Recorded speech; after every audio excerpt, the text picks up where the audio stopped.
Hello, welcome to my stream. Tonight we'll be playing more of Space Station Silicon Valley. And yesterday I couldn't do a lot of progress, I think, but at least we were able to complete the second area, right? The Ice World. We could only play, I believe, 3 levels yesterday, at least to beat 3 levels yesterday. Two of them were in the second area, and one of them was in the new area, the jungle that we'll be playing more tonight. Hopefully, we can make a very good progress on it. But then we were also playing the bonus level of the second area, and that level was very hard, just like the first bonus level in the first area. As you guys can see in the save file right there, they are not colored red because I couldn't beat them. And I have been thinking about giving them some more attempts at some point, but not right now. I will keep progressing with the game, but at some point I may try returning to them. But at the same time, I have been considering not beating them if it's still too impossible for me to complete those challenges, because so far they have been very brutal. So I will give them some more attempts at some point, but if I can't do it, then I will get it, I will accept it, and move on to Final Fantasy IX. But yeah, tonight the plan is World 3, Area 3, the jungle. Let's see what it's going to be like. We got some first impressions in the first level. It was alright. It gave us some very interesting animals. And I do hope that the levels won't be very, very brutal, or that I get more inspired and creative about solving the puzzles, right? Because yesterday, one thing that happened was that in the water level, I struggled a lot to solve some puzzles, even though they were a bit simple, maybe too simple to my expectations or to what I was expecting. And that made me lose a lot of time or spend a lot of time in that level. But that's fine. I still like that level. I do think that in this half part of the game has been more interesting. The levels have been better than in the beginning, and maybe I also got more used to everything, although sometimes I still struggle because of some bad mechanics, right? But yeah, guys, how are you guys doing? Hey, Joe Dancing Double, how's your Sunday? I gotta say that even though this weekend and also Friday, Saturday, and Sunday, those 3 days to me they have been very slow going. Today in particular, I was feeling very very lazy today. I woke up and then I didn't want to leave my bed. I was laying on my bed for some hours and chatting and checking my smartphone, and then I decided to go some day further as well, earlier than usual. Best decision I have done, I was listening to some Stranger Things soundtrack. I finished listening to the first season soundtrack or OST of the Stranger Things. I will see if I can listen to the rest of the other season's songs as well. Then I also listen to some video game music, and then I listen to some songs that I like to listen to, or that I like to hear during the sunset in particular, especially this song that I think it's so perfect for the for the second that the sun is like gone, for the exact second that the sun is completely set. And then I was listening to it many many times on repeat.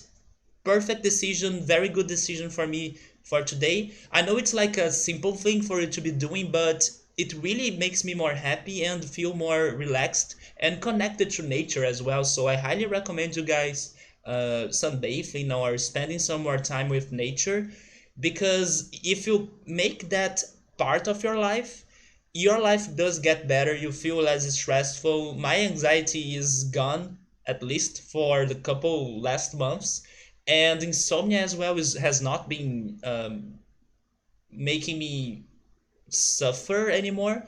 So it's a very good thing for you to be doing. Also meditation, if you know how to meditate. Although I don't think I know how to meditate, but having this connection and trying to feel peaceful is really really worth it. Especially when some stressful things happen in your life.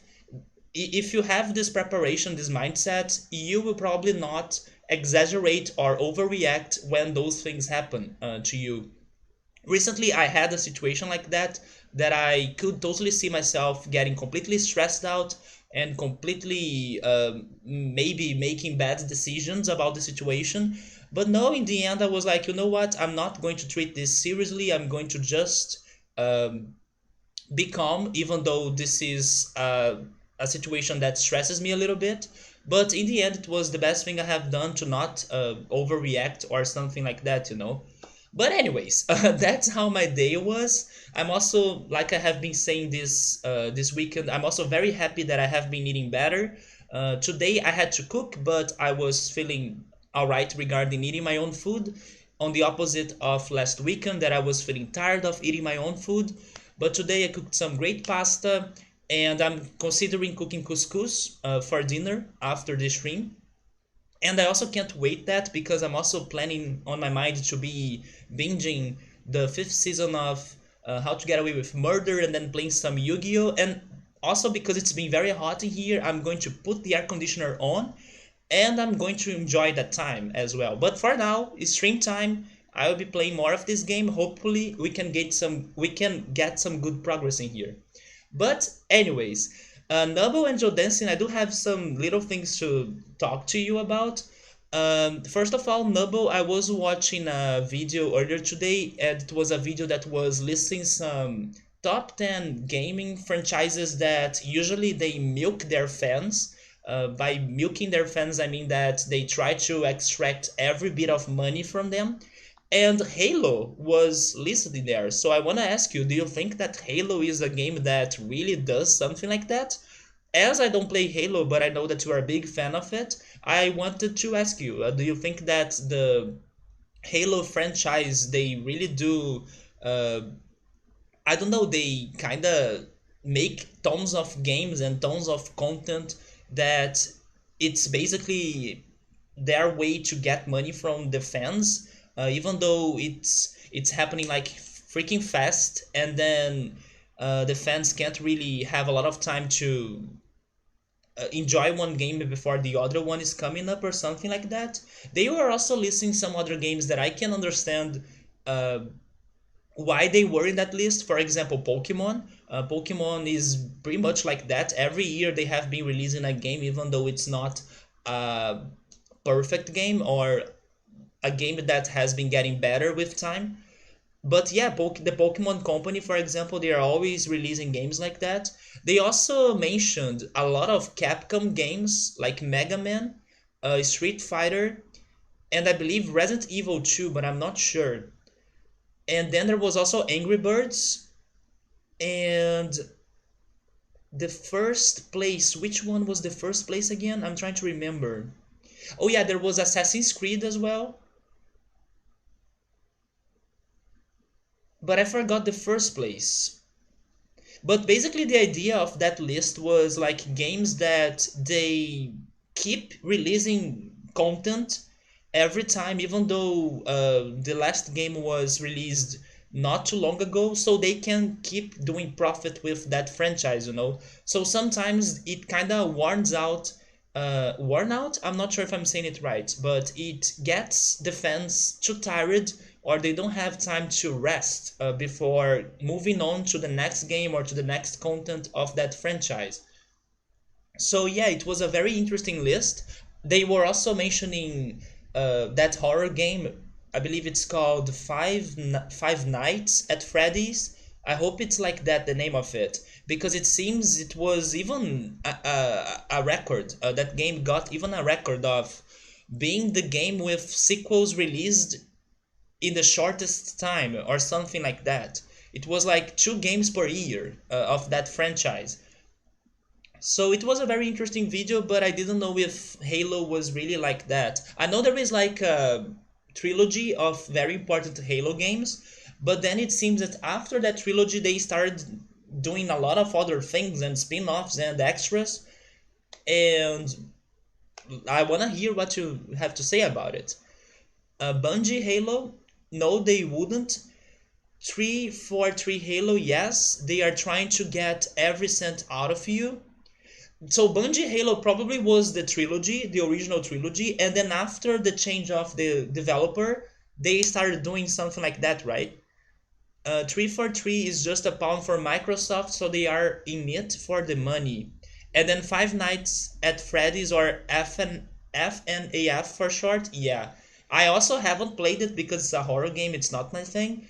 But interesting that they have been releasing games that fast. That's so crazy. It's also very hot in there, Joe Dancing. I will probably be drinking a lot of water. I have my air conditioner remote control right here in case I need it. I may actually need it. I'm starting to sweat already. Let me see how hot is in here right now.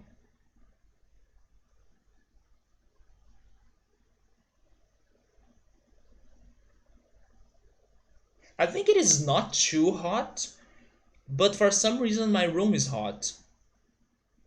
It is 24 degrees Celsius, I think. It's basically ambient temperature.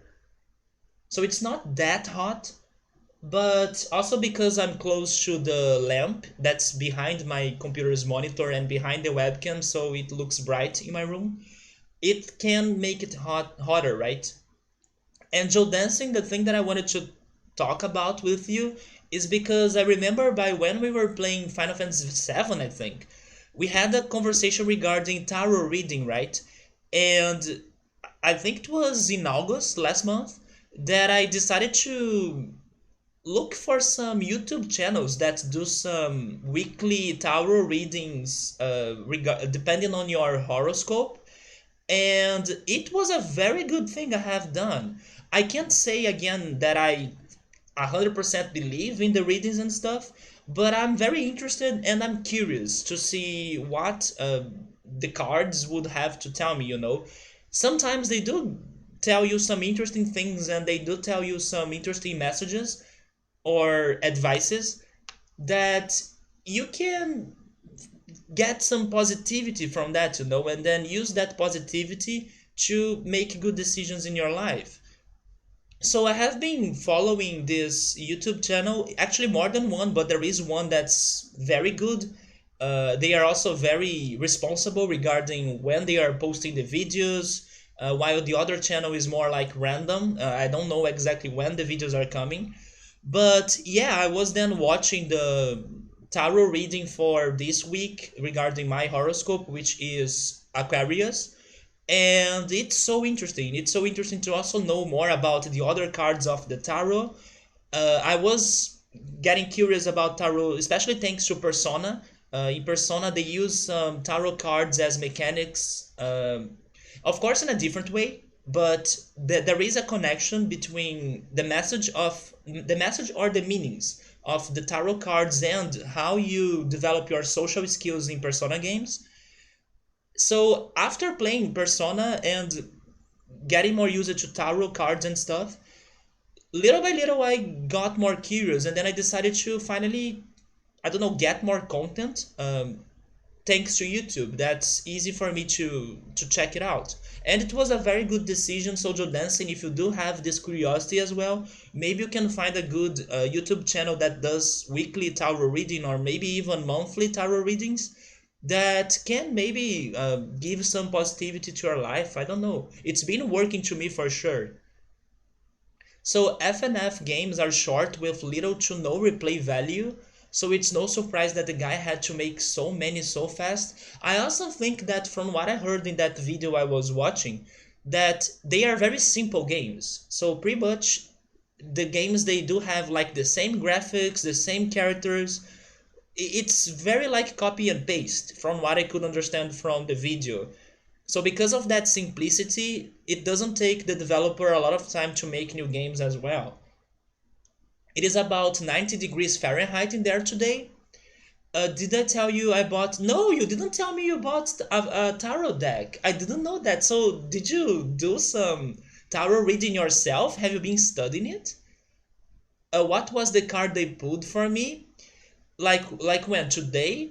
It kind of has a lot of different stages during the video. First, there is like a general card for the whole week, and the general card for the whole week was the sun.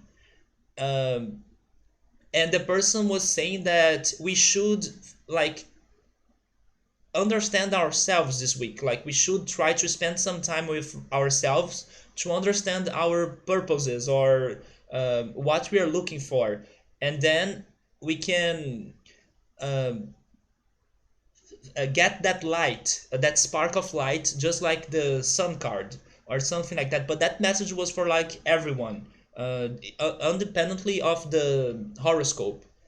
And then there was my horoscope reading, but then I won't remember the details right now. I was not prepared to have this talk on details, so I maybe I should have paid more attention and prepared myself for this. And then after it, there was like a moment that there were three different cards, and then you pause the video and choose one, and I chose the third card. And what was it about again? I will need to remember. But it was a card that had something to do with the message of the week. Yeah, I can't remember it right now, but it was definitely very, very interesting, and it has been making me feel better and more positive um, regarding things in life in general. You really need to play Persona. I think so. You like JRPGs, you like character development, you will love Persona for sure. Persona is like a combination, or at least Persona 5 in particular. It is a combination of Pokemon and Inception. And then you put tarot readers in the middle of that bunch and you get Persona. Because the RPG feels a lot like Persona, the battles at least. Wait, the battles feel a lot like Pokemon actually, and the the plot has a lot to do with Inception. So it's a very good combination. Yeah, it's like a Pokeception. Speaking about Pokemon again, Nubble, yesterday I told you that I got spoiled on the Sun and Moon anime. Today, then, it was the spoiling day, because on Twitter, here in Brazil at least, every freaking one has been talking about the events of Sun and Moon anime. So if you are trying to not get spoiled, be very careful, because at least in here on Twitter, it's like on the top of the trending topics. Everyone is talking about the events of Pokemon Sun and Moon. There are a few people you follow on Twitter. You would appreciate any YouTuber recommendations. The problem is that the ones I watch are are in Portuguese, so that's why I think you should try looking for, uh, I don't know, someone that reads tarot cards in English. But yes, I have been following only Brazilians pretty much. I just did a reading for yourself last night. How did you learn it? How and also how long did it take you to learn it? That was your third time doing it. You are really enjoying studying it, and you are planning to keep a notebook to understand the different cards. Also, if you start watching other people reading the cards, I believe it's going to really help you to get more used to them. I will study my Portuguese. Well, I don't know if they have like English subtitles. Maybe they do actually. But I don't know. You could definitely improve your Portuguese, I guess. At least for the name of the cards, right? For example, the Sun card is Sol in Portuguese. So, guys, let's move on to the game. Let's see if I will be able to make more progress. But I do hope you guys are having an amazing Sunday. My Sunday was simple, like I was saying, but I'm very happy about the things I have done this weekend. You are still learning. Any spread you pull, you have to look up meanings, but you are starting to catch on. You are not good enough at reading to do it for the other people yet. I think that requires more practice, and it requires more, um, how can I say it? It's not like security. You should feel more secure, about the cards you are seeing or getting, to connect them all and then give other people's recommendations and their readings. So definitely study more until you feel secure about getting those readings. So the second level in the green area is the jungle Doldrums. Wait, is that lava right there? Is it going to be in a volcano or something? Hey, that log ride looks fun. Oh, it's not working. Be careful when you get to that fiery pit. It is lava. I can't be bothered to help you. Turn on the log ride and stop that parrot squawking. Wait, really? Is a squawk like um, the sound parrots make? I didn't know that, but I'm this shocked because in Donkey Kong Country 2, you meet Squawks, right? The parrot. So his name is Squawks because of that?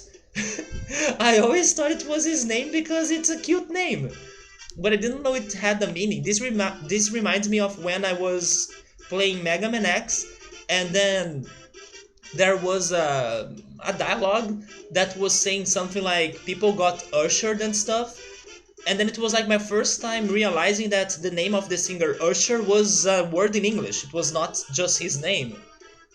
So maybe Squawk's name also had a meaning behind it. And the log riding there reminds me of Little Lava Land in Super Mario 64. But let's go check this Fury Pit, or this Fury level.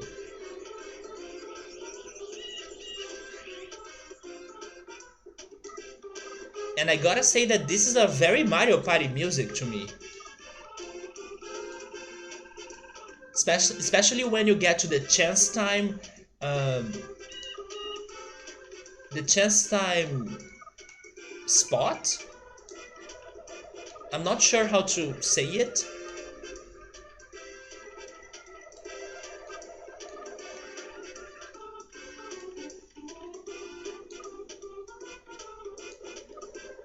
Wait, that's a hippo?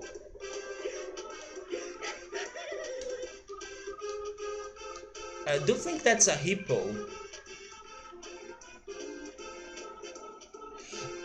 Oh, wait a minute. When they were talking about a log ride, it was not on lava, it's on a river.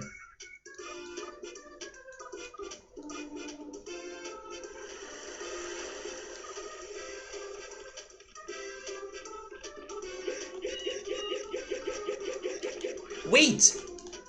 What is he spitting at me? I'm dead! What the heck was his attack? Was he spitting knives at me?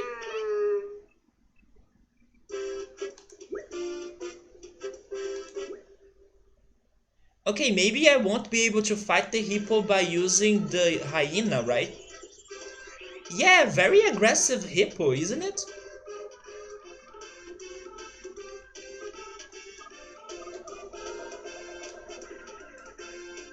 Can I make this jump in here?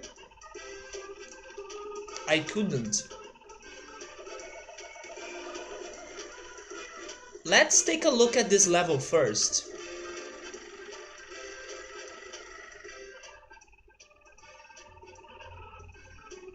Oh, that's where the lava is.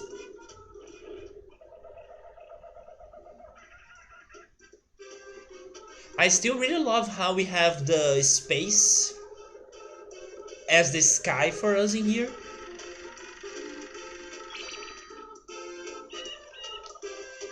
You can resist water, right? So this is not going to kill me. But you can't dive. Maybe I'll need the hippo to get that. Yeah, I think we can only activate this by getting the hippo.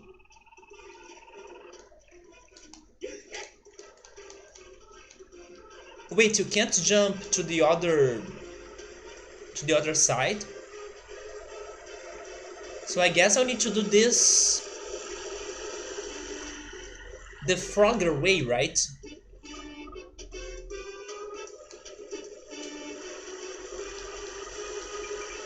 Wait, but I also can't make that jump right there. It's too far. I do think the game wants me to get the hippo, but I can't fight it. Not with the hyena.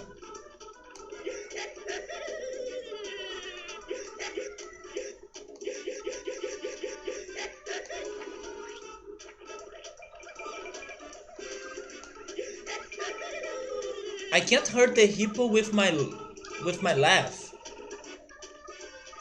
Maybe they want you to be friends with the hippo? Yeah, but he's destroying me. Wait, but maybe this is a good spot.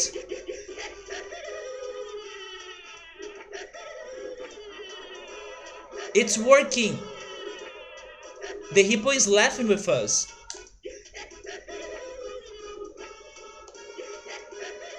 Or it was working.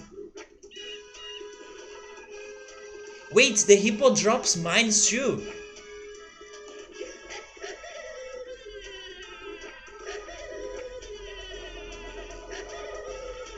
Yeah, that's all we can do, Joe dancing as a hyena, unfortunately. But that's good. I could find a good spot to attack the hippo.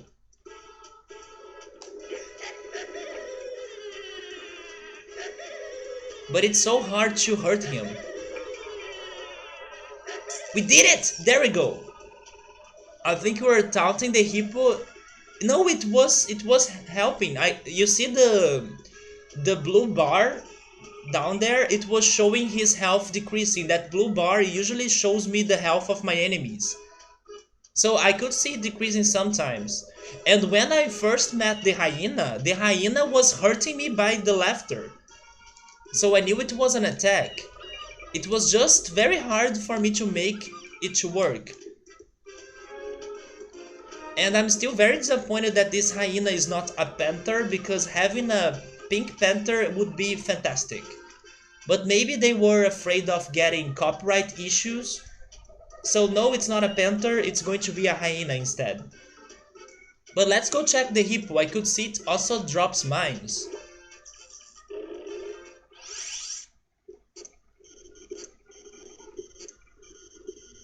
A snort attack. That's disgusting. It has a huge mass. It has a good armor. Of course, it has water resistance. So it's a good animal.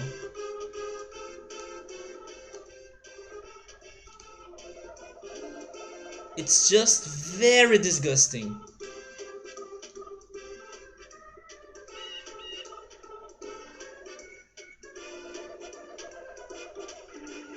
So this is what we need to do to activate this, right? Yeah, there we go. First objective was alright.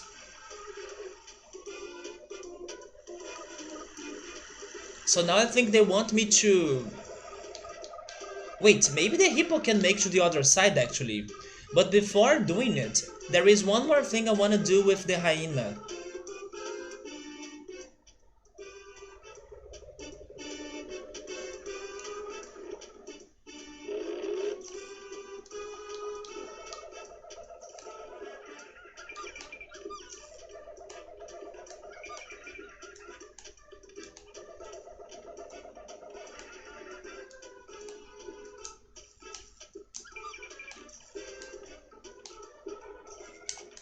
If only I could jump better, right?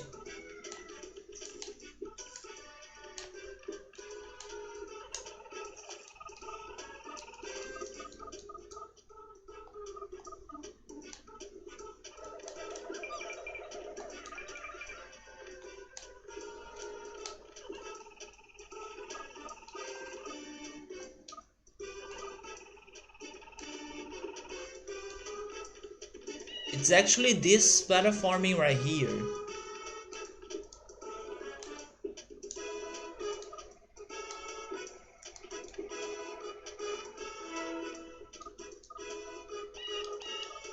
Yeah, then I'll need the hippo to get the sphere that's underwater.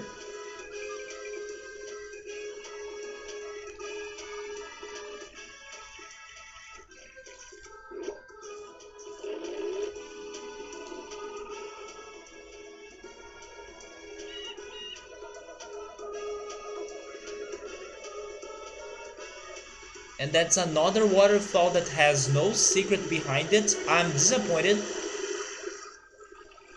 I think that every waterfall in a video game must have a secret.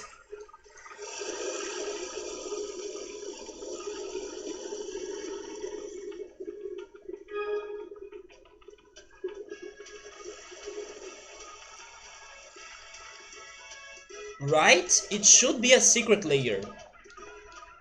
So it's part of the club. Do they want me to do this as the hippo or as the hyena? I think they want me to do this as the hyena, right? Because there are some platforming areas ahead. Let's try doing this as the hyena.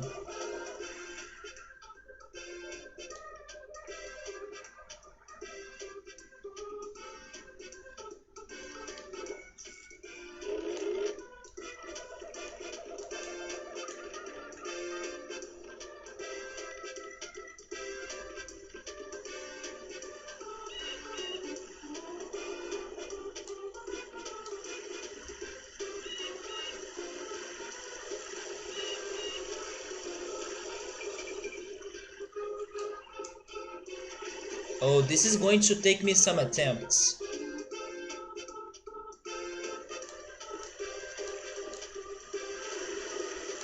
I need to make shorter jumps.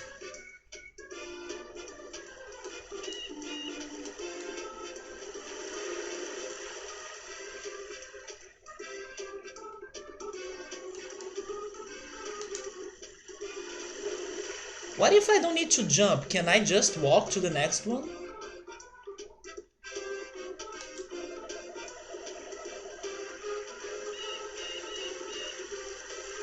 No, I think I need to jump, right? There is a small gap between the two logs.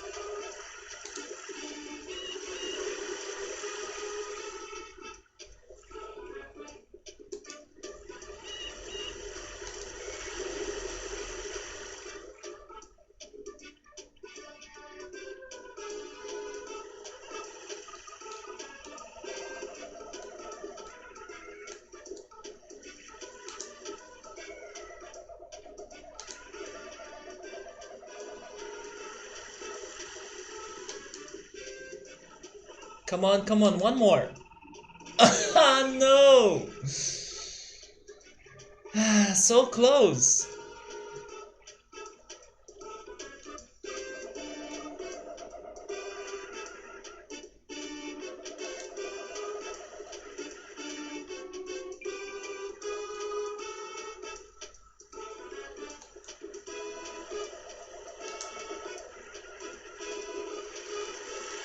Yeah, it does feel like Frogger, right? I actually have never played Frogger. But I can totally see myself not being a good player of Frogger.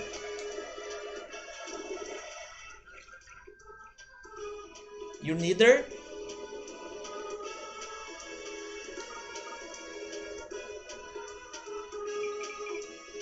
I know Drew grew up playing one new version of Frogger. It's like a Frogger 3D adventure game or something. So he had that in his childhood.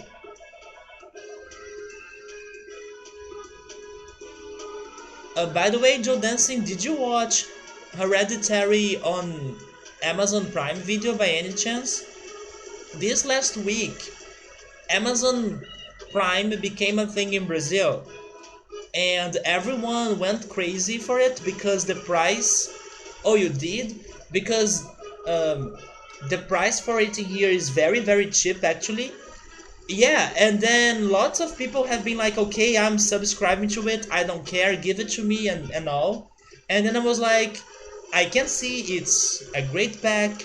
It's going to give me like no taxes for deliveries if I buy on Amazon.com.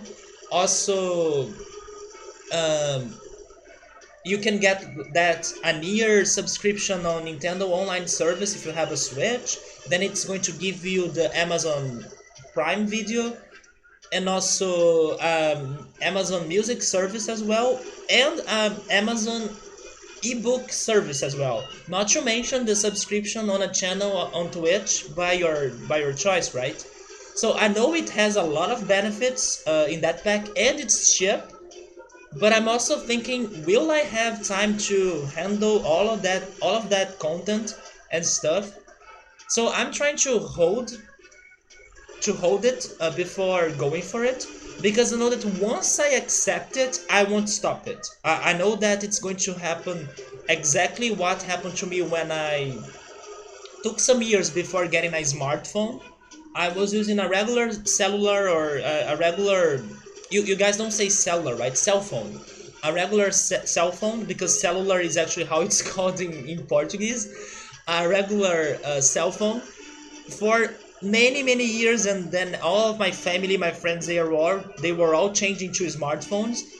And then finally, my family decided to gift me a smartphone because they had some extra points, and then they could change those points to a free device, and that's the one that I still have. So once they gave this to me, I became addicted to it. But I had many years of resistance, and that this was not important to me at all, and I could live normally without it. So I'm thinking about that regarding Amazon Prime subscription too. I'm still doing good. It is a good deal, but I can live without it. Until of course it finally happens and then rip my time, then rip my attention because I will be watching tons of things. One of the things, Hereditary, because I was checking, okay, in case I subscribe to this, which sort of movies and shows do they have in Amazon Prime Video? And then I saw it, Hereditary. But I was already curious to watch The Boys and American Gods. Yeah, they do have those two series in there that I'm really curious to watch. And then I also was surprised to see that they have Heroes. Heroes was an old series about mutants and stuff, but I loved watching Heroes as a teenager. So I was like, man, I would love to rewatch this now. So when it happens, when I finally decide to subscribe to it, right now I'm trying my best to not do it. I will probably be rewatching Heroes. You just canceled yours a bit ago, but here's the thing, Joe Dancing. In the US, the Amazon Prime subscription is very expensive. You wanna know how is it the price for it in here? Or how is the pricing? Wait, how much is the price for it in here? It's freaking $2. I'm not kidding. It's $2. $2 for all of the things I was saying. Amazon Prime Video, free taxes for deliveries, the music stuff, the ebooks stuff, the Twitch thing as well of a subscription of a channel. It's all for $2. Don't ask me how it's happening, but it happened. Maybe it's going to get more expensive later, I don't know. But it's $2. You make our money back plus more just with the free Twitch sub, right? Actually, the Amazon Prime Video was happening before this Amazon Prime in here. So Amazon Prime Video was more expensive than those $2, but now they are automatically changing those who were subscribed to Amazon Prime Video only to subscriptions of Amazon Prime and with everything. So everyone went crazy for it because it was very cheap. It was such a good deal. And my hopes are that thanks to it, Netflix prices, Spotify prices, they will all drop thanks to the competition. Because it's starting to make no sense for you to be subscribing Netflix anymore. Because it's like 5-6 times more expensive than this Amazon Prime subscription for kind of like the same service. Not really, because they do have different shows and series and exclusive things, but it's still series, movies and cartoons and anime, right? So man, Amazon Prime has a very good solid price for it in here. And hey Victor, how's it going, man? How are you? We're literally paying $11 per month just to be able to watch Twin Peaks season 3 now. So you canceled your Amazon Prime subscription because I heard it's very expensive in there, and I believe you're only subscribing to another platform, right? Because you told me that season 3 of Twin Peaks is in a different platform. It's not on Netflix and it's not on Amazon Prime Video, but I don't remember which platform was it because it's not popular in Brazil.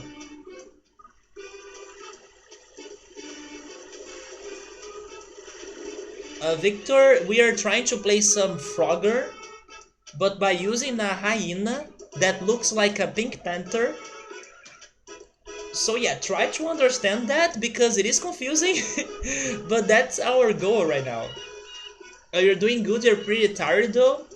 Yesterday was a long but wonderful day. Wait, one of your friends got married? Was it the marriage of your practicing of some weeks ago? You were practicing to play in a marriage. Is it that one? So now you can finally rest, right? Say that again. Yeah, we are playing Frogger, and this right here is a hyena, even though it looks like a pink panther. But I was suspecting it's not a pink panther because of copyrights. Oh wait, that was a different wedding? You know what's crazy? I have only been to, I believe, two weddings, to be honest. But I honestly don't like weddings that much. If there are two things that I kinda I'm kinda thankful that I haven't been to them many times are weddings and funerals. I know they are very opposite things, but thank goodness I haven't been to many funerals or weddings. I don't know, I think it's so formal, you know? I don't like to go to very formal things. But then, of course, after the wedding ceremony, there is like a party and everything. But I don't like the formalities. And then funeral is also very, very heavy and depressing. So yes, I haven't been to many of those things in my life. You don't have Netflix either? Oh, it's called Showtime. And then Victor is here saying that he has been to two different weddings in like a month. You have a wedding next week. You see, everyone seems to go to tons of weddings, but I'm kinda glad that I don't need to go to many of them. But there was this very important wedding of my best friend, or one of my best friends, that I had to go. And crazy enough, or crazily enough, 2 years ago, I think, they got divorced or divorced. So, yeah, one of the few weddings I went to, it did not end up very well. Maybe I am one of those bad luck charms for weddings. Everybody's getting married. I would say that everybody has been getting divorced. It's becoming a thing. You have only been to a handful of weddings too, Noble, but you did break your collarbone at your sister's wedding reception. Wait, your collarbone? What? Did you break a bone? Are you serious? You can understand that, Victor? I know that sometimes you go to those big events to play music as you are a musician, but I don't know, I don't like to go to very formal things, you know? Maybe my point is that I don't like to feel pressured to do things or to go to places. And I think that if we have one example in society that kind of forces us to do something, one example is weddings. Because somebody is wedding or getting married, it society kind of pressures you to be there. But it's not every time that I want to be there. I would prefer socializing in a different way, in a more informal way, maybe by getting to the person's house and spending an afternoon with the person, or I don't know, doing another thing. But no, society will pressure you to follow society's rules, and wedding, in my opinion, is one of those things. So that there will be moments that I will feel like really I need to go to this because society wants me to go there, even though I would prefer doing something else. So yeah, that's how I feel about weddings in general. I'm happy about people that are getting married, but I hate the pressure that's like auto completing an answer to me. Like, you gotta go because it's happening, so you gotta go. You have no power of decision making because you gotta go. I don't care if you're sick, if you are feeling sad, depressed, whatever, you gotta go because that's how society works. So those formalities, I simply hate them. But of course, it can happen that I'm feeling, I don't know, happier about heading to the wedding ceremony, but I would say that because it is kind of forced for you to be there or to go there, it already makes me feel, ugh, you know. So I'm a hard person to deal with that. Yeah, what's a collarbone? Oh wait, collar like a neck bone? I see. No longboarding accident? A longboarding accident? Seriously? Was it in a snow station or something? I have been to two weddings as a guest and one as a musician, which meant that you were hanging out outside of the party when not playing. That's a good way to escape from it, right, Victor? Let's go outside of here to not be part of these formalities. If you ever get married, you just want a quick Vegas drive-through wedding, like your grandma. Man, your grandma decided to be creative or unique. Okay, I get it now. It's color, right, from like the neck area. But I'm so sorry to hear that, man. That sucks so much. How long did it take for you to get healed again? You pretty much agree. You mainly went to get to see that friend which you hardly got to do since there were like 170 guests. Yeah, I had no choice about this other wedding that I went because it was one of my childhood friends. I'm still friend with this person even today. It's one of my best friends. But when it's like, I don't know, distant people's weddings or a friend of your family that's getting married, and then I'm like telling my parents, nope, I know the person, I like the person, but I'm not, especially when they want you to travel.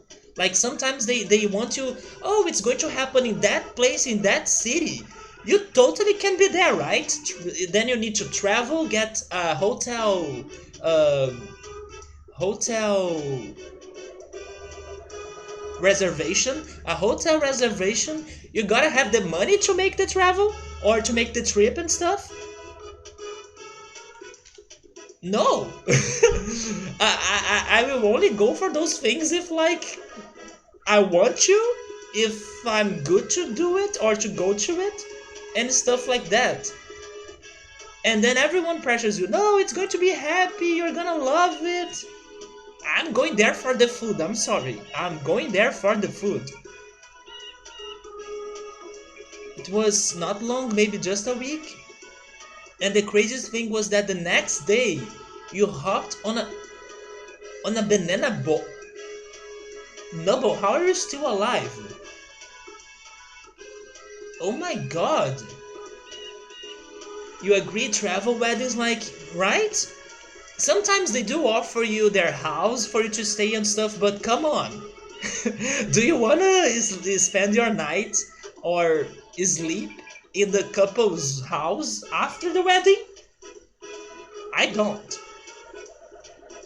So yeah, it's such a formality. I hate those things. I love informality so much more because you don't feel trapped. You don't feel like um, I don't know, doing things against your will. You can be more relaxed than yourself in those informal things.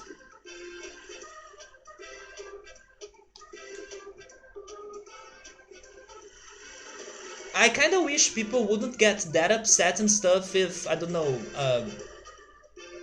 some people couldn't make to the wedding ceremony, or to some other things too. We did it! Come on! There we go. We finally made it. But we have another problem in here. You guys are seeing the elephant, right? They are very freaking strong. Can I attack them from here? I hope I can.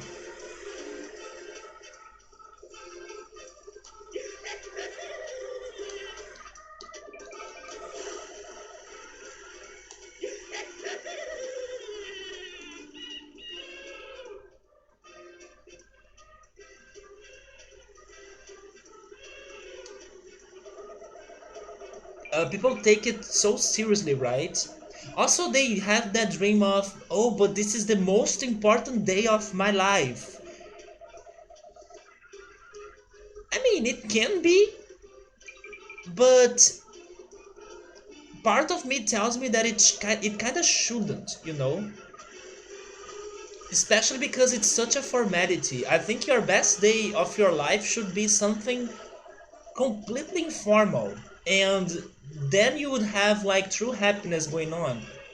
I don't know, I'm just like having some weird thoughts right now, so I may not have the same opinion if we were having this talk in another day. It's just how I'm feeling about it right now. But people have this idea of it's going to be the best day of my life and stuff, the most important day of my life. Not really. Maybe the most important day of your life was the day that you started dating the person, because otherwise you wouldn't be having that marriage, you know?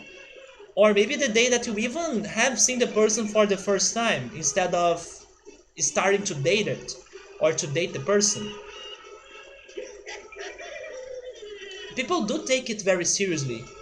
And then they spend tons of money for one single day and one single night, or even not that, maybe sometimes it's only a couple hours. You should have used that money to travel the world, to do more experiences, to have more experiences. You spent 6 hours in a car yesterday, Victor, because of that darn wedding. You see, I at least hope you were able to eat a lot, man, because if you are going to a fancy party, please prioritize the food, and then second, you prioritize the people. But the food first, because you guarantee it's going to be a good time, because sometimes people are not a good time, but yeah, food first, people second. You are so lucky. The wedding you are going to next weekend, you can finally walk to. That's perfect. Okay, walking to a wedding sounds alright. It sounds worth it. But yeah, traveling and stuff, and then getting reservations in hotels. It is a big moment and should be treated as such, in your opinion, but it doesn't have to be the best day ever, right? But after yesterday, you can understand why it's taken so seriously. That was the worst thing. The food sucked. Oh no! Yeah, Victor. I'm so sorry to hear that, man. My friend's wedding had great food. They had. I would need to Google it because it was a fruit or maybe a berry that I have never heard in my life before. And if I haven't heard about this berry in Portuguese, imagine its name in English. I have no idea. Unless it is close to its name in Portuguese, let me check. But my friends decided to have a little sweet, like a little dessert that had this berry on it. And in Portuguese it's called fissalis, but I want to see how it's called in English. It's a very fancy berry.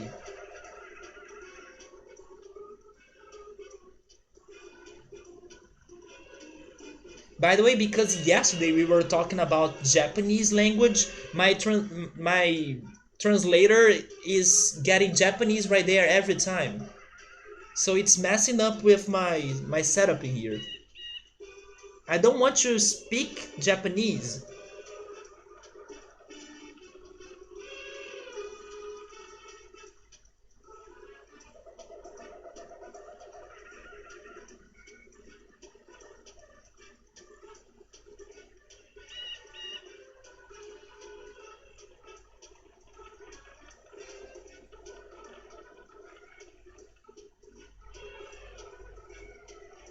I don't even know how to write this berry's name, to be honest.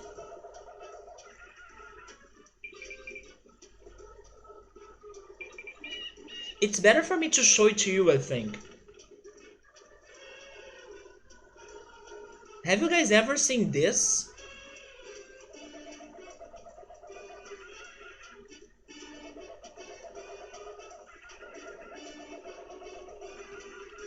Wait, you know what it is? It's this thing right here.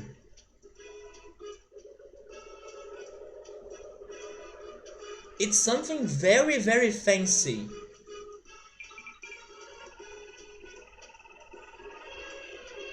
And it was really good.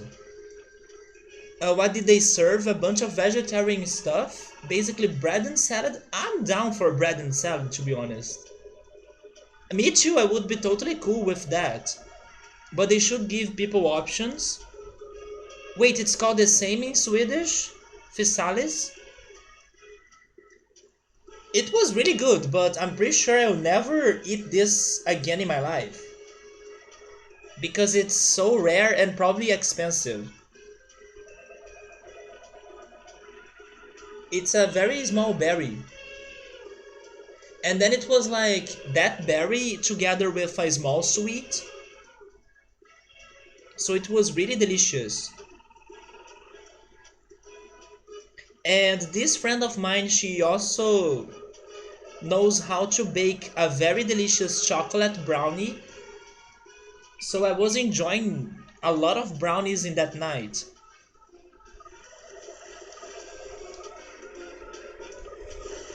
So guys, I think they want me to jump on that tree trunk. And I can see the elephants, they follow a pattern, right? Come on, I need to jump there. I can't jump there, I'm dead then.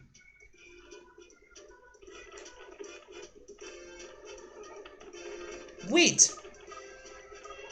The elephants are my friends?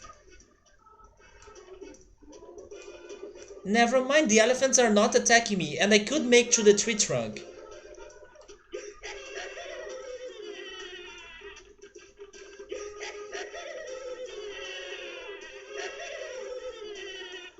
But wait a second, is this still not enough for me to kill them?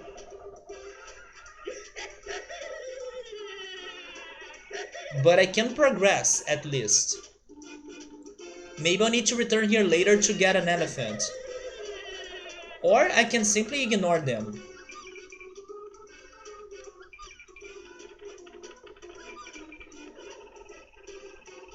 But I'm really surprised the elephants are my friends.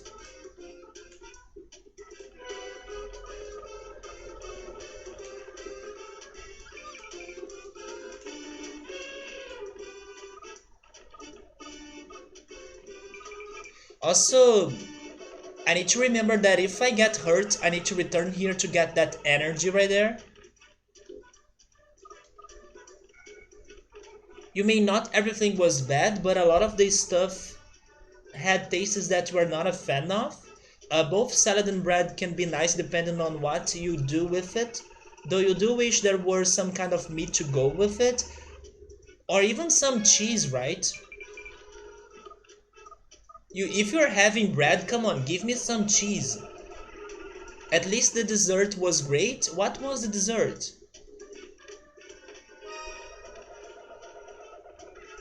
This looks like a secret, but I don't know what to do. They didn't have cheese, Victor? It was like a vegan wedding.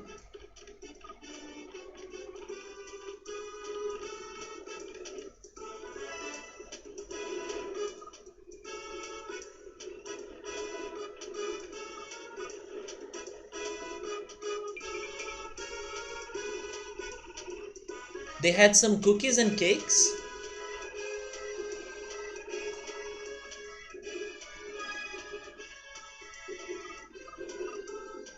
Come on, camera, you need to help me out in here.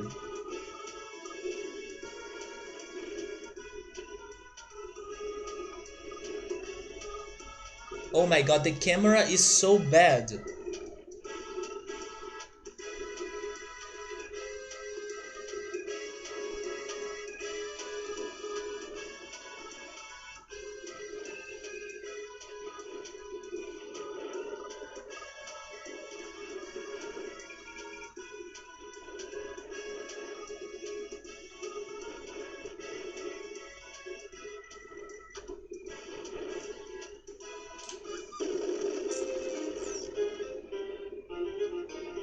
I kinda saw it coming though.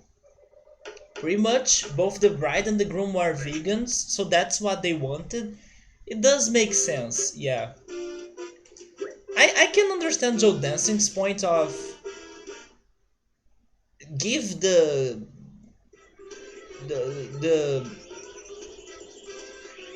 give people the options, right?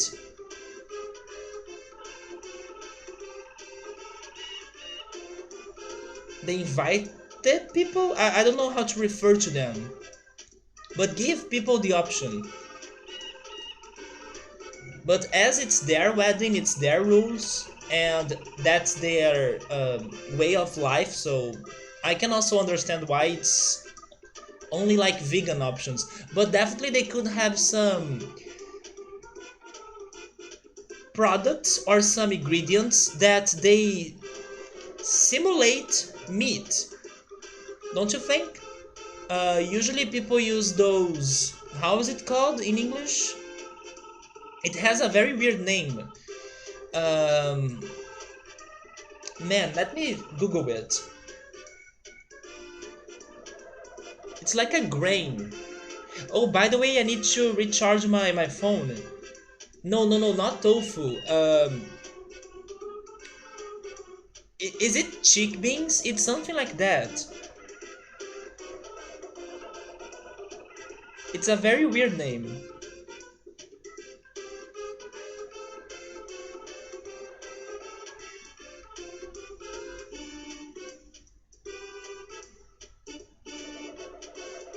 Chickpeas. There we go, chickpeas. Yeah, chickpeas. There are recipes that, depending on how you season the chickpeas, you can get close to a taste of meat. Especially when you see like a vegan burger, it's usually made from chickpeas. Food guessing is your favorite? That's fine. You are helping me to get to the word, but Google won this time. So be faster next time though. As long as they have solid protein options, then it makes sense. Do you guys like quinoa? I don't like quinoa. Maybe I still need to have a very good quinoa recipe or quinoa dish to make me change my mind. I'm not a big fan of quinoa. It would be nice to make it more like a complete dish, in your opinion, but a lot of people seem to like it. So, Eleanor, how's it going? Thank you so much for the host. How are you? I hope you're having a great Sunday. Let me just do two things because it's getting hot in here in my room. I wanna turn on my air conditioner and recharge my phone. It's dying.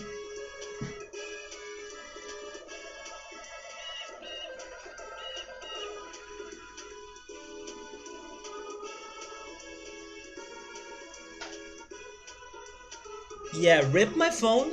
Hopefully, after some more minutes, it's back. You don't mind quinoa Joe dancing?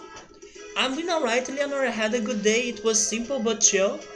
And now we are trying to make some more progress in this game that is kinda hard, but it's still fun. We are talking about food and weddings. Have you been to many weddings, Leonor? I was saying that I haven't been to many weddings. Oh wait, I'll need to get to the... How is that called in English? Um, Energy? It's not energy box. Oh my god, and I can never remember that in English. I turned off the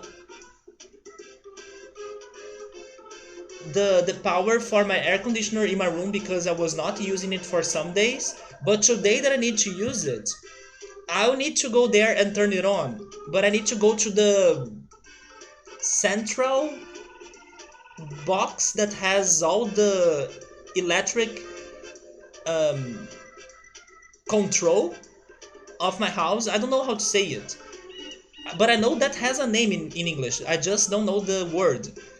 But I'll be right back. I will turn it on, and then I'll be able to use my air conditioner in my room because I disabled it since I was not using my air conditioner in the past days.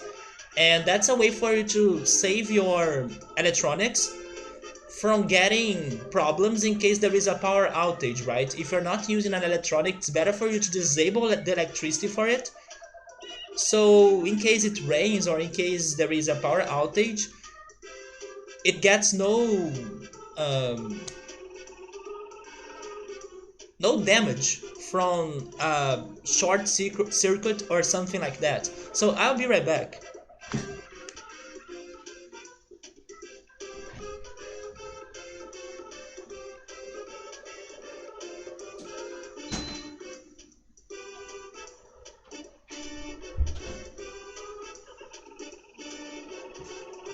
There we go. You know what I mean, but you can't think of the name. I know the name for that in Portuguese, but in English I have no idea. Maybe the electric box, control box?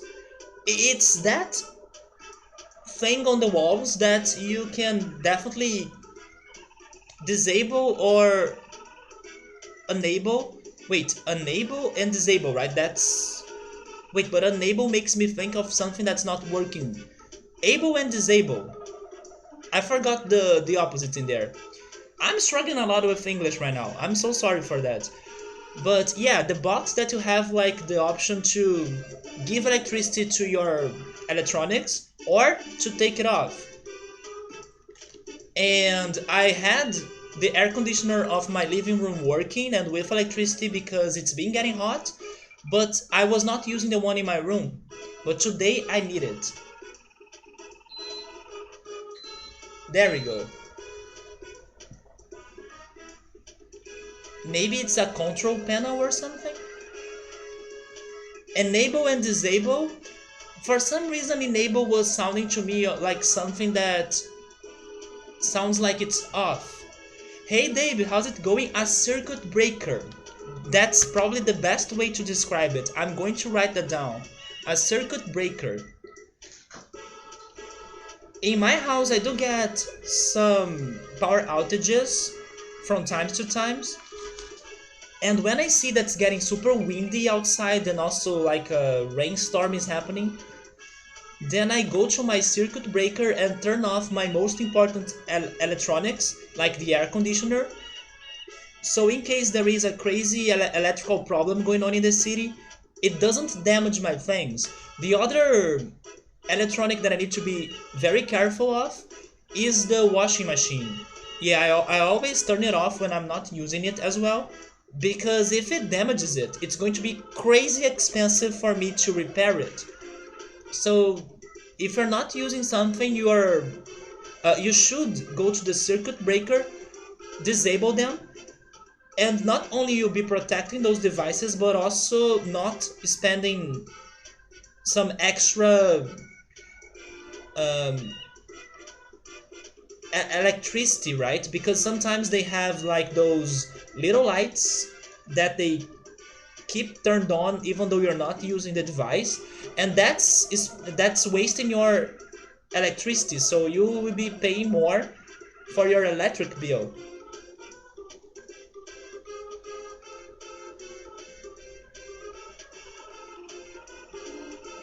I would say most devices have those little lights that are pointing that the device got electricity and then it's ready to work, but that's spending energy. That or a surge protector, I will also write that down. To be honest, this weekend I have been learning a lot of new English words. Tomorrow I'll be having my English conversation class. I will try to share those words with them.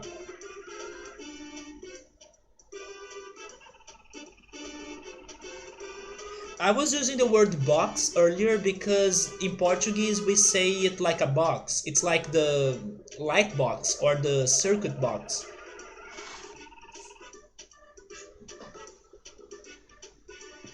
But anyways, let's go back.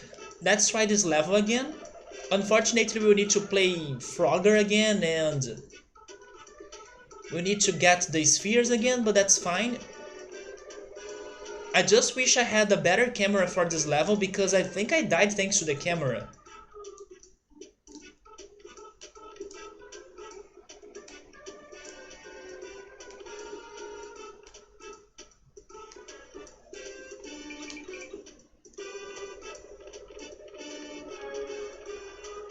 So a circuit breaker is usually located in a box at the point where power comes into a building.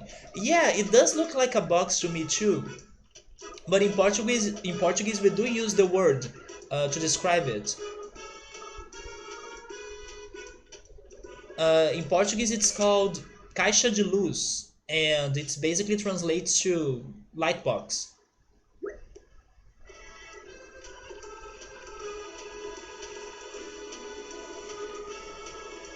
So in order for us to fight the hippo, we need to make that jump right there. Or at least that was my best strategy for it.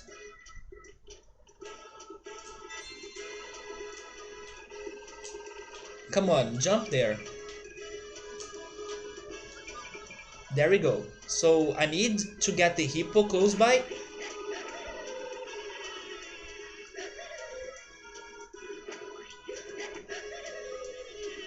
And then I need to be patient, because this may take some time.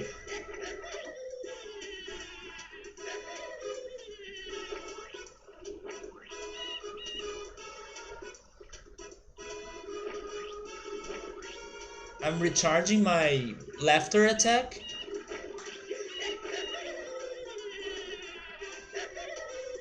But I think I'm not hurting him.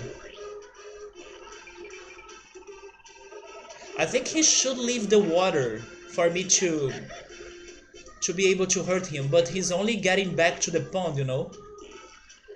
When I was doing this before, he was behind the rock and on the grass.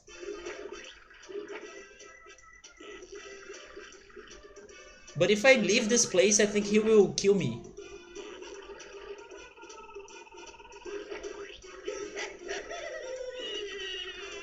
Wait, maybe I can try making a risky jump?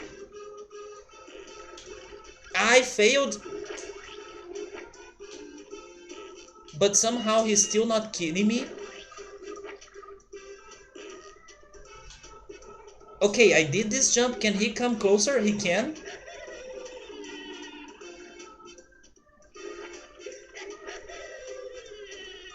But I still don't think I'm hurting him.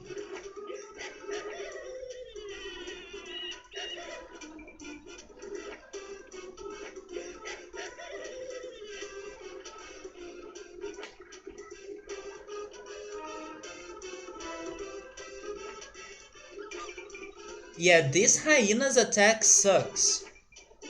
Wait, now he got stuck there?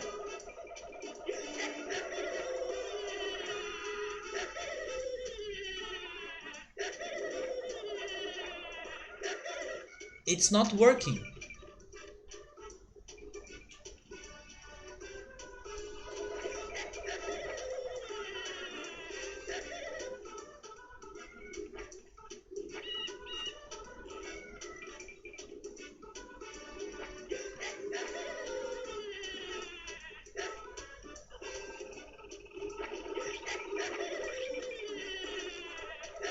Yeah, now he's hurting me, but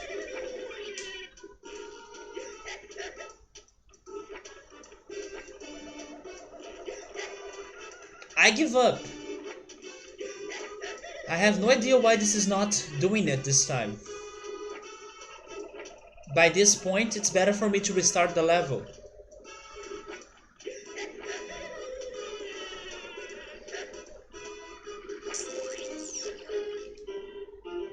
I don't know. I will try this again because it worked once and I think it is the safest option.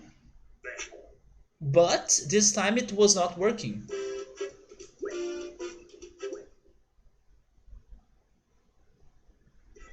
Maybe I need to wait until the hippo stops attacking me, but he was not stopping to attack me.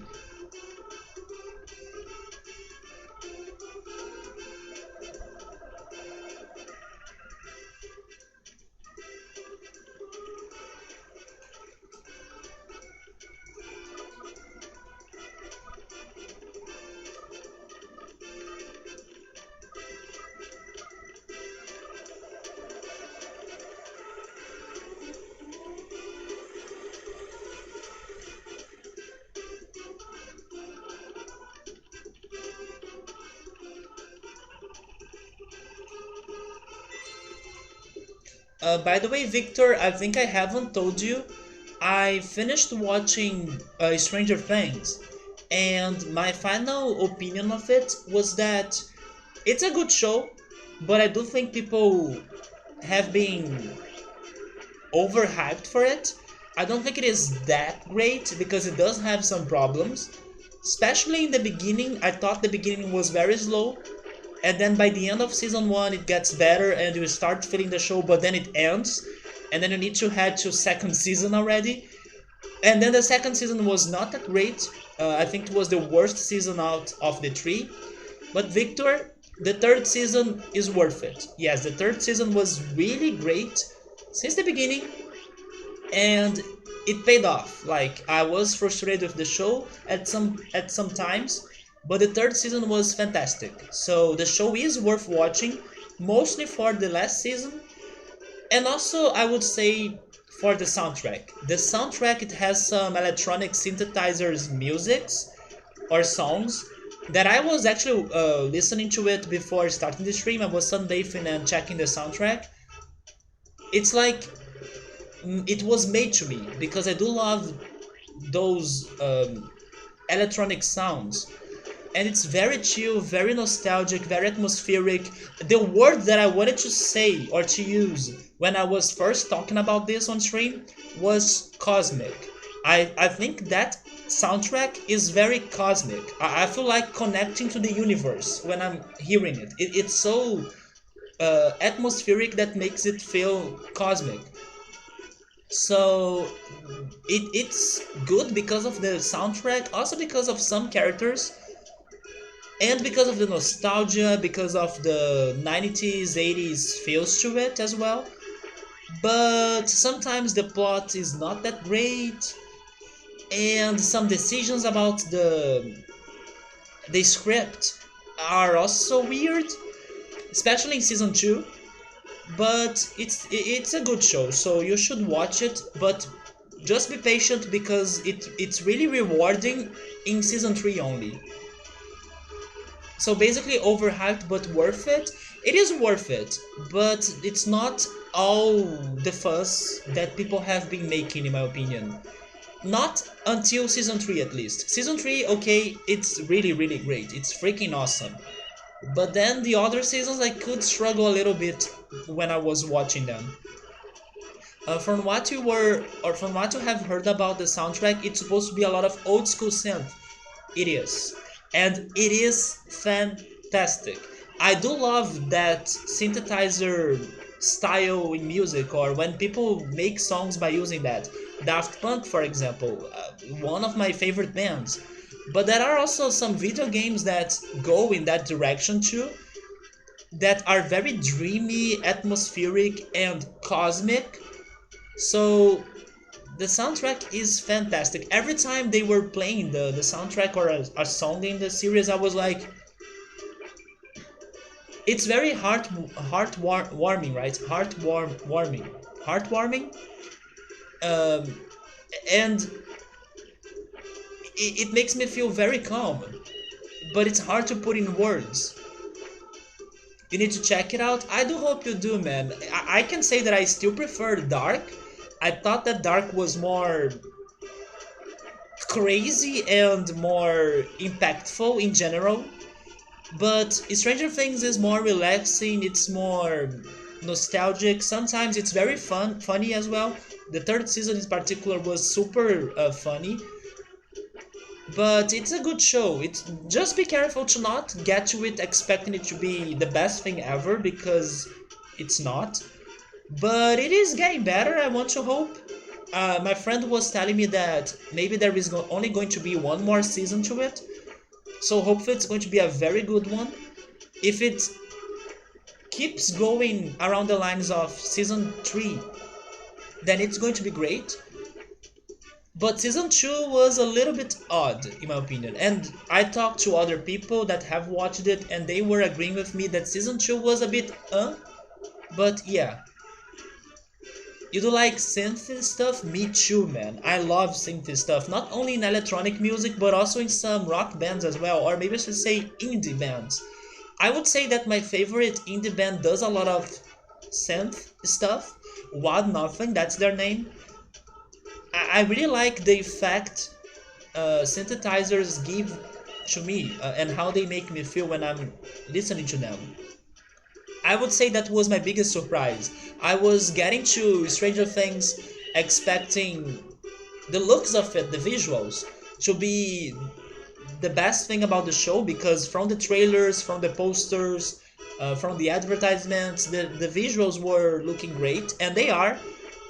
but the soundtrack got me off guard, and I was like, man, I gotta listen to this in my daily life. And I was doing it, and I will do it more. And then I will be sunbathing, I will be watching the sunset, maybe sometimes even, I don't know, watching the night sky or something by listening to that soundtrack. Dark also had a great soundtrack, but it's hard for me to see myself listening to Dark soundtrack during my daily life. Stranger Things soundtrack, I can totally do it because I was not ready for the synth.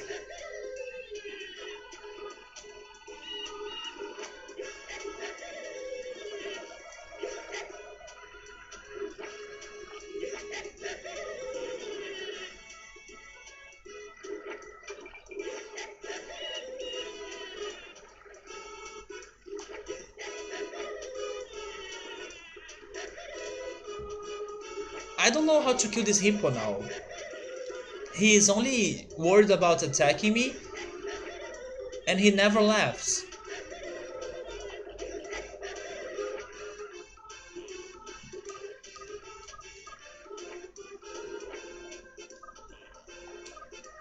And this is what I think is very frustrating in this game. It does have good ideas, it it is creative in my opinion, but the mechanics they simply stop working sometimes.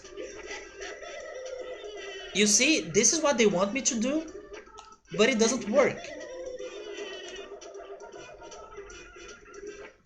It's definitely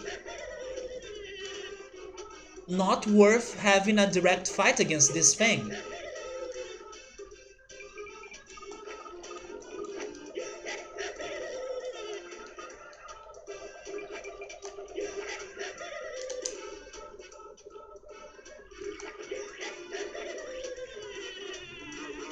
Wait, maybe I just need to laugh and keep moving?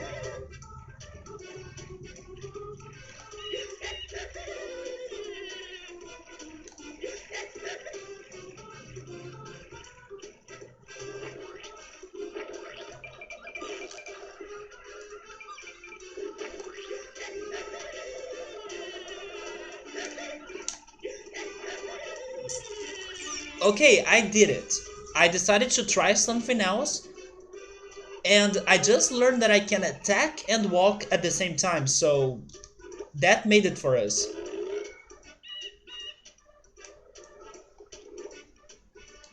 I did get hurt, but it's fine.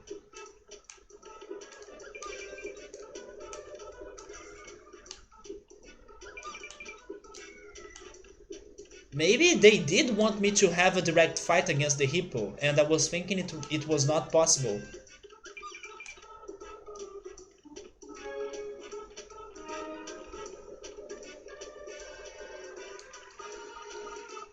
I usually do play games in a defensive way, so I was kinda avoiding doing such a thing. But if that's what needs to be done, let's do it.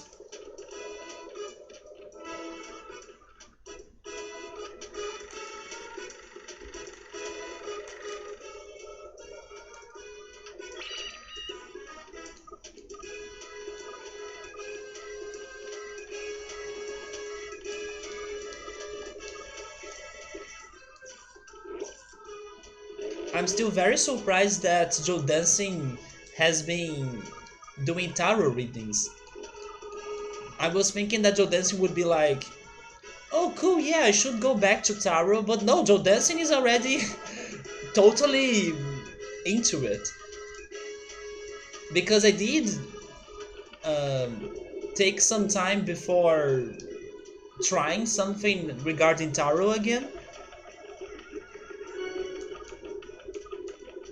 But no, Joe Dancing at some point, maybe next year, Joe Dancing is reading my luck.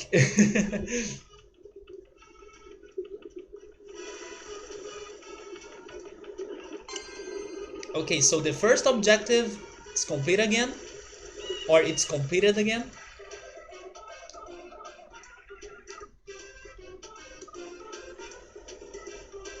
I can't wait to do a reading for you. I'm very curious. I want to see which cards you are going to draw. I'm sure we could figure out a way, probably. I would ask you things like, what should I cook tonight? Or which dish should I try next time? And then we're going to draw the card that will say, oh, I see your fortune.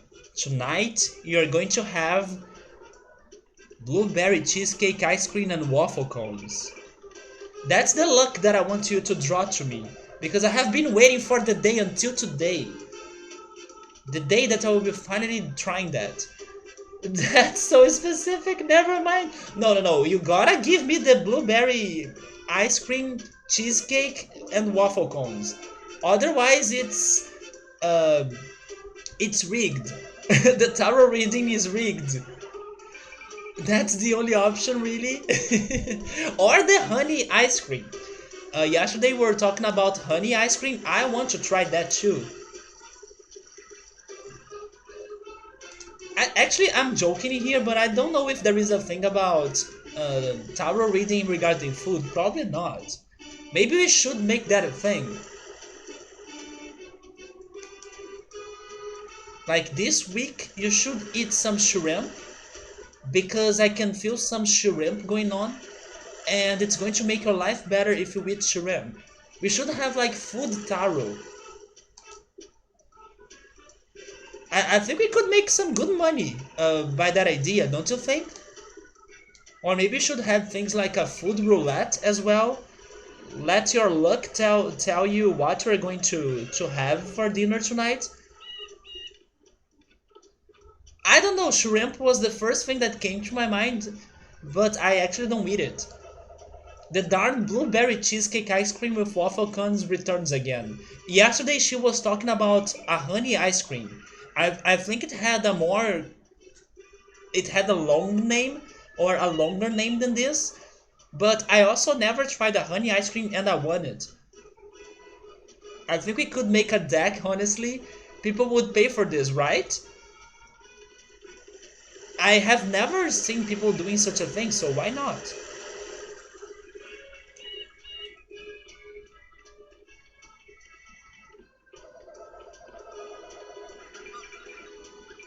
There are some foods, or wait, there are some food or some dishes, right? That people do have some mysteries behind them. For example, I don't know if it is a thing in the US or in Sweden or in other countries, but in here, when it's like New Year's Eve, people cook lentils because supposedly if you eat lentils before the new year, it's going to give you money for the next year. Have you guys ever heard something about that? Then there is also... Okay, I won't remember the name of the dish, but there is this pasta restaurant in Brazil that I don't know if they are in other countries, probably not. I actually don't think they are, but it's called Espoleto. Yeah, maybe you guys have never heard of Espoleto, and that's fine. But I remember that there is like a period of the year that they are always selling a certain dish, and I'm not sure if I do know which dish it is because I don't eat that dish since it's made of chicken, and I'm not a fan of chicken. But I think it's called chess chicken, at least translating the Portuguese name to English. I'm actually curious, but my phone is recharging right now, so I can't check it. But yeah, they also sell this supposedly lucky dish. So people that eat it during that month, I believe it happens during a month, they will get more luck in their lives. And I think it is a Japanese tradition, if I'm right. Even though it is a pasta restaurant or supposedly Italian restaurant, I think it is a tradition based on either Japanese culture or Chinese culture. I would need to check that again. But the lentil reference or story is more common. My family, for example, my mother, she always cooks lentil in the new year. honey ice cream sounds like it could be really good. So you also have never had it? It's just Joe Dancing, right? Joe Dancing is the ice cream sommelier. She's always trying the fanciest ice cream flavors. And you guys should try the one that I told you to try some weeks ago. Plum. Plum ice cream. It's so good. Summer is coming up in here, so hopefully I will get some day to hang out with my friends and go to the ice cream store we usually go. In there, maybe I will be embarrassed to take a picture inside of the place, but I can show you a picture of all the different and crazy Brazilian ice cream flavors I got to myself. They had it at the honey booth at the Missouri State Fair, and it was really good. I have never had plum ice cream. I win this round. There we go. Plum ice cream is so good. Have you guys ever had rum and raisins?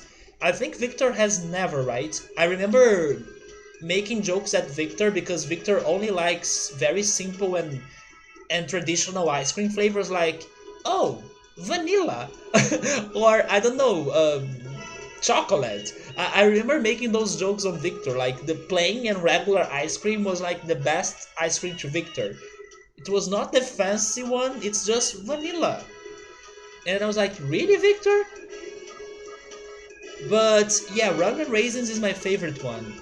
But maybe Joe Dancing has had it before. And the closest ice cream flavor to rum and raisin, in my opinion, is plum. So if you like one, you will like the other. I hate that it's about to be summer for me, because it means it's summer in there as well. Wait, Joe Dancing also has never had rum and raisins? Vanilla ice cream is so underrated. It is, especially if you combine it with another dessert.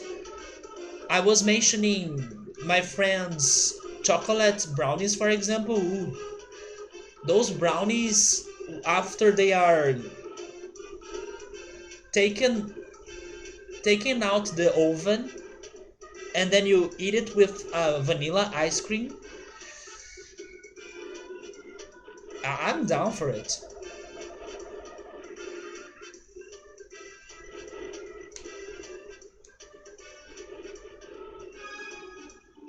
You like a good vanilla? Oh yeah, pear ice cream. I don't think I have had pear ice cream. Oh no! The fireball got me. But that's fine. At least I can get back here faster because I learned how to kill the hippo now.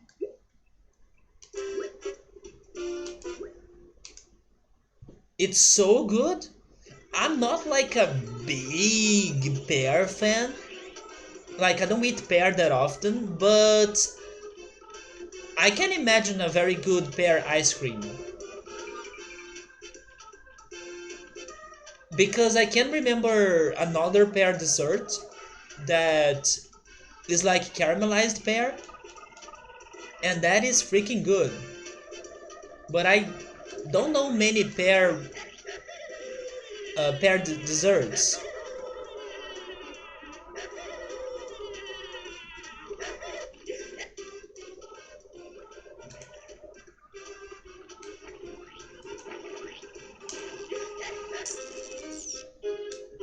You haven't had it in ages though. It does sound a little bit rare.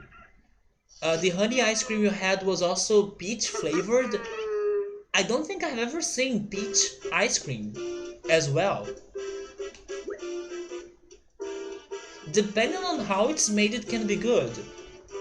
Joe Dancing, do you know if that peach ice cream was... it was using artificial peach flavor or real peach fruit on it? Because I honestly think I would prefer the artificial peach flavored ice cream. Pear ice cream doesn't taste exactly like pear though. It's sorta like how banana flavored candy doesn't taste much like banana, and I can understand it. Because I prefer, oh my god, I'm dead. I prefer banana desserts other than banana itself. For example, banana foster or fried banana. It's my favorite banana dish. And then you season it with some sugar and cinnamon, or honey as well. It's a very homemade country thing. You assume it's real peach, but there were no chunks. Is it very sweet, or was it like normal? It has some sweetness, but it's not like crazily sweet. One thing that I have had though was peach yogurt. Yeah, peach yogurt is more common here than ice cream, and it's good.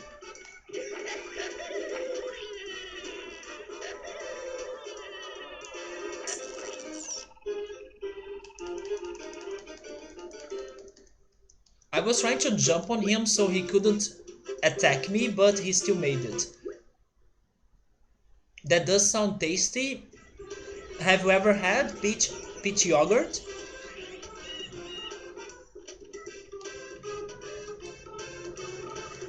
Another yogurt that I really like is banana and apple yogurt.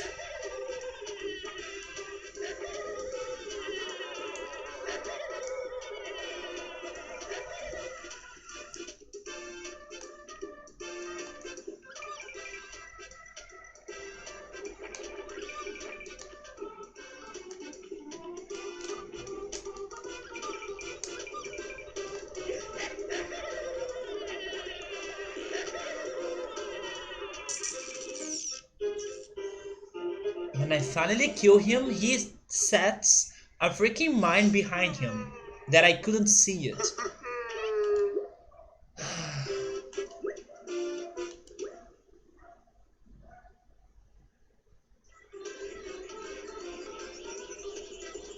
You don't think so, but you're not sure?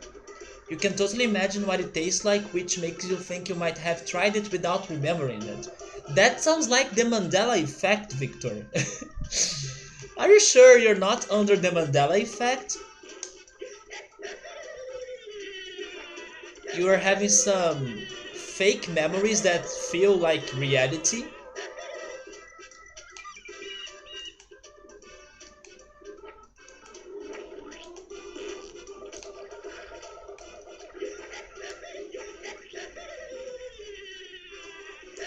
Wait, maybe now I should heal.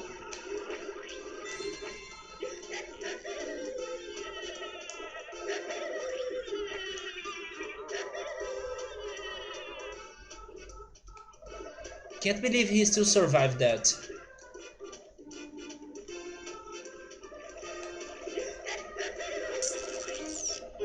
Maybe that's it? We were talking about the Mandela effect on Friday's stream. That's why I had it fresh on my mind for now. You know what? Someday I will buy the freaking Run and Raisins ice cream and I'm going to show it to you. I just hate how it's expensive. Ice cream is so expensive.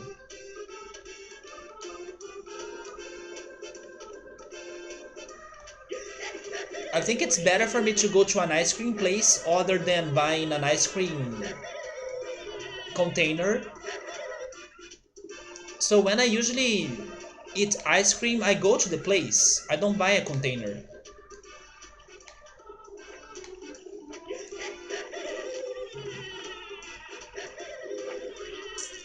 There we go. This time it was a good run.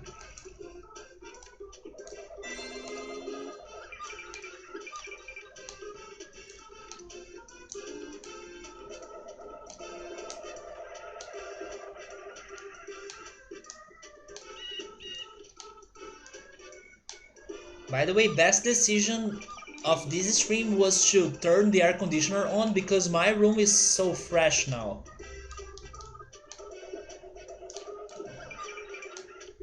Also, by the way, are you guys going to watch It Part 2? Draco was telling me yesterday that he was planning to do it, but probably only next week.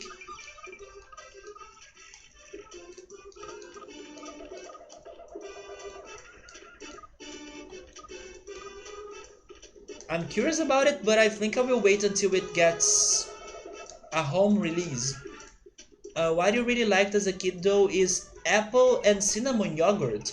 That's freaking tasty, but you haven't seen it anywhere since you were a kid? I don't know if I have ever had apple and cinnamon yogurt, but there is this one that I mentioned earlier, banana and apple yogurt. I only have one bad experience with that yogurt, and it's because when I removed my first wisdom tooth, I had to take the pills in order to heal, right? But when I was a kid or when I was younger, I couldn't swallow the pills. I struggled. I think I had like a blocked throat, or I don't know, it was psychological, but I always thought that I couldn't swallow things normally like that. And then I struggled a lot to take those pills. And what happened was that the only way for me to finally swallow those pills to heal my mouth after the surgery of removing a wisdom tooth was by drinking yogurt, and it was the freaking banana apple yogurt. So basically, after healing from that, I had to take a break on drinking that yogurt because I drank it a lot just to swallow the pills. And then years passed by, and I had to remove another wisdom tooth. But that time I asked the dentist to order or to give me a recommendation. I don't know how to say it. Not a recommendation, right? To give me not pills, but a liquid version of the medicine. There we go. And then I wouldn't need to be swallowing the pills anymore, you know. And then I drank the liquid medicine, the liquid option for it. And then I could also go back to enjoy the banana apple yogurt. It tastes like apple pie. Ooh, apple pie is so good. And cinnamon buns, which worked so well together. By the way, you need to check Discord to see your photo of the Quiz's kitchen you finally posted. I will go check it. I will go check it after the stream. You could never swallow pills as a kid either, but can you today? After dealing with anxiety problems and stuff, I learned how to swallow pills. And now I can do it without any problem. I do have a Discord, but I'm not using it for things. I basically only have Discord because of Draco pretty much, but I don't even check his Discord that often. But sometimes he says things like, oh, go on Discord and then see this, see that, or post the picture of um, the 100, how's it called? The 100 Club, I think? The 100k Club of Dracoins. So I did an account just to check his Discord sometimes, but I'm not really using it yet.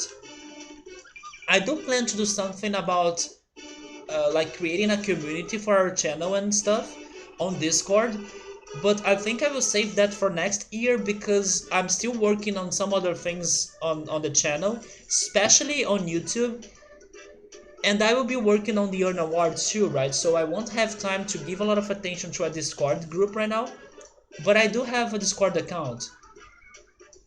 Use it for Draco and Drew? Yeah, I pretty much did it for Draco's community.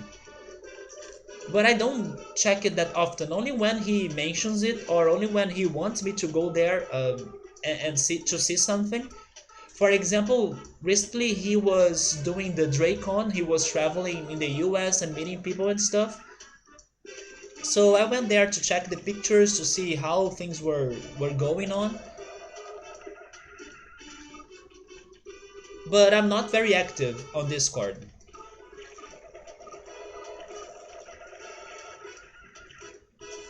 Did I get the sphere right there? I don't remember. I did, so let's go to the hippo.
May I make a random question right now? It's very random. It has nothing to do with what we were talking about. But it's just because I'm still thinking about that tarot talk and I don't know, things about luck and preferences and stuff.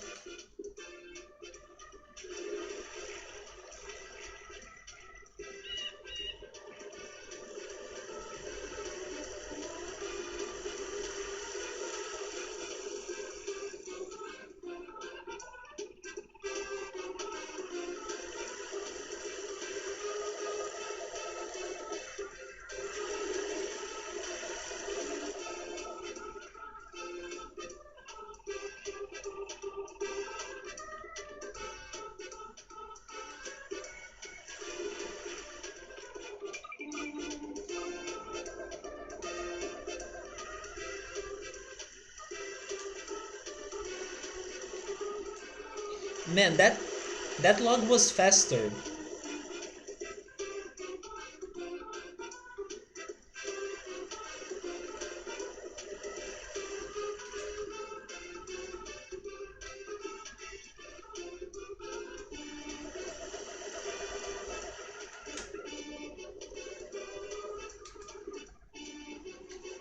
There we go.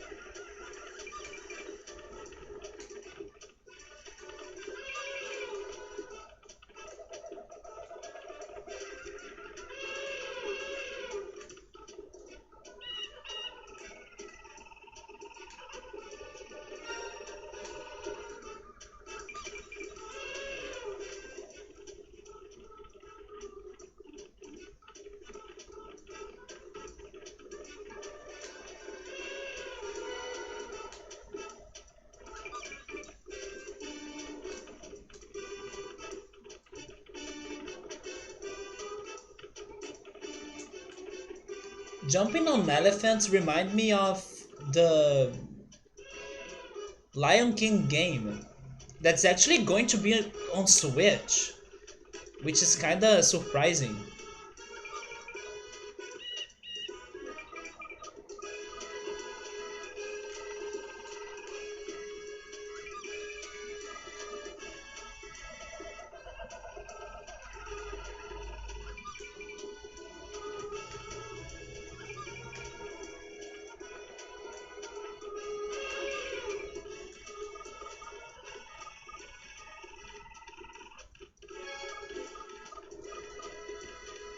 Oh, there is a sphere hiding right there. I need to remember it.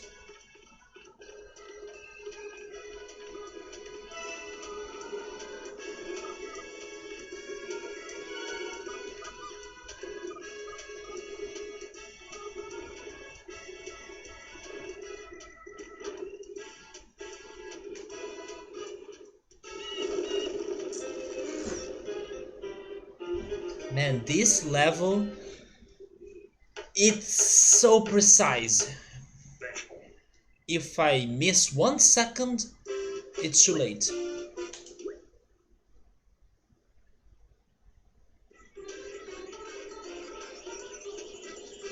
And the bad part is that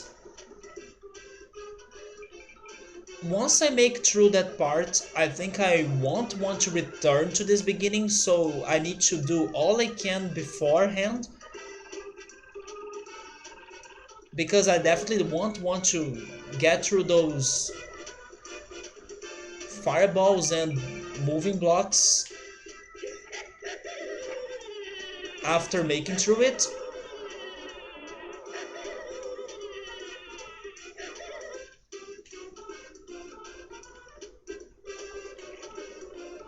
So it's not like I solve the puzzle first then return to collect the things, right? I need to get everything right now.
I'm really hoping that after that lava part, the level is over.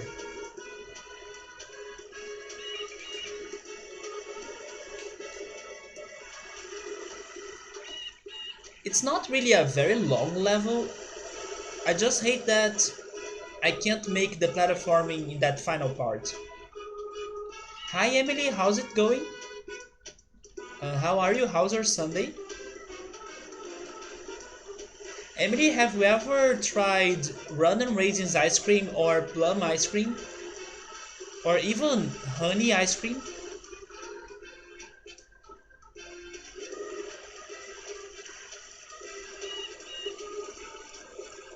I don't think you told me once that you had Run and Raisins ice cream. Because Victor and Joe Dancing, they still haven't tried it.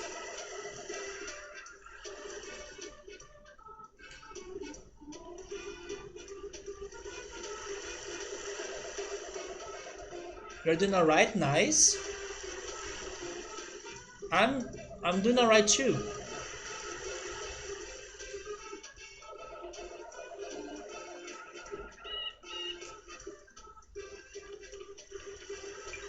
Yeah, Run and Raisins, I remember you telling me that. But then Joe Dancing made me curious to try honey ice cream.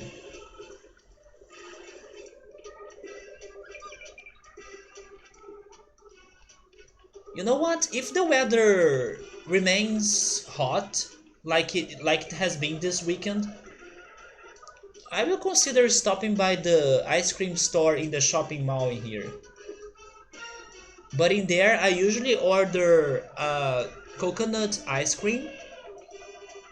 Then they also have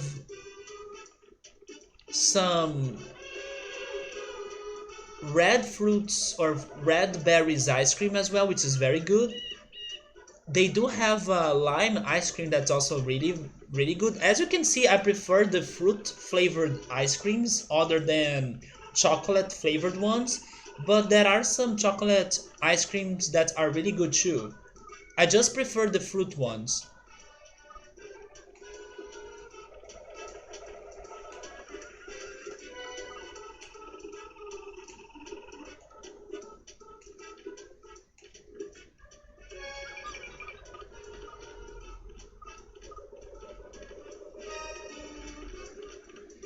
Yeah, do you like it too, Emily? It's so good. It even has the coconut um, sprinkles on it.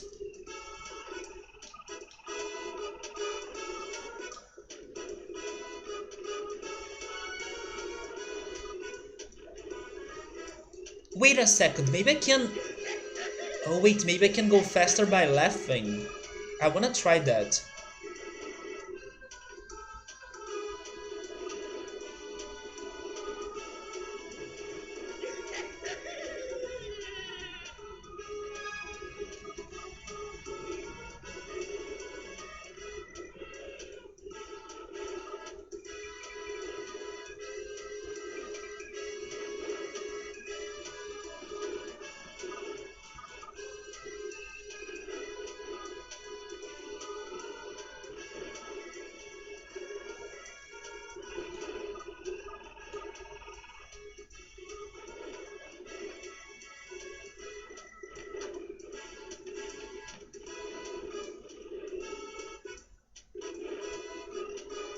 But the problem is in here, right? The camera is not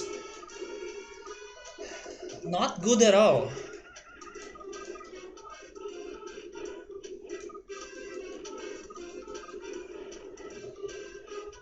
Wait, you don't like that part actually?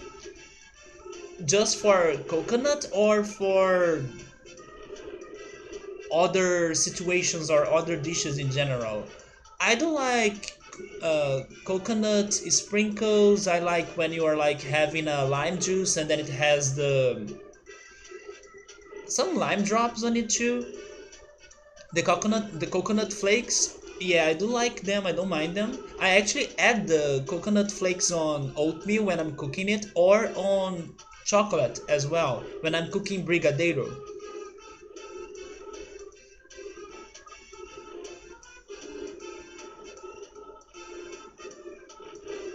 Wait a second.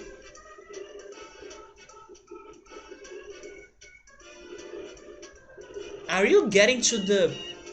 It doesn't get to the wall, you see? It has a shorter time.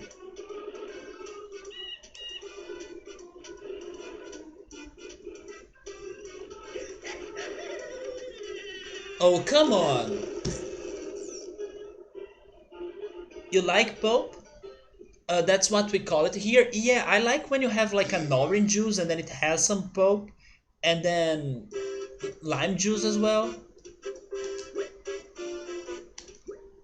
There is also passion fruit juice that can have a little bit of seeds on it, but that's not really great, but it's fine if there is some, I guess. You like a little? Yeah. So it doesn't really change the texture too much, right? Yeah.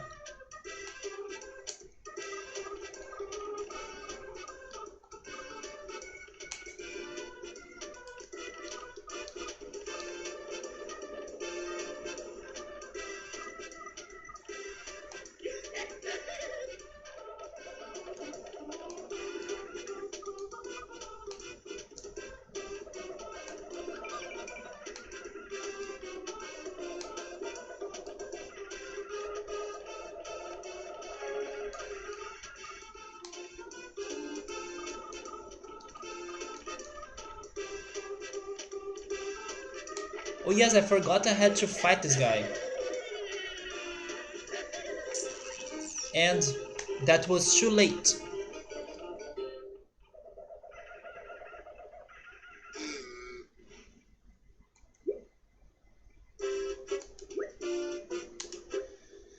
I just need to get through that volcano part. And then this level is going to be it.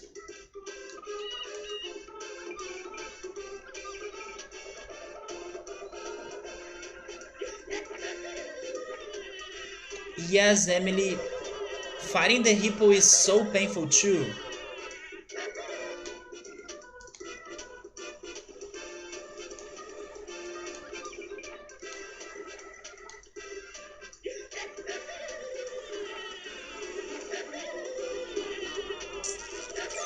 But I did it now.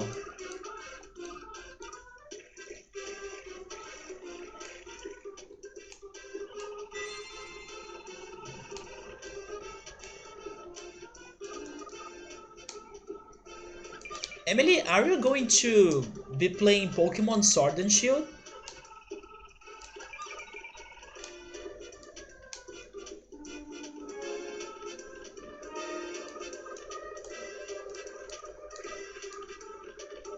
You want to?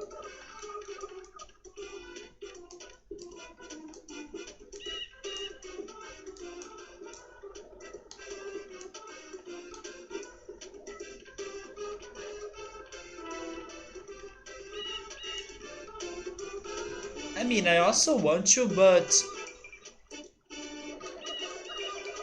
I don't know if I will really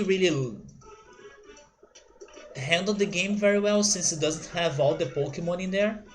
Actually, there was this video that I was watching that they had like a picture of the official trainer's guide for Pokemon Sword and Shield that was on a pre-sale, and then people have been studying the size of the book and then comparing it to previous trainer guides for the previous games, and they estimated that in that trainer's guide there would be like 500 Pokemon to fit the pages of it. So I was like, really? Only 500 Pokemon? I mean, it's just a speculation. Maybe they will change the layout of the trainer's guide and then fit more Pokemon in the pages or something. But if they don't change the layout and stuff, maybe we're only getting 500 Pokemon in this game. So that kinda puts me down. But at least I have seen some of my favorite Pokemons in there. Like Vileplume, for example. I love to play as Vileplume or to have Vileplume in my game. It's my favorite grass Pokemon. But sadly, you share your Switch with your brother, so he's gonna probably be playing it.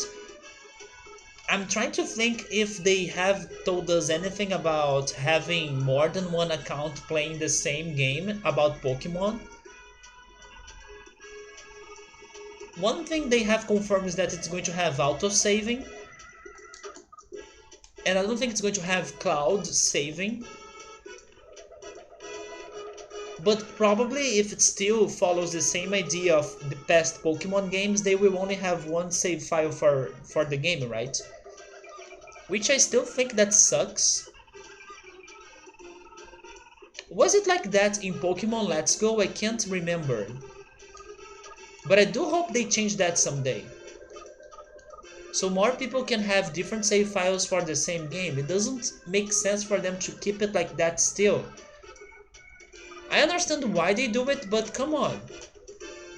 They do it because they want people to buy the other similar game and then have a new save file on it. But no, they are already a bit different. They will have differences in the story, they will have other Pokemon. Then they are also adding different gems for each game, so come on, it's different enough for people to buy the other game if they want to.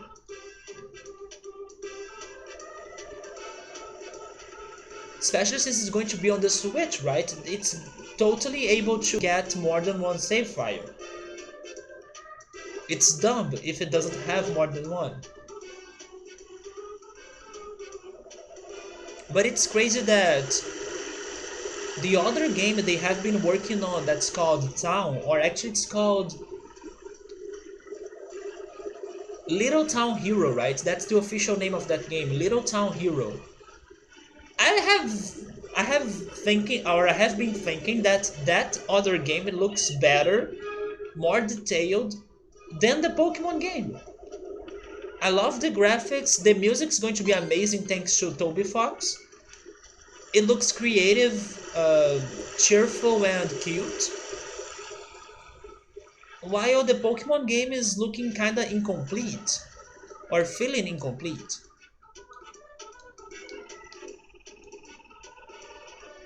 I even think that Little Town Hero is going to be released before Pokemon, if I remember it right. I believe they are going to release it on Game Freak's birthday, but I don't remember the day anymore. But I have the feeling it's in the end of this month.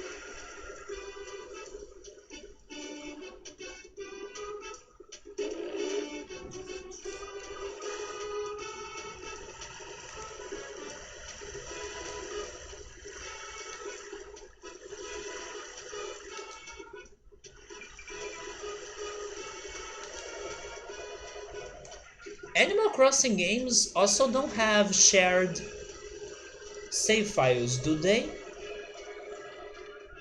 Because that would be another good change for the next Animal Crossing.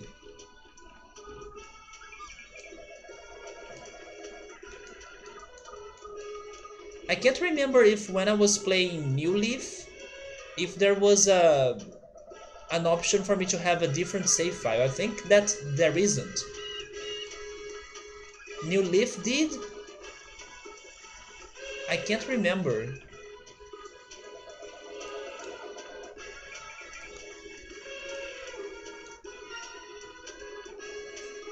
Hi Subaru, how's it going, man?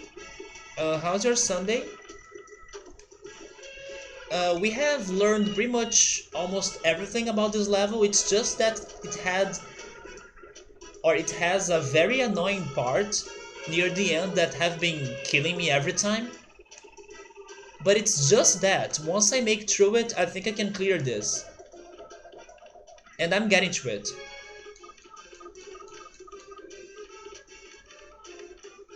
It was still in the same town, but new characters. Oh, okay, I see. So people that would be sharing the town, right? That's coming up in the next game too, but with friends.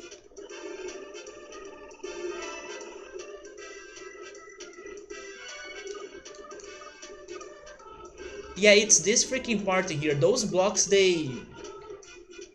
They get me every time. Not this one, but the second one.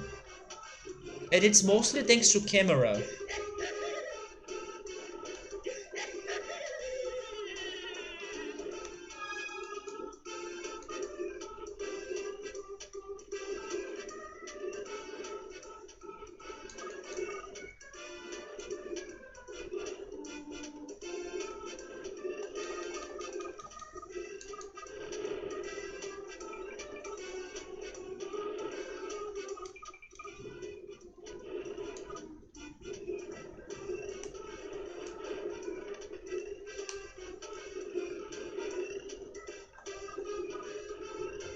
Yeah, this block right here. I hate it. It's so fast.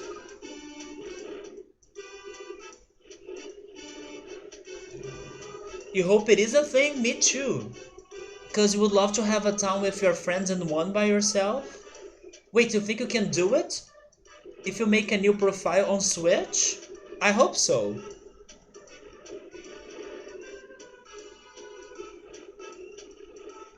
If only there was a way for me to slow this down. But of course there isn't.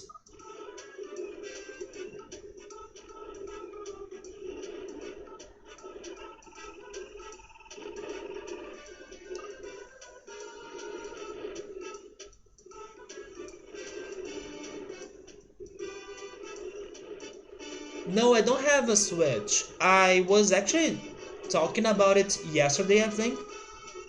That last year I was planning to save some money to buy a Switch this year, but I have been changing my mind. I feel like saving money first and getting into investments and then leaving a Switch and some other things for a later moment, especially hopefully when the prices for those things they drop, although it's very hard for those prices to drop in here.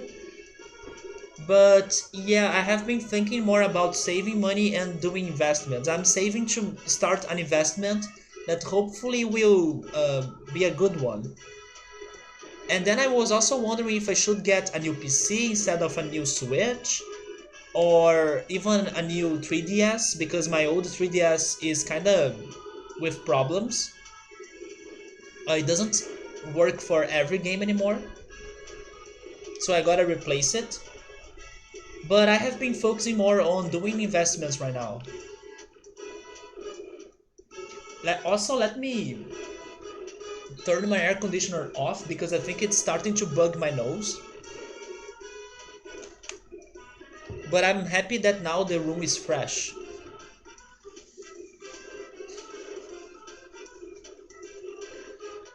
But Subaru, this is the problem, man. I can't get through this moving block.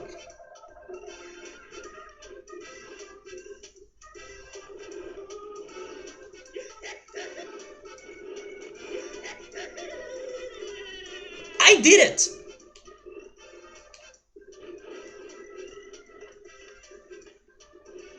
Now please let's not die. Okay, elephants are friends.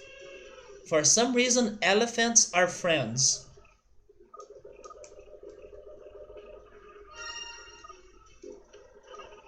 Oh no, we have another pit and a turtle tank.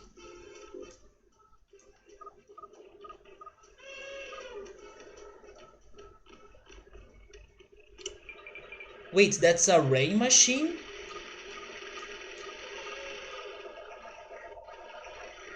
Why do I want this place to rain? And it's for a limited time.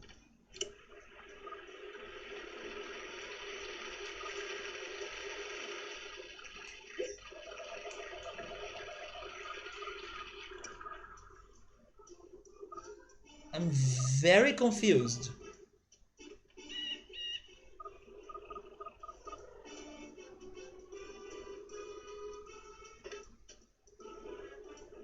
I don't want to fight the elephant because I think it's going to kill me. And it's my friend.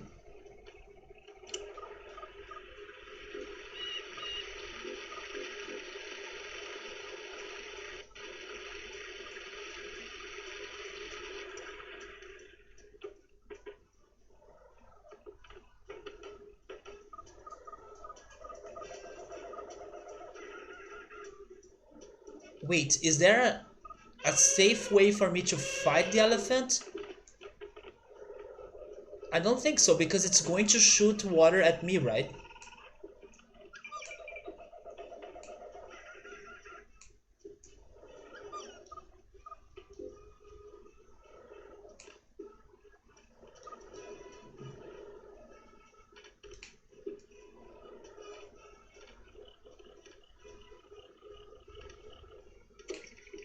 Oh, the tank is scared of me. No, but it's going. It killed me.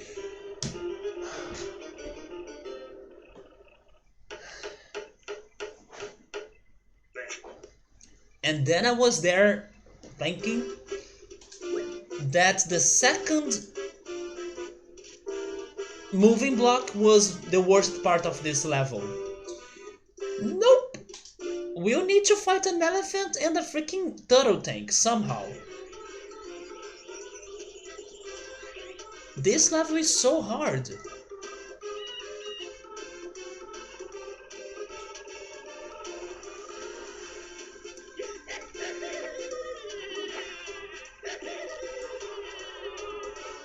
Well, maybe I can try this strategy against the elephant.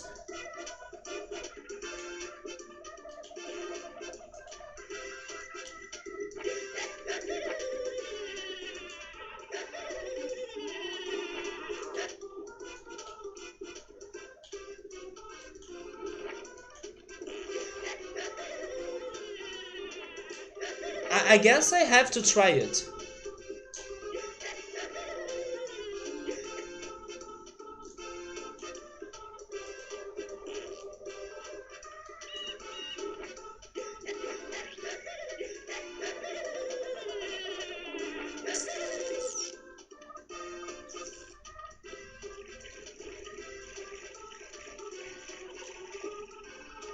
And in order for me to get through the moving metal block,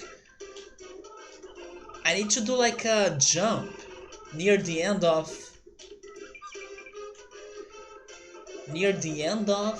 my walk through it.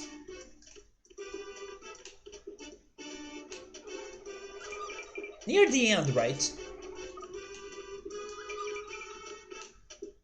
Because it's pushing me to the lava.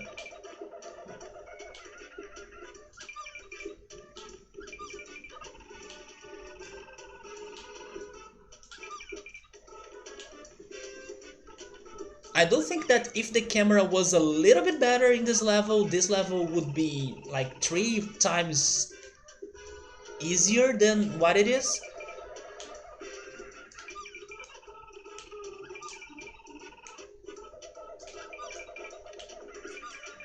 But yes, it is a very shitty camera.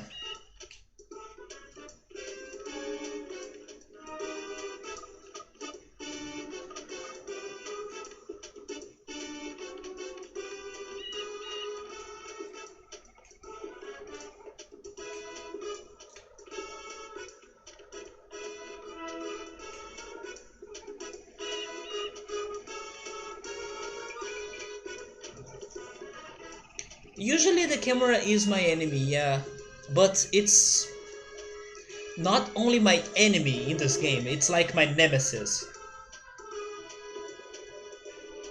It's like the worst.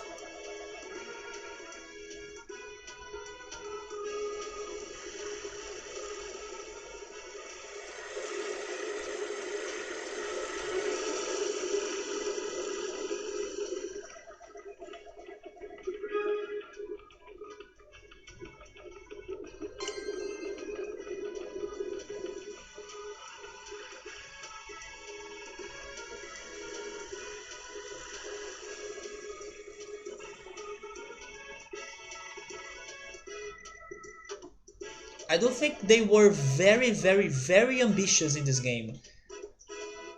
And unfortunately, the game's mechanics or the game's limitations could not make for them for their attempt, you know. Because I see the potential, I see the ideas, I see the creativity, but the mechanics, they don't follow it.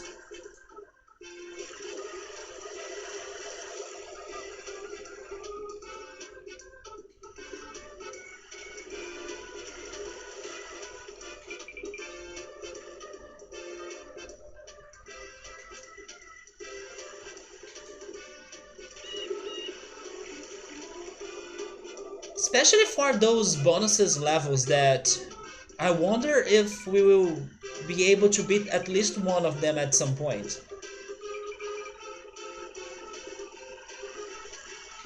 Those levels are too hard. When I believe they were trying to make them simple, but no, the mechanics they don't work very well.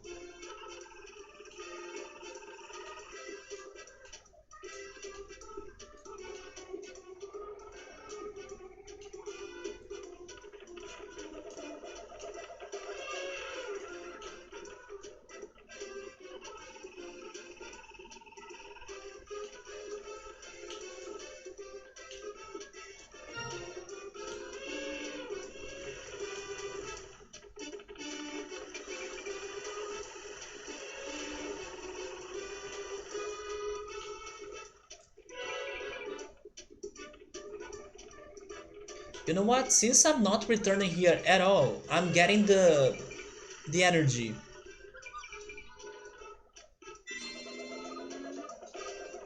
Especially because now I know we'll be fighting some enemies later, so it's better for me to have full health.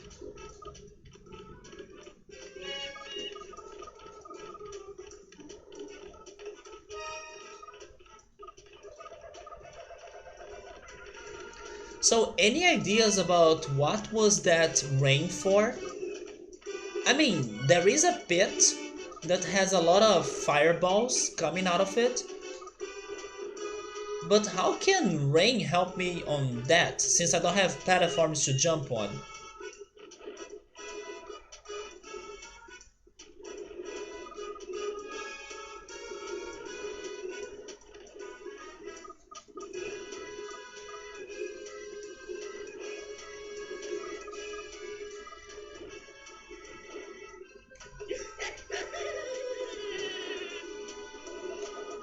Okay, I was getting too greedy right now.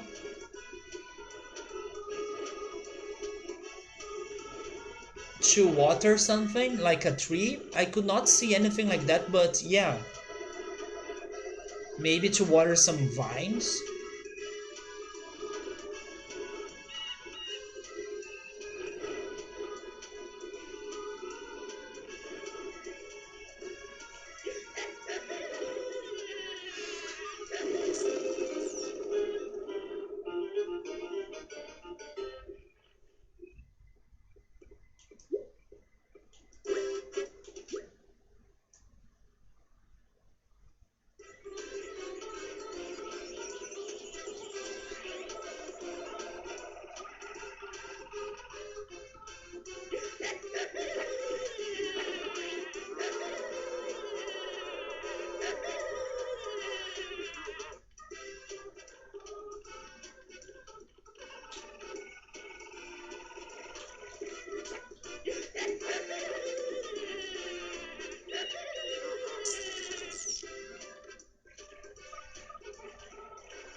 You know what? I will watch this video again. Can you show me something about that last area that I don't know exactly what to do in there?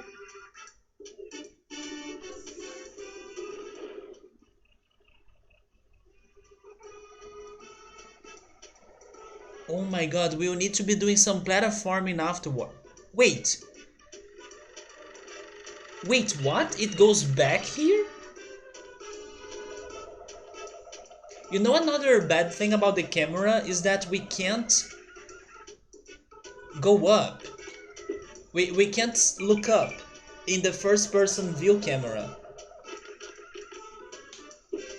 But I think it goes back to this entrance.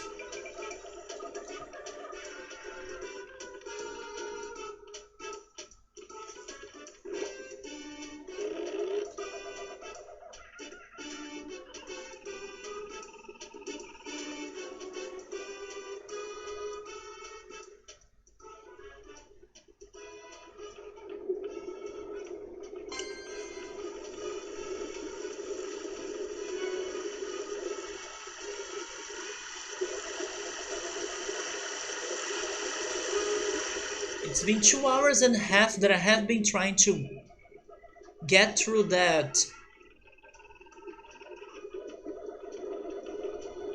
metal block that moves, right? I'm thinking to myself, should I consider save stating or something? Just so I don't need to redo all of this part. You know what? I think I will save stating there. Because doing this rest of the level is like fine by me. It's no big problem, it's just repetitive.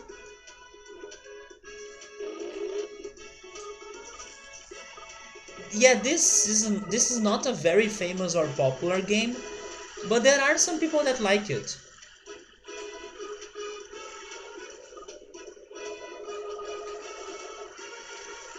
I just wish the mechanics worked better. And I think it was a problem of refining the game, you know. It has everything here to be a successful game in my opinion, but because the gameplay is a bit limited or some mechanics they don't make for the challenges, it gets frustrating.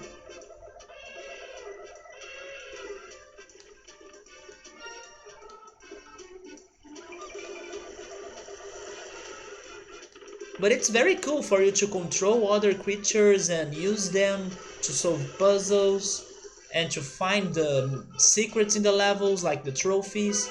I like that. It's just that sometimes jumping doesn't go in a way you want, the camera doesn't help you. It's basically limitations, right?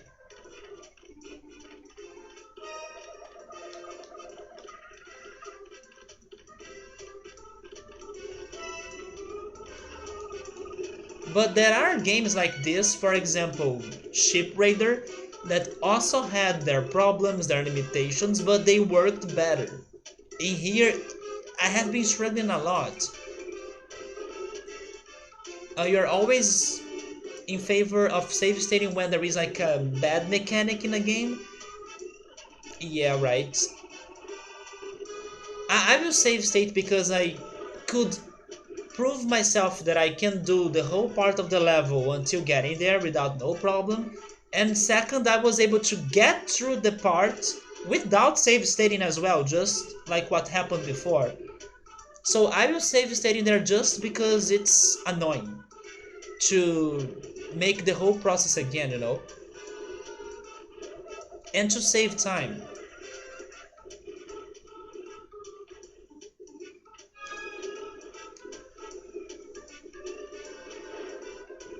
But at least I could get through that part without save stating, at least once.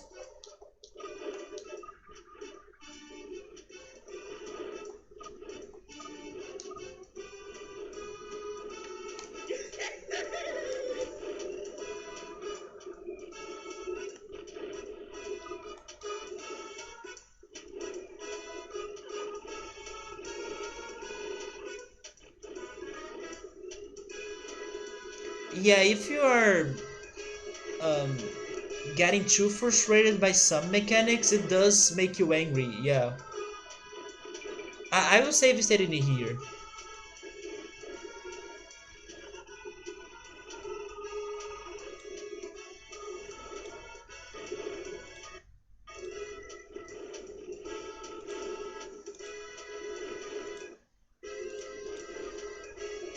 There you go. But let's try to do it This time again. I know that if I'm laughing I run faster, but I still need to make a jump, I think. And once again, if the camera was perfect, I wouldn't go in the wrong direction.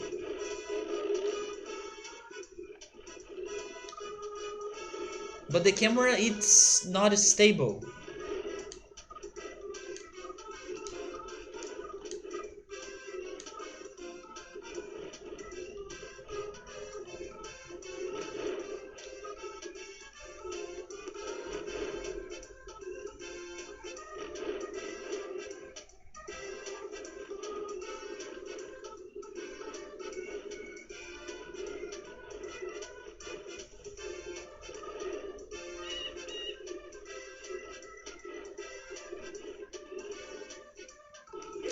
No, wait. Um,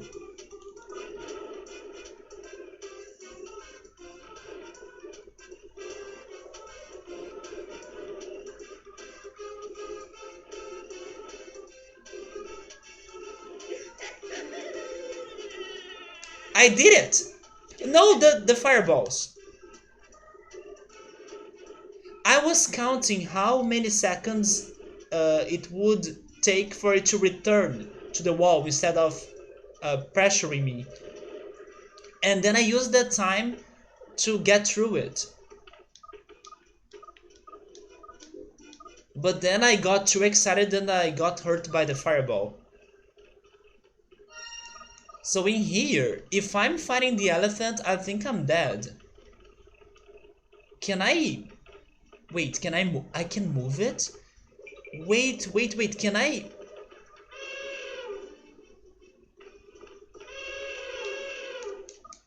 I hope I'm not glitching the game though. But if only I could make the fireballs to kill the elephant. Or if it gets stuck there.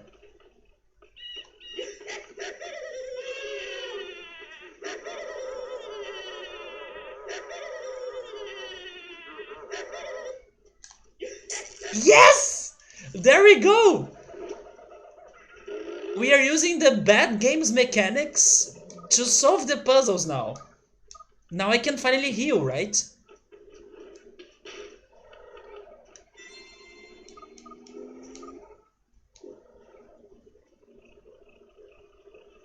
And what about this rain?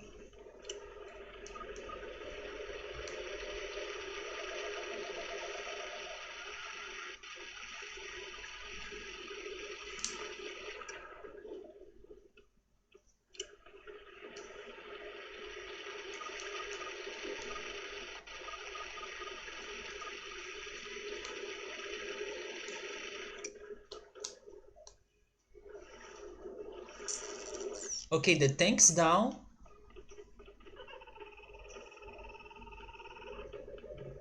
So what happens now? Maybe they want me to use the tank because it's fast, I guess?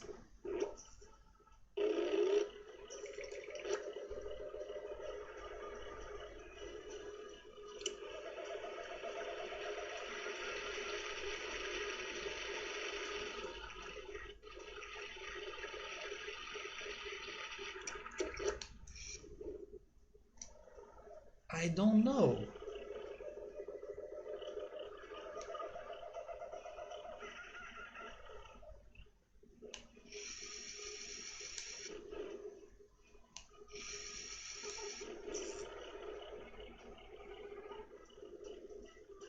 Yeah, we are trying to use rain dance to increase the water attacks, the damage that the water attacks will cause. Is it really the thing? Like, can you...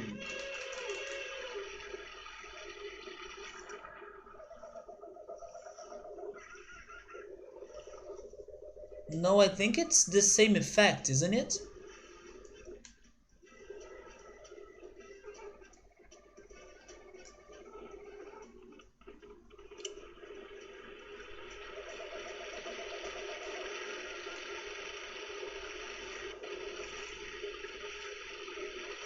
Remember Bomberman 64, the second attack, when we were progressing through the Earth dungeon? We had a lava section just like this, and then we had to freeze the lava to walk on it. I'm getting flashbacks from that. But in here we don't have a freeze ability, only water.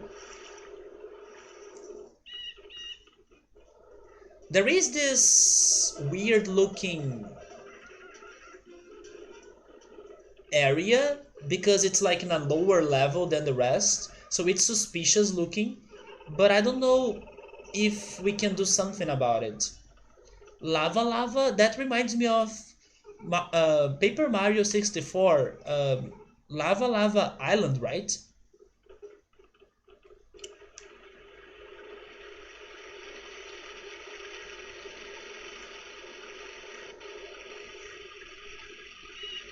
Yeah, this doesn't seem to be doing anything. Do I need to go inside the... Can I bring the rain inside this place? It doesn't make sense, right? Because it's covered. I can't even see it, so that's not the answer.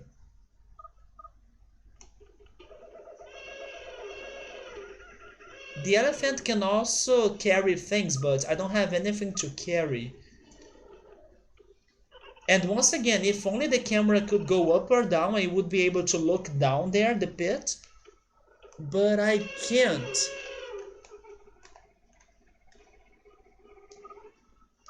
But I can turn it. It's just lava. Wait, is there an invisible path? Oh my god, I think there is an invisible path in here.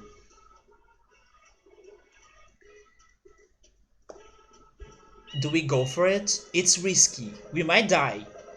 But I think there is an invisible path. Look on how the water stops right there. But it falls right there. There is an invisible path.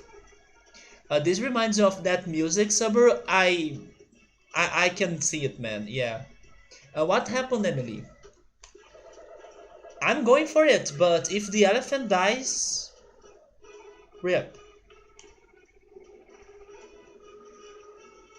Can elephants float? Can elephants fly?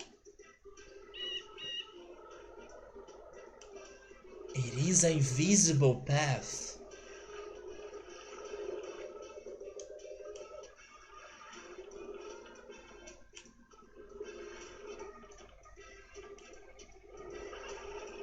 Wait, now I need to be super careful because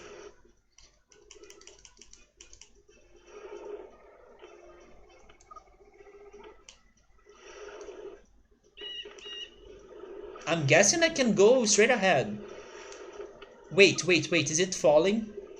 It is falling. No, we need to make a turn somehow. It's falling there too. Hi, Outros, what's up, man? You had some guava pastries last night? I need to buy more. I have eaten all of my guava paste that I had. Which pastries did you have? Did you have the guava cake? Or did you have something else? But yes, I'm out of guava paste.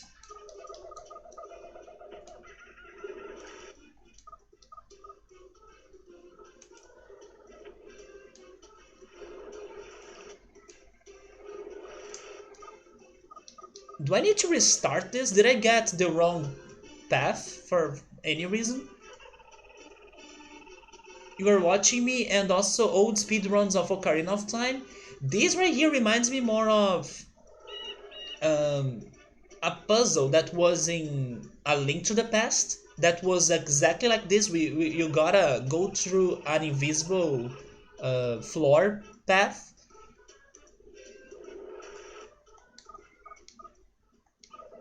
But yeah, Ocarina of Time was something that I got some memories of it yesterday. We were playing a level in here that was more like Ocarina of Time.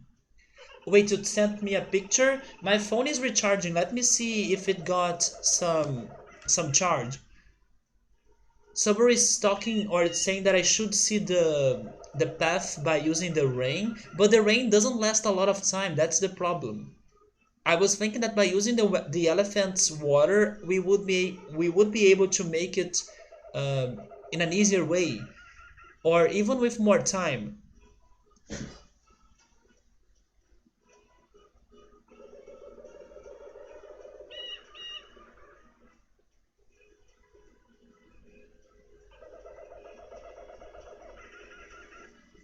I mean, I can try using the other animals, but I was really thinking the elephant would be our best shot. We were also watching a cooking competition show. Wait, they had tapioca flour as a mystery ingredient and no one knew what to do with it. I would have made farofa? No. I mean, yes, but depends on the flour. Um, I don't know if the one they had in the TV show would be the same one for you to use and to cook farofa. It depends on how the flour was processed, right? Uh, how it was prepared. But yeah, farofa could be an option, but I'm not sure if they had the right tapioca flour for farofa, because otherwise they could have given them a flour for them to make tapioca or a dish that's called tapioca here, but it's like a taco. It looks like a taco. This game have problems. It does have some problems. You remember the invisible floor in A Link to the Past, right? But Ultros, yesterday when we were playing the earlier levels of this jungle world, there was an area in the first level that had like a wooden bridge that reminded me a lot of Kokiri Village, in Ocarina of Time, when we are leaving Kokiri Village and then there is this wooden bridge. It was exactly like it. But this is A Link to the Past for sure. You are only hearing flour, it has the same pronunciation. Flour, tapioca flour, and flour. It's it's the same pronunciation, Subaru. So you can still keep hearing flour. That's fine. It's the same pronunciation. At least I think so. Let me get the cell phone.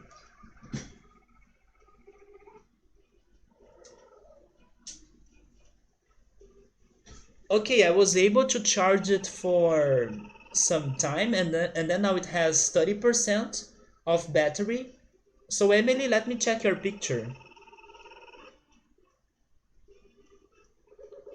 Do you remember the name of the show, Ultras? And also, what did they do with the tapioca flour in the end?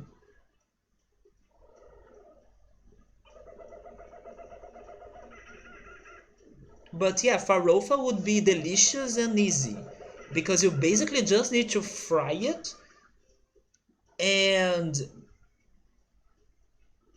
you add whatever ingredients you mix, whatever ingredients you want with it, right? Oh my god! I see. I think these are like some small pastries, like Emily said, but in here we kind of call them like cookies. But I know in English they are different than this. Like you wouldn't call this as a cookie in English, but it's like tiny snacks.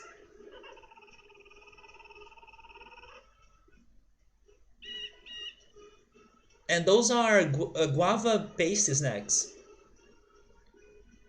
Emily, I love them. They are very, very good. What's on top of them? Is it sugar? I don't think I ever had them with sugar on top.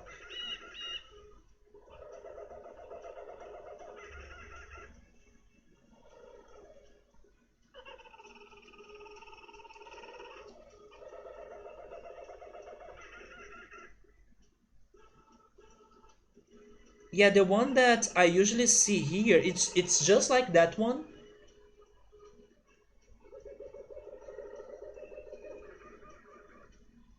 but it's like this.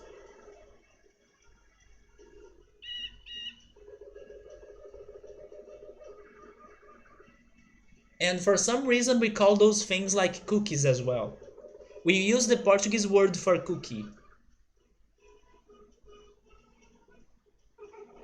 I'm chatting with Saria or Saria. Oh, you mean the moment in Ocarina of Time, I see. And she's like, here's your ocarina. Wait, no? Don't you get the ocarina later with Zelda? I can't remember. Maybe the Ocarina of Time you get from Zelda, but maybe you get an early ocarina earlier? Oh, you were watching Chopped? I have heard of it. It's a famous cooking competition show. One made like pancakes. Pancakes? Okay, maybe the person went for something close to the tacos that I was thinking. But if it was really like pancakes, then it's kind of surprising to me. The other did like a breading with it and fried it, and the other thickened the sauce, and that was sugar. Oh wait, you also had cupcakes? You get two, you get an early ocarina? I forgot about that.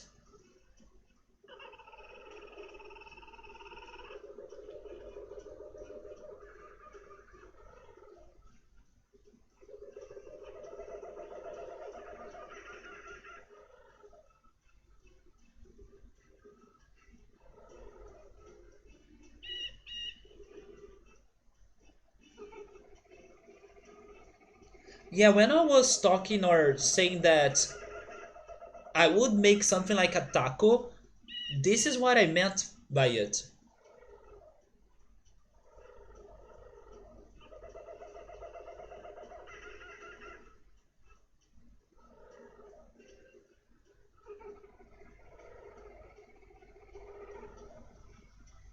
It's like green and olive color. I'm starting to remember, but isn't it very useless? Because it's not true after that you meet Zelda and then you get the Ocarina of Time. Or am I crazy?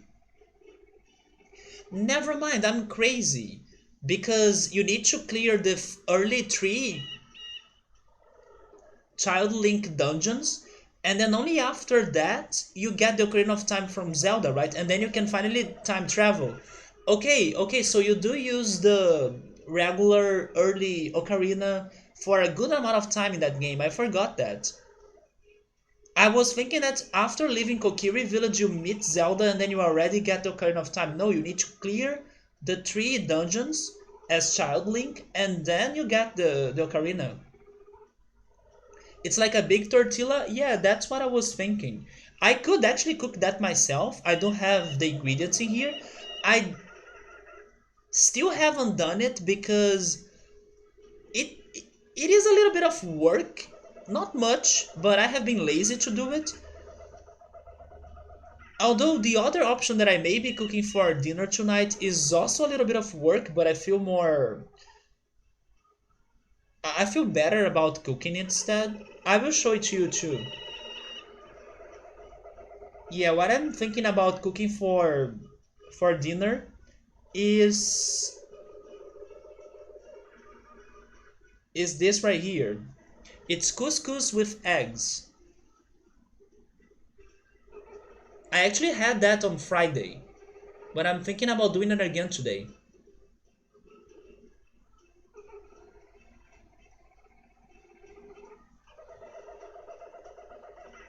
You can teleport with it. Yeah, the first ocarina is it's probably just for simple songs, right?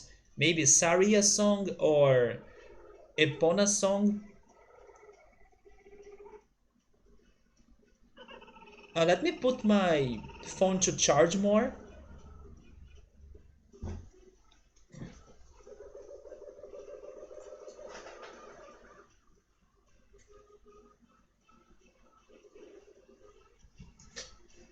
Large folded tortillas like that, we here would call quesadillas. Quesadillas, I have heard of it too, but I have never had quesadillas.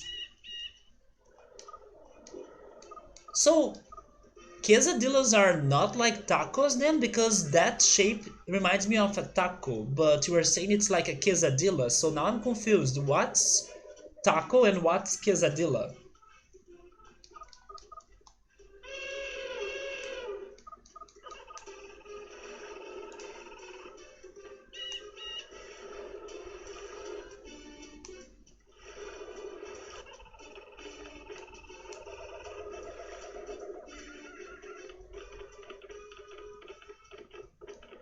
Well, we know how this starts, right? So let's try using the rain a little bit.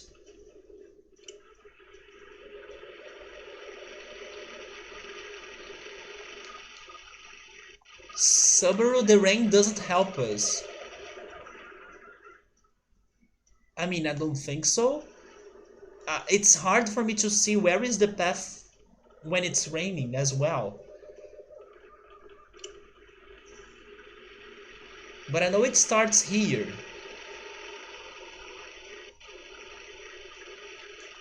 You see, the rain um, doesn't really do much, in my opinion. Not to mention it's very short. Let me see if there is another start. No, it really starts there, so maybe there is only one path. Wait. No, there is something in here too now.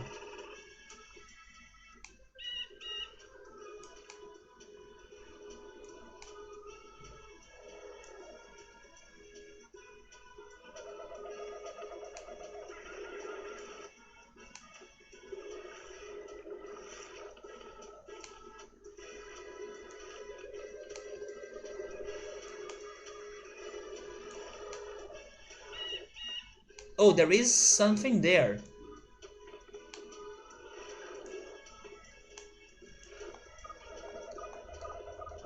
Maybe I need to go right in here? Oh!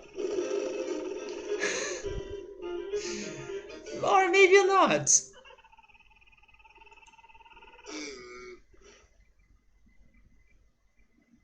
Let me load the save state. There we go.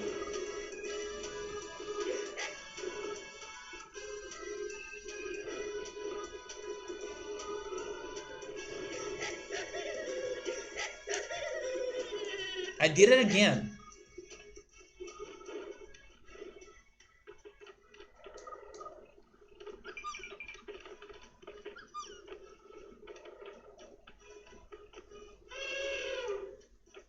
The I is almost silent, so it's like quesadilla? Quesadilla. Yeah, that sounds much better than what I was saying. That's true. Quesadilla.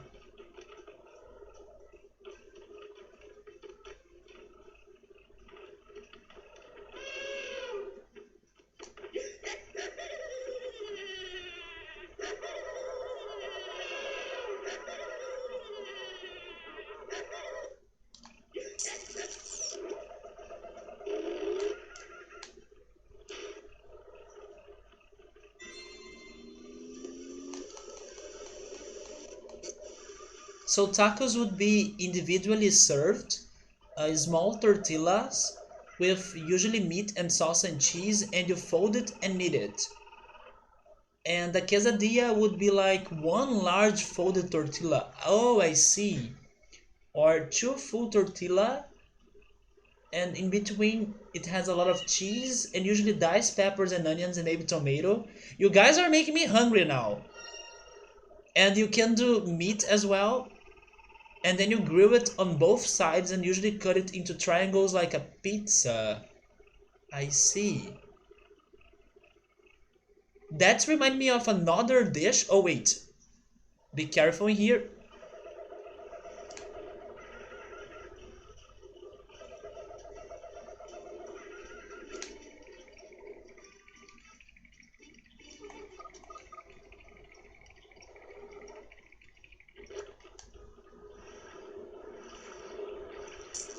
There we go. What if we try progressing by using the turtle? Maybe we can... find the platforms by using his bones?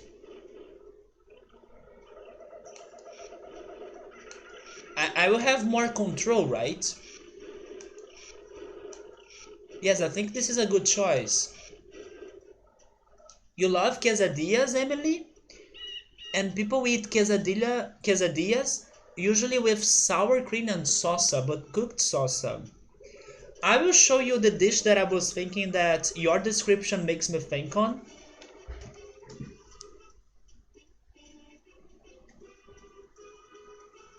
But I'm thinking that quesadillas are larger than the dish that I'm going to show to you.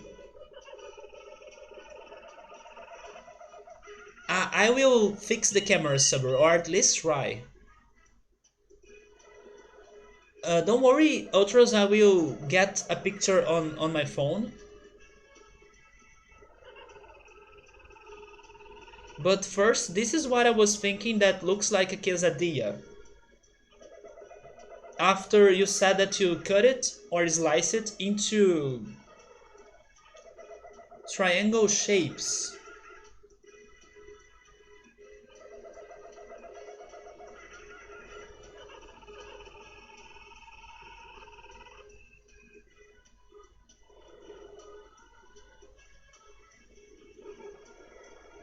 But I don't think it's different.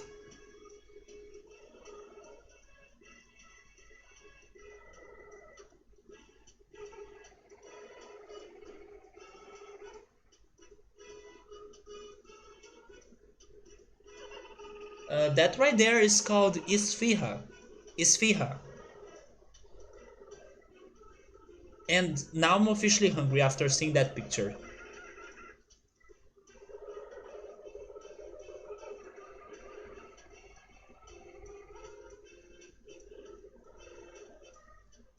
Now let me look for quesadilla. It looks like empanadas. I think that's a very close dish.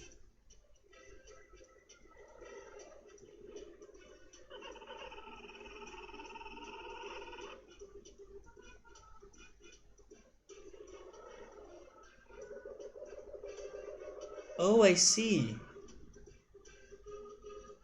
You know what quesadillas remind me more of? A crepe. To me, it looks a lot like a crepe.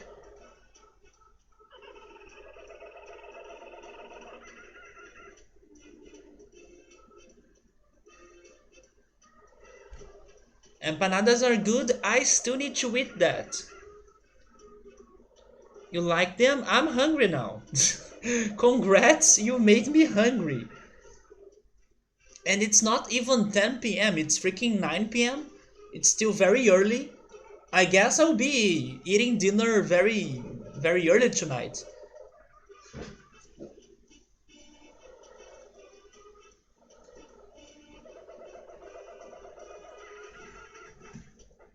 It's the same idea of a crepe, right? It's a flour tortilla too. Oh wait, it's a flour tortilla dough. Wait, what's the crepe made of then? Isn't it flour as well? Instead of liquid? Oh yeah, never mind, you were right. So I don't know how you cook the tortilla then. Empanadas are similar to pastels. Oh, I love pastels. Yeah, I remember that talk too. Pastels are so good. So quesadillas are like crepes, or quesadillas are like crepes. Then empanadas are like pastels, and then taco is taco, right? But I was trying to compare taco to tapioca.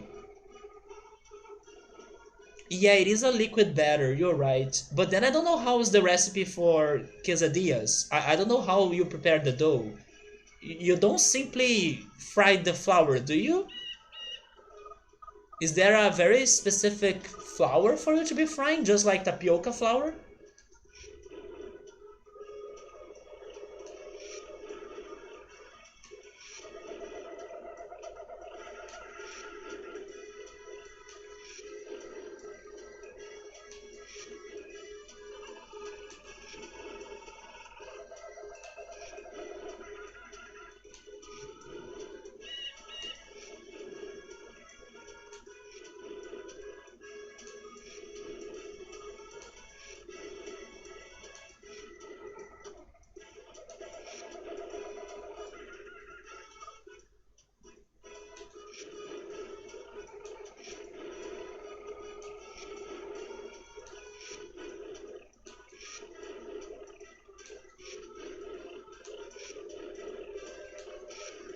We did it.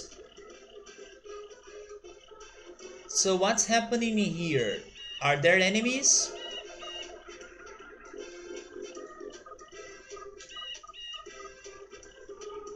It looks safe.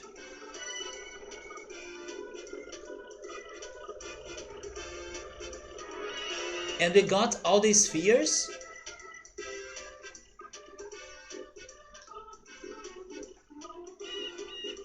But what do I need to do?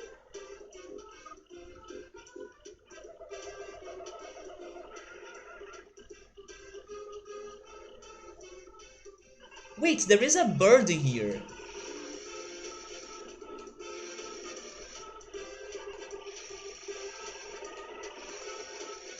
I guess I need to defeat the bird?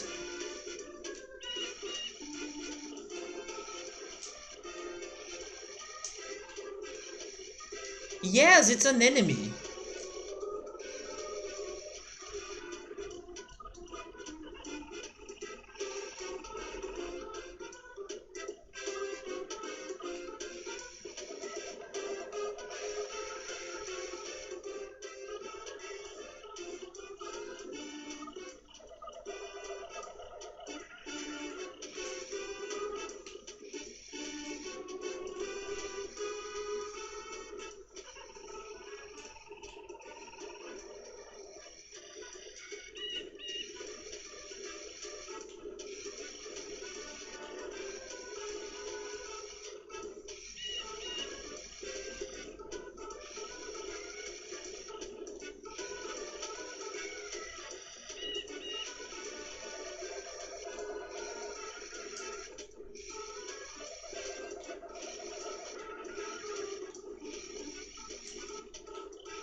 There we go. That's a parrot? That's not a parrot. I'm so sorry. Parrots are not purple.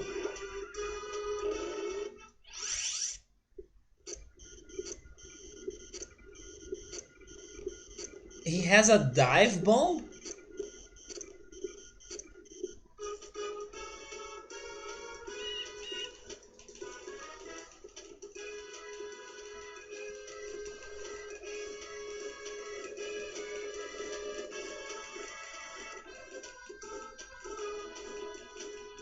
I will read the recipe for quesadilla soon. Let me just try finishing this level.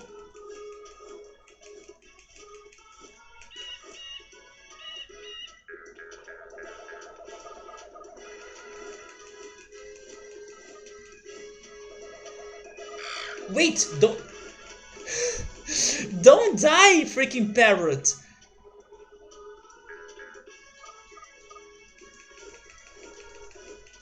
Oh wait, maybe I need to go there?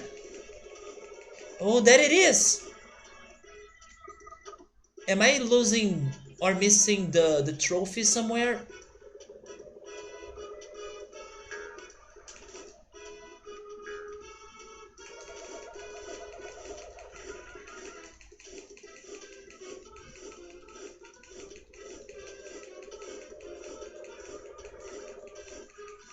Oh, wait, there it is! Let's go get it!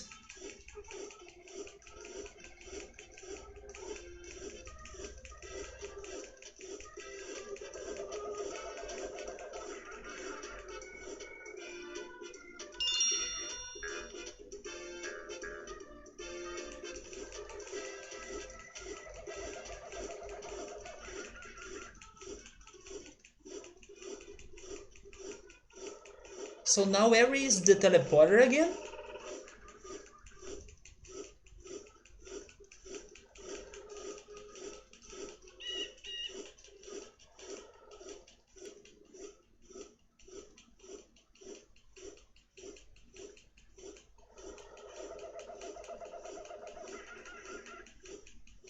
Wait, I'm back here. No, no, no, no, no, no, no. This is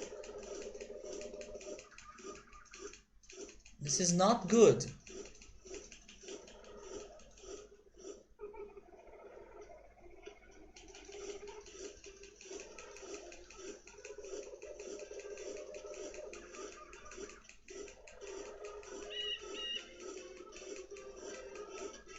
Oh, it's right there.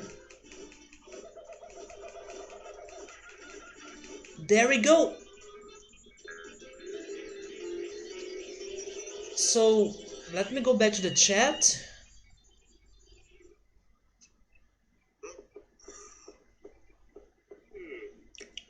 So a tortilla or a tortilla, I don't know how to say it, I'm sorry, is like a stiff dough, like pizza dough that you roll flat. But pizza dough is also a... Wait, it's not a batter dough. Wait,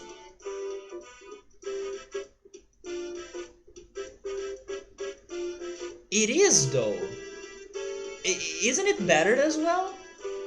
But it's not too liquid because it gets consistency, right? While pancake, it is very liquid. And then you roll flat. And then you cook the tortilla both sides. And then you grill them. I don't think anyone outside of Mexico makes homemade flour tortillas on the regular. So basically they buy them pre-done, right? Or you buy a bag of tortillas already cooked. Some places are more authentic and they make their own flour tortillas. Like big flour discs, and then you can cook them more on a hot pan. But mostly they can simply be bought in supermarkets. Well, think of a bread, and then you can put bread and eat it, but you can also grill that bread, oh yeah, more in a pan or toast it. So tortillas are the same idea. And what I showed you looks like samosas, which is... I believe we were talking about samosas once, which is Middle Eastern and West Indian. I think it was Uritsuru telling me about samosas. Maybe it was you, Ultras, I can't remember. Usually stuffed with potatoes, diced carrot, onions, and peas, lots of spices like curry and masala. Roti, is it a bread? Yes, I think it is a bread, isn't it, Emily? Tortillas are very close to a roti. It's like a super thin tortilla. Indian tortilla, basically, both East and West Indian. Yeah, Emily, it's pretty much because that level had a lot of different textures to it. The lava, the rain, the jungle. So once I was getting to the top of the level with the parrot, it was glitching a lot. And hi Squall, what's up, man?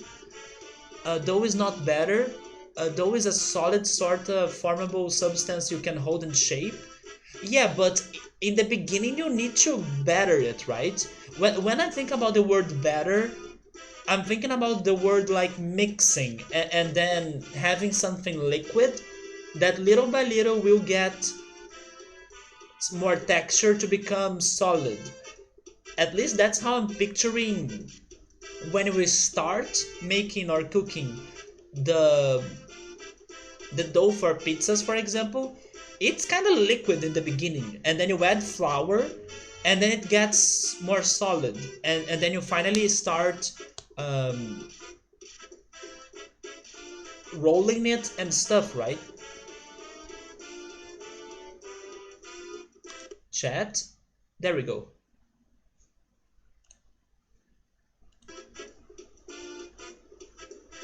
Yeah, all those start as batters. That's the idea that I was getting from that word.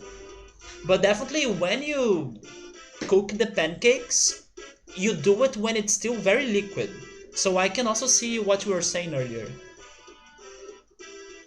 So how I say tortillas are different from how Americans might say it. Are the L's pronounced? It is pretty much like tortillas, right? Tortillas. It's just hard for me to remember that those L's are not pronounced. Tortillas. Yeah, tortillas. It makes a different sound that's not silent. Because to me it sounds a lot like it's silent. But while we are discussing this, let's start the next level finally. It's the Swamp of Eternal Stench. Are we going to be fighting rats again? Phew, so this is where the sewers lead. And here are you slap bang in the middle of it. Haha, wipe your feet before you even think about crawling back in here. We have three objectives right now.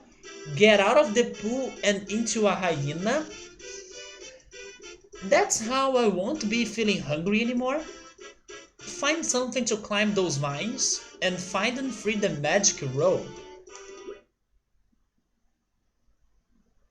The last sewers level was freaking amazing, so I do have some high expectations for this one.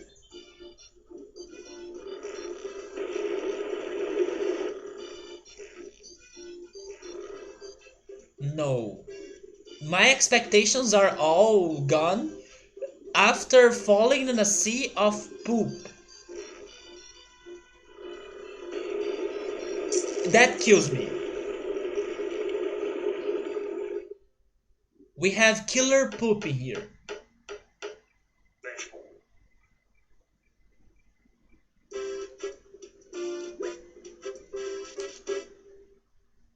Imagine if there is like a horror movie that a person's fart can kill people. I'm having some weird creative ideas today. I should write them down and then be successful in life. First I was talking about food tarot, and now I wanna watch or produce that horror movie that people fart to kill people. It can be a comedy horror movie or something.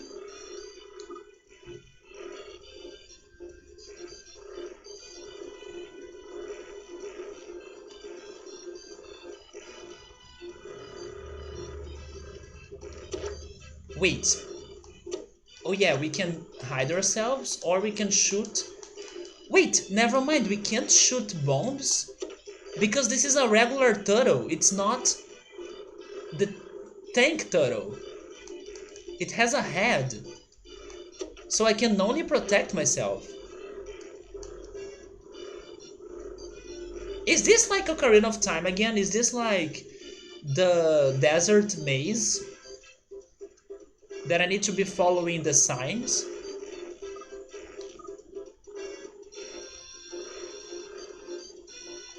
I think it is, and it's another freaking invisible path. Where do I go next?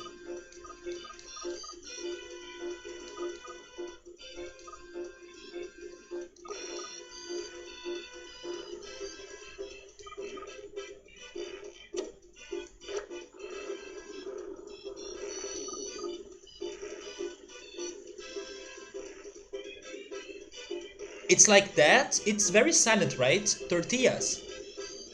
It makes a Y sound. Tortillas, maybe? Tortillas? Death by shit, pretty much.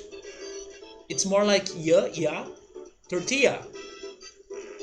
Are you having a gnat problem at home? Think it's under control though? Good luck on that, man. I do have lots of moths in here, but moths are very um they are not harmful, right? They are very peaceful. So they don't bother me that much, but I do have some moths at home. They are very tiny too, so it's not a big deal. Gnats are tiny little flies. Oh, so that's why. Oh my god! I'm pretty sure that minigame in Mario Paint for the Super Nintendo had something to do with gnats. I don't know how to pronounce that, I'm sorry if I'm saying it wrong. Is the G silent? But I don't know why, maybe it's because of Donkey Kong Country 1 that have an enemy called Gnari or something. I always thought it was more like a rat instead of um, a fly. You have two indoor plants, and this is the first time they have ever caused you problems. How have you been getting rid of them? My suggestion would be for you to get a bug zapper, I believe that's how it's called in English. It's like a electric racket that you can kill flying bugs very easily by using it. It's in here. It's more common for people to kill mosquitoes by using it.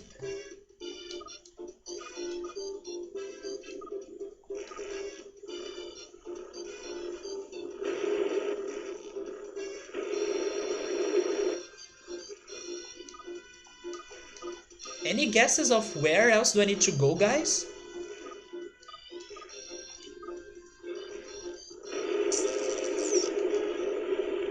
I will never be able to get all these spheres in here if it's like impossible for me to see my path.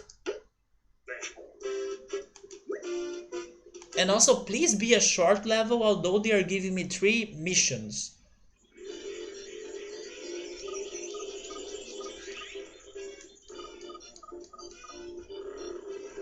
Yeah, it starts here, then it turns left, but then what?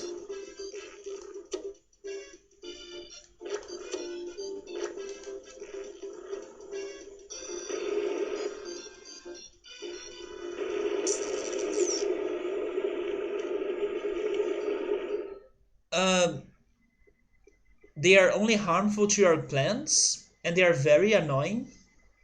They like carbon dioxide, so they fly around your mouth, and they like light, so they're on your TV and also around your phone.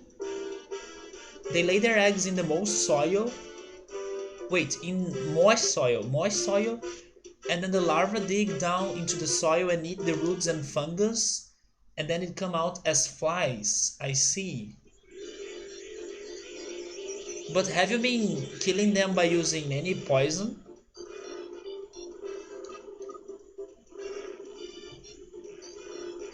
Do they want me to use those barrels? They don't, right?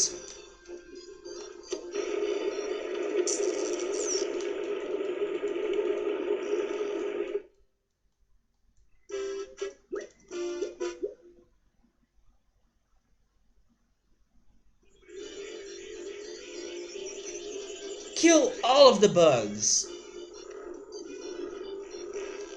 In my place I have some... I do have some small flies in here too, but they are different. I don't know how to describe them very well. You spray the soil with hydrogen peroxide, which kills the eggs and larvae on contact, and put out yellow sticky paper. And you went away for a few days, and when you came back, the yellow paper was black because there was like a ton of gnats on them, and they were flying around. You had a garden spider make a big web in your house, and you were catching them too, but when you came back, the spider was gone.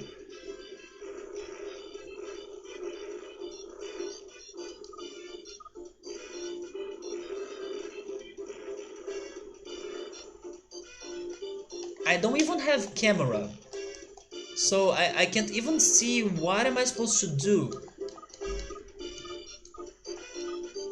This turtle is so useless.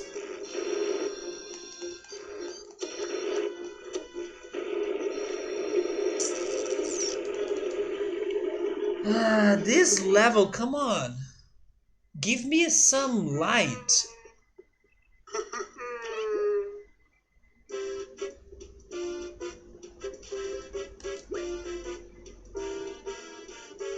Get out of the pool and into a hyena. So we need to find a hyena somehow. Find something to climb those vines and find and free the magic robe.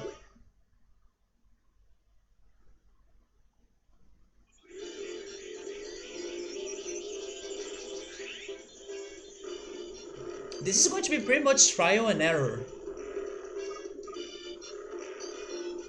In here it's crazy because I can't go straight forward, I can't go left or right.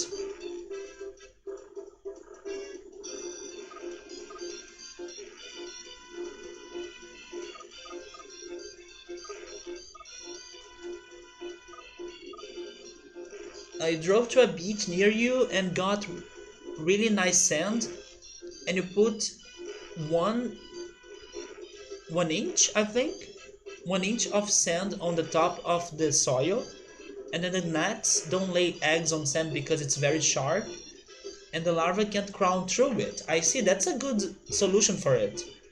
And then you put out new traps. It's also starting to get cold, so you hope the sand and cold stops them. And then they have been multiplying in your two plants. So if you stop the means of production, then that should stop it. Good luck, man. I do hope your plants won't get a lot of damage after that situation. But that sucks.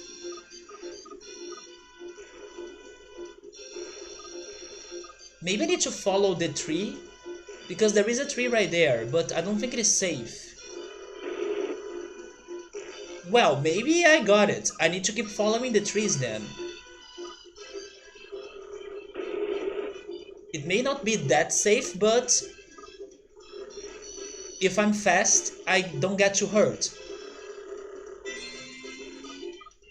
Okay, I finally learned how this works. It's just like the freaking desert in Ocarina of Time. You need to follow the wooden posts, right?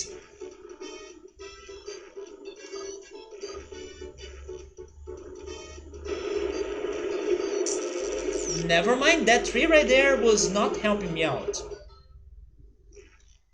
No poisons as you are planning to smoke the plant? I see.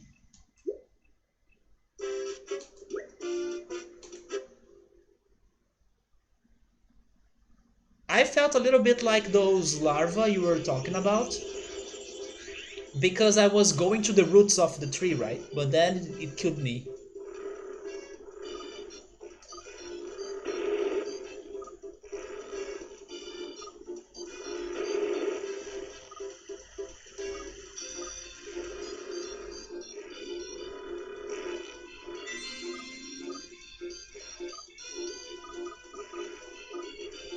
I tried going to that tree right there, right?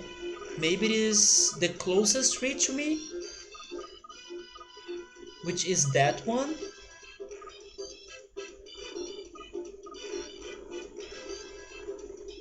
Is this bad? It is bad.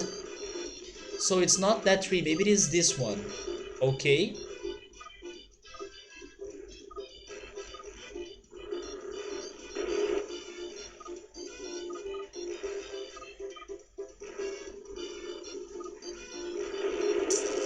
And then I can't get to the land.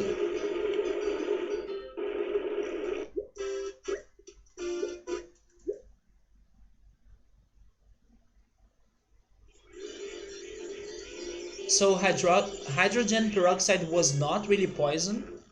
You should you shouldn't drink it, but using it in the soil one time isn't nearly as bad as using pesticides.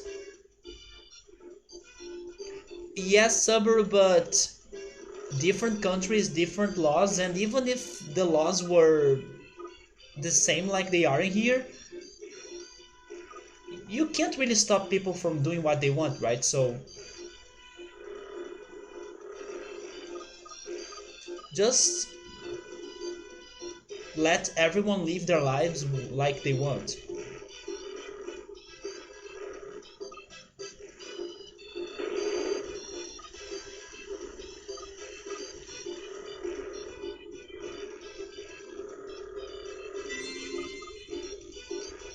Wait, now I need to go there? No?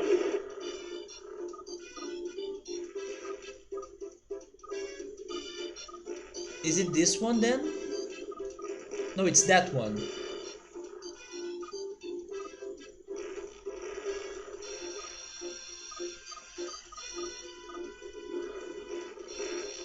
And then I died in here, right? Do I need to get to that other sign right there? I think it was the sign that was with the exclamation mark.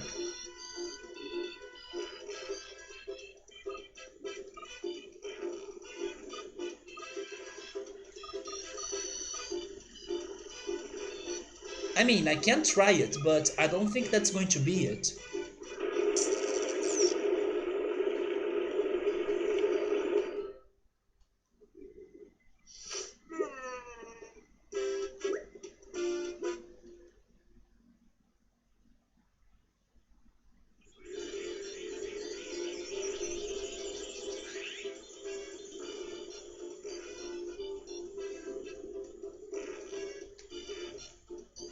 That's kind of strange that they allow you to grow it, but you can't have them on display. Maybe it's because they don't want to like promote it. I'm not sure.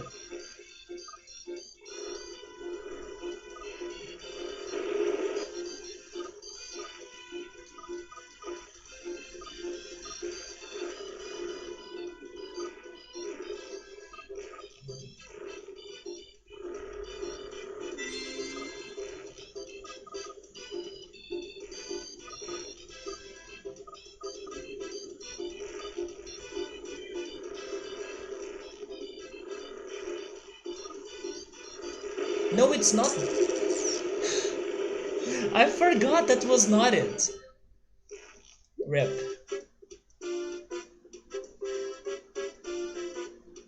It's for medical uses. I doubt Ultra's plants are for medical uses.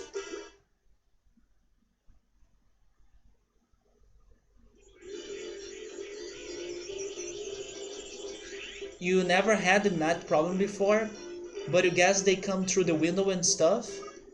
You don't blame the flies? Yeah, life has to happen no matter how big or small you are. They're just doing the same thing we do. I just wish it wasn't in your house. Yeah, they don't want to promote it or people to be influenced, right?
I can see a tree trunk right there, but I don't know if it's safe.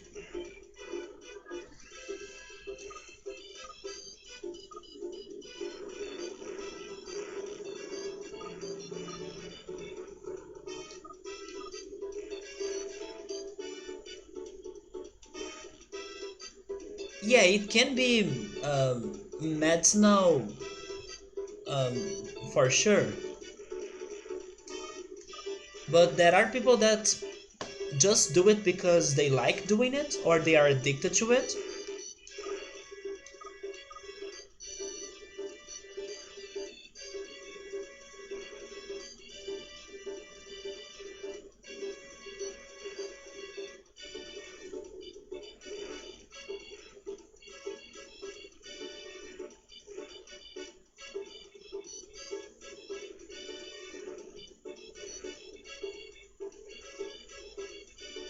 Do you think that you don't particularly advertise your habits? Do you really think that? I mean, maybe not um, like in daily life, but in here at least you advertise it every freaking time, man. But I don't mind it that much. But you do kind of advertise it in here at least.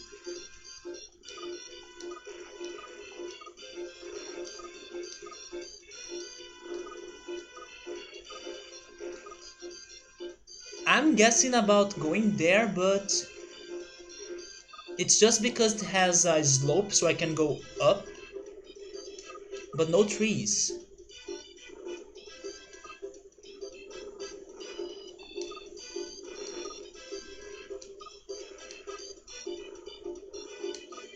You know what? I'm going to try this one. Nope. So next I'm going to the slope without a tree.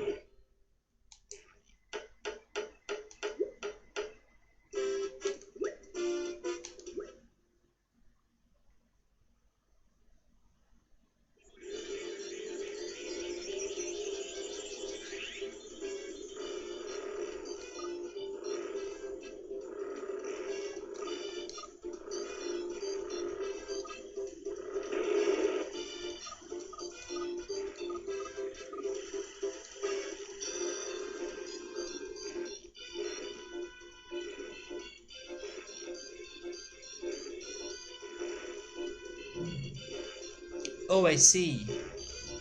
Yeah, you don't. I don't know. You don't expose it that much, right? You may treat it casually then.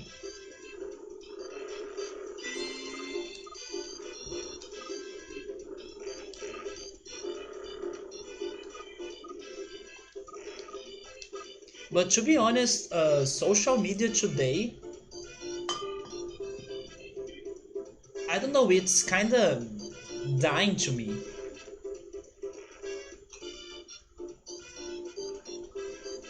So even if I were doing the most amazing thing, there is a chance I would not talk about it on social media or post pictures of it or something.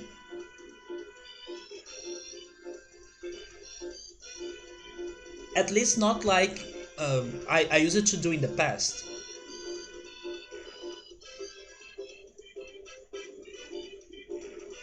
Yeah, I see that. That's fair.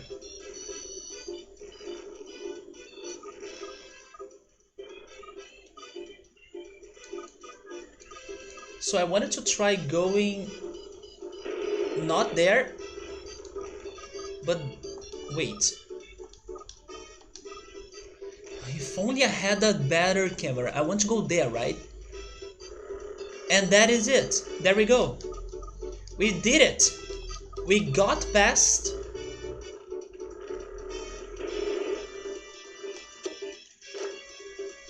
Wait, how am I supposed to attack the hyenas if I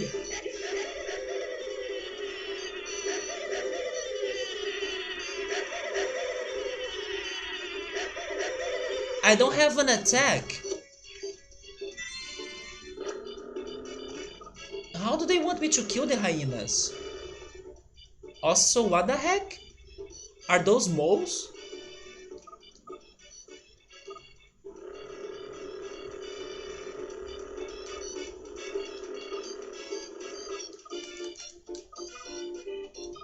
I need some sort of weapon. And that's the sewer's um, gate, I guess.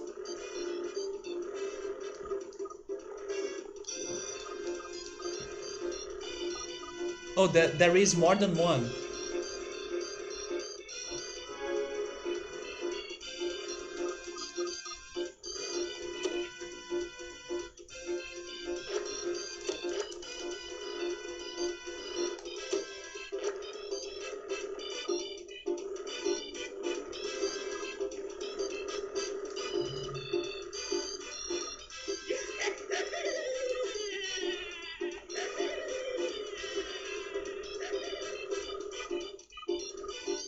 The hyenas won't be able to hurt themselves, right?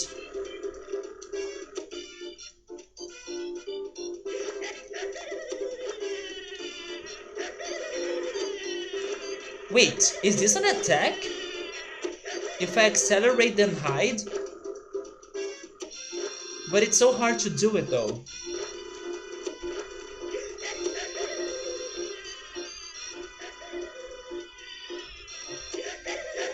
It is an attack! The turtle is not useless. It's like air hockey.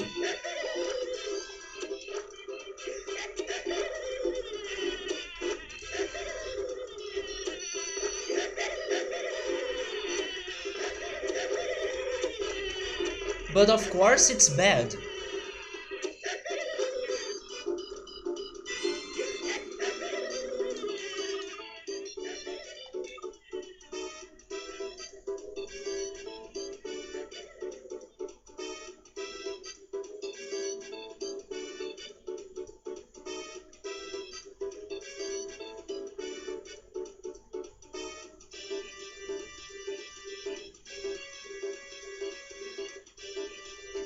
Yeah, this chat will exist because it's on the internet, but I get what you mean, like, nobody will really care, right? Sabro says maybe for both things? Do you mean that maybe I can attack them plus they can hurt themselves?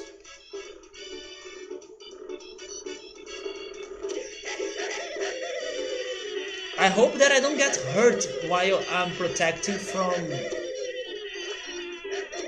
the laughter. Maybe you meant that I can hurt them by using it and also defend myself. Yeah, that makes more sense to what you're saying.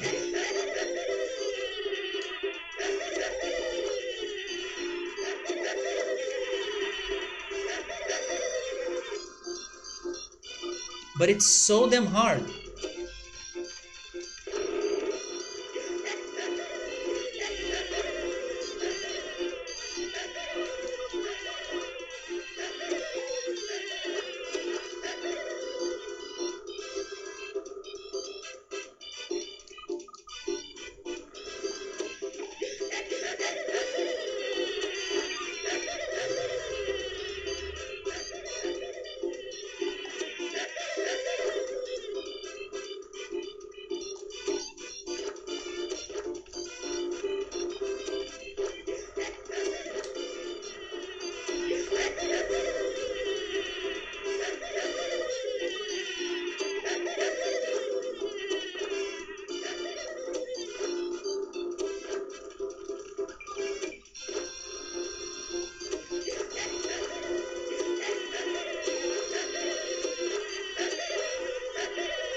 We did it!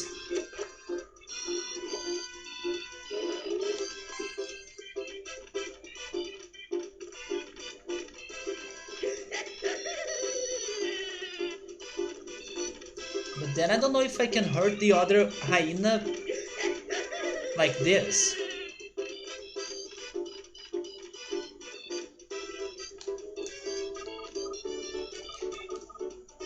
Maybe I don't need to kill the other hyena. Let's just explore.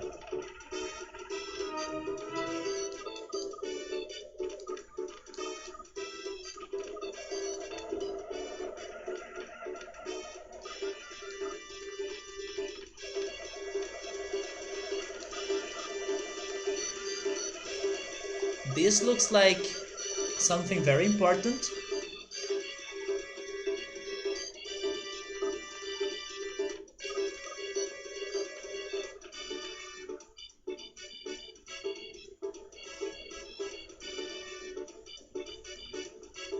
I have no idea what are those things supposed to be.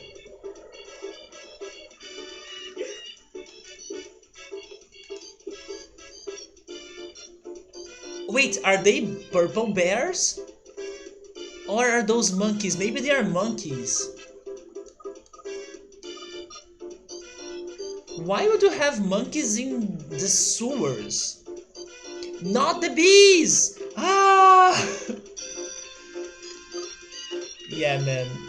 The bees at least are not hurting us.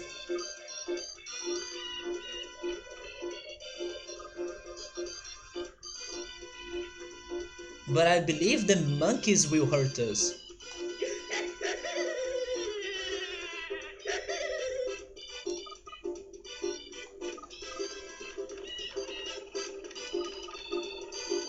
How many spheres do I have? I only have 3 spheres. There was one sphere very... Wait, there is one down there. There is one very close to the entrance, but it was dangerous because of the poop, right?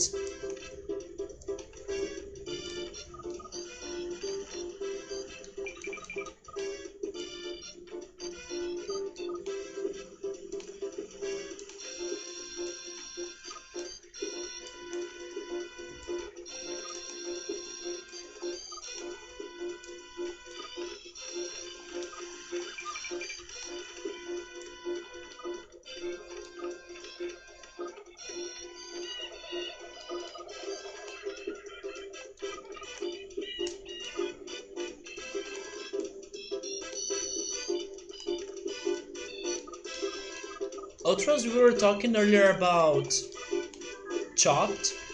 Chopped was not a Gordon Ramsay show, was it? Because if it was, then man, I should watch it.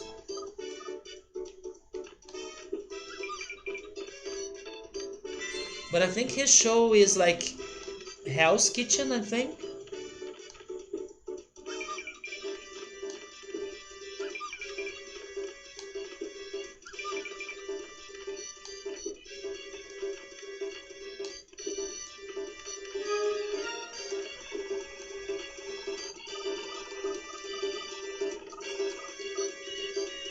It's kinda crazy how big this level is.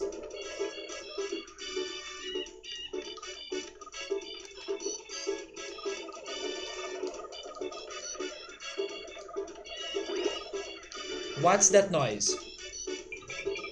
Is it the moles that I saw before? I think it's them, right? But they are attacking me, I think.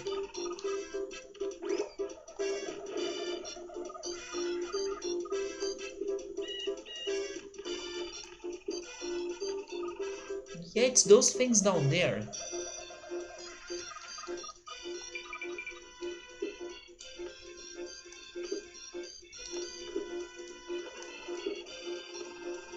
Wait, there is Chopped and Chopped Canada, but both are the same. They have 4 chefs, 3 rounds. Are they professional chefs? They are, right? Because otherwise they would be cooks, not chefs. Each round has a basket or of a mysterious ingredient, and it's single episode shows. I see. It's not like a whole season that has like a winner in the end. It's a winner per episode. I have heard of Chopped before. I just need to watch it. But it sounds fun. I'm curious to check it out. But I personally prefer cooking shows that have amateurs or cooks, not necessarily chefs. Although a cook can be professional, but it's not like the one in charge, right? And then it's a chef. But I prefer competition shows with amateur cooks because I think that more things happen, especially regarding mistakes, and then it gets more dramatic, in my opinion. And also, when the cook can make an amazing dish, it gets more epic because the person is just an amateur. For the most part, they are professional chefs, but they have special themed shows like house cooks, kids, and people who were chefs but they changed careers. I see, so they do have some variety sometimes. Oh yeah, that was the sphere I was thinking. The one very close to the entrance, but I don't know how to get to it. If only I could have something that resisted the poop or the marsh.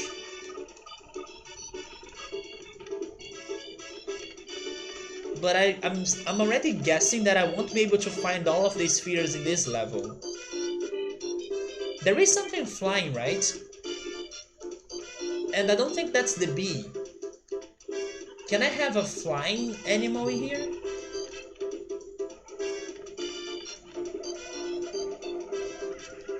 You know, a few people on the Canada one who competed and didn't win. You know them in real life?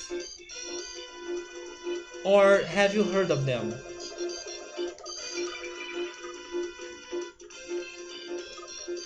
I don't know any of the cooks that were competing in the MasterChef Brazil, but I have a friend that knows one of the competitors, and it was a person that I was cheering for a lot. It was a very nice person.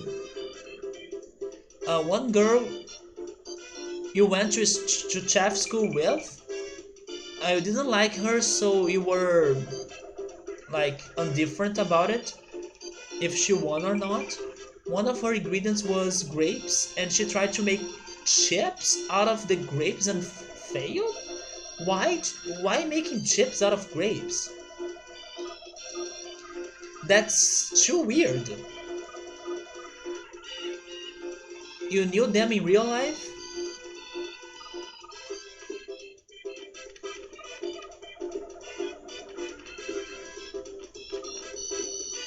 I'm still like trying to imagine how she thought she could make chips by using grapes. First of all, it is a very watery thing. Like grapes are very watery fruits, right? It's not going to get dry very easily.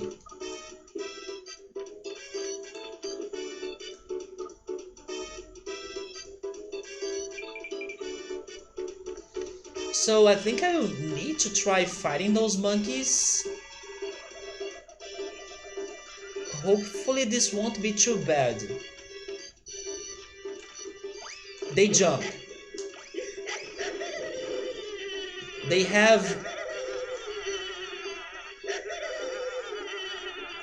Maybe they are gorillas actually. But they have shock-waving attacks, just like the rabbits.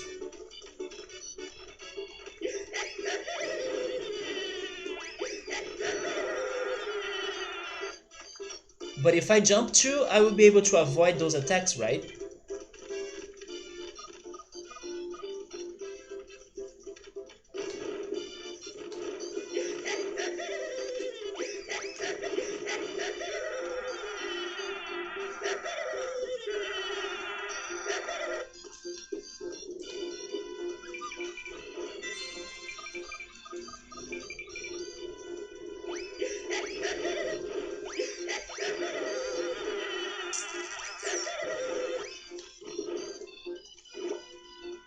We did it! So this is a gorilla. He has the jump dump and the grab and lob. He resists water. I need a description right there talking about poop resistance. He can power lift. He has a medium armor.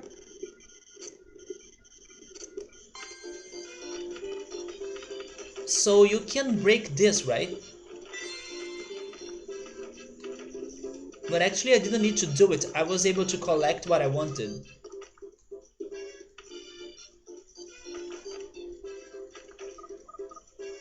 So how am I supposed to use this? Can I make a bridge on the poop river or something? Or are you going to throw it? No, he drops it. She sliced the grapes pen and tried to dehydrate them in the oven. She forgot about the she forgot about the grapes. Are you kidding me? And tried to do something in the last minute. So the grapes was not her main dish, I'm guessing. Otherwise, she would never have forgotten the grapes. So I say good for her, at least for trying. I can find those episodes on YouTube. Unless the results are different in Brazil. Chef is pronounced more like chef. Oh, a chef? Really? Chef? So master chef. I see.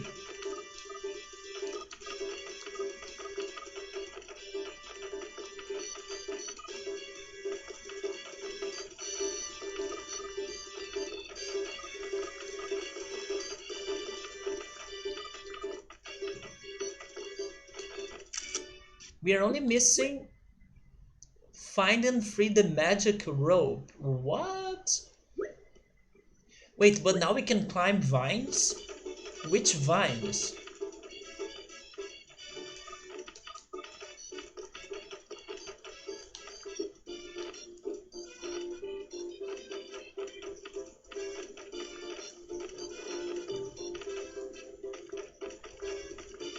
There is a gorilla sign in here. Oh!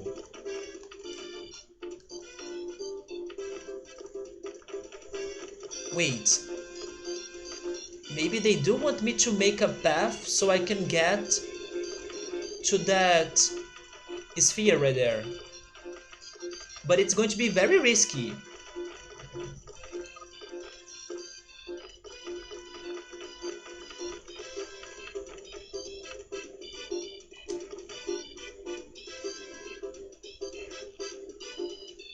Wait, never mind. I just saw the second barrel sinking. Maybe this is safe. It is safe. Okay, I could get the sphere that was giving me the most trouble.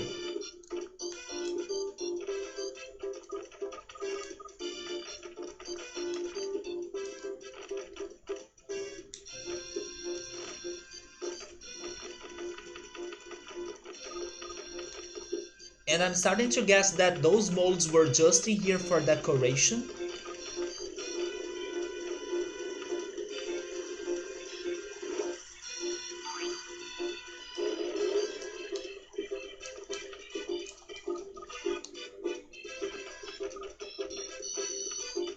The thing about the show is that you have 4 ingredients to make one dish, and it has to have them all.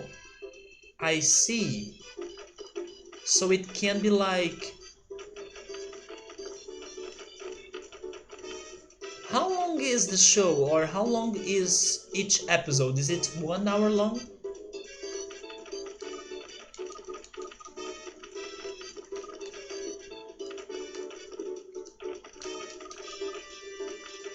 I can't leave as a gorilla.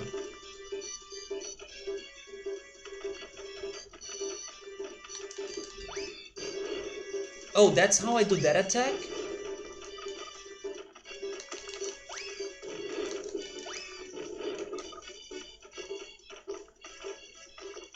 Make us an entry using grapes, tapioca, flour, frog legs, and pickled eggs. Ew.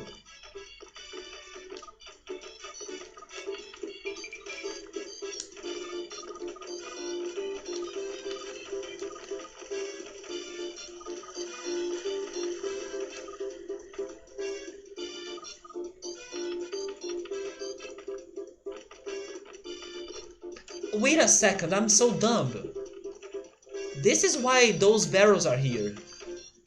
Because they are my way out. I don't need to throw the barrels on the book. I need to use them to get back to land. There we go.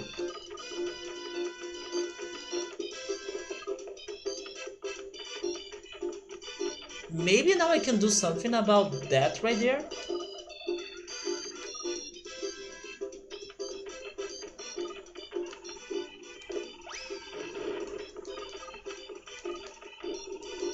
But if I fall here, do I have a way back? Oh wait, I saw a vine. Oh yes, we can go up. But before doing it, let me check this.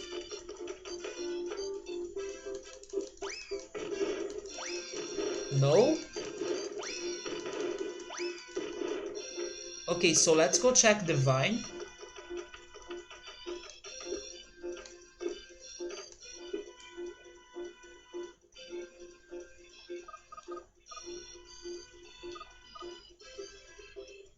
Is it only for me to swing around?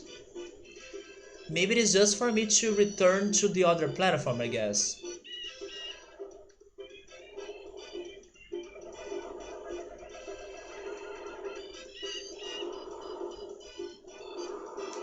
Yeah. Wait, we have...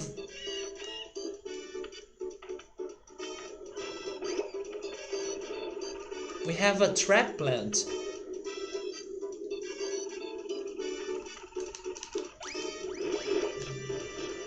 Yeah, those plants are very dangerous. It's like a minefield. Good question, you feel like it's only 30 minutes but it can be an hour, you don't remember? Some ingredients are conventional but some are strange. Yeah, they wanna test their creativity, right?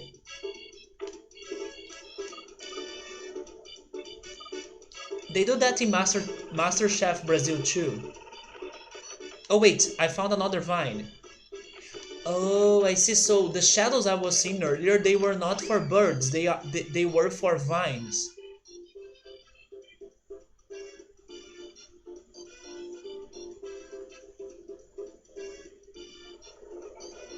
This is an interesting level, although again it was too ambitious.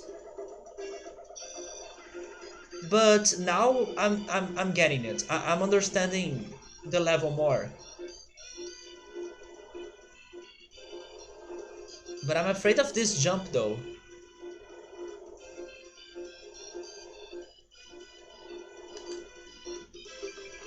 Okay, at least I didn't get hurt.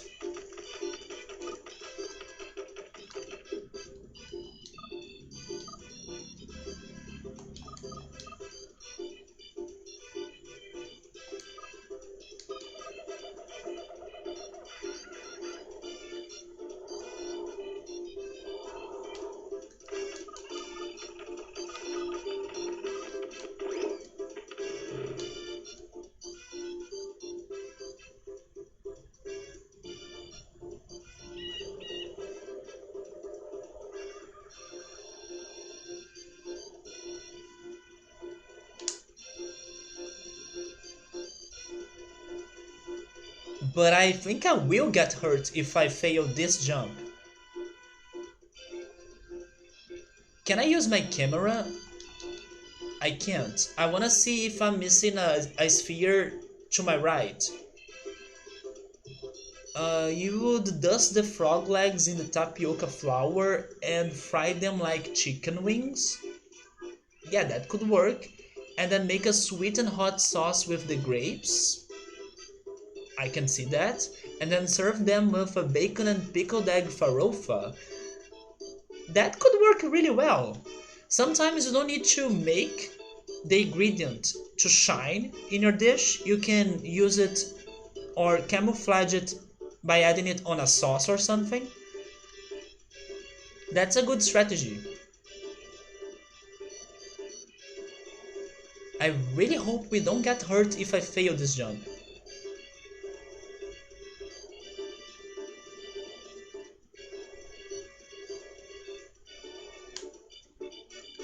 Okay, that was not too high.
You have been talking so much about tapioca ultras that maybe I should cook tapioca today. I was thinking about couscous, but tapioca sounds good too. And both will give me a lot of work, to be honest, so why not?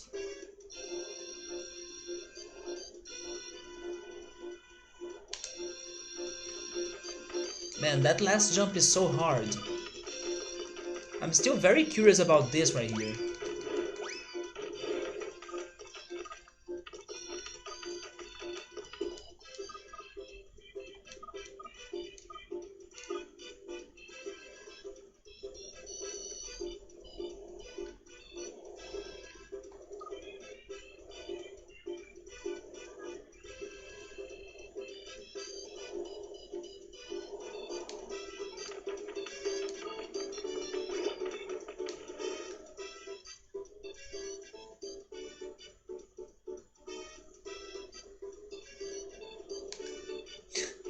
No, I need to be patient.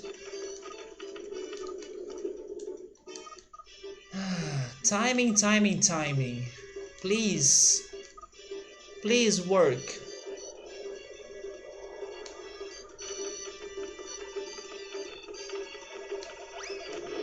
Wait, wrong button?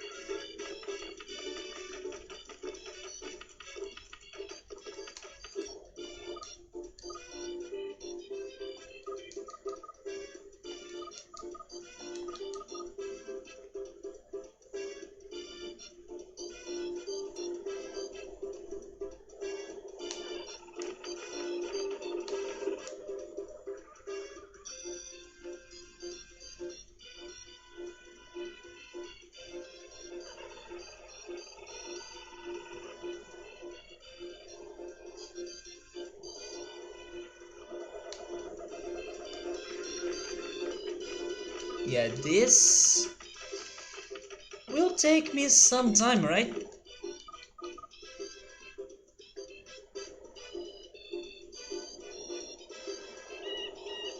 If only the portal was up there after I make it.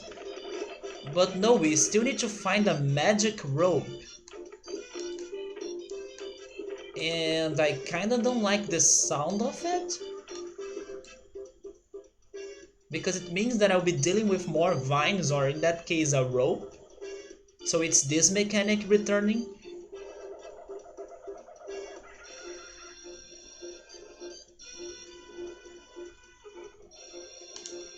There we go.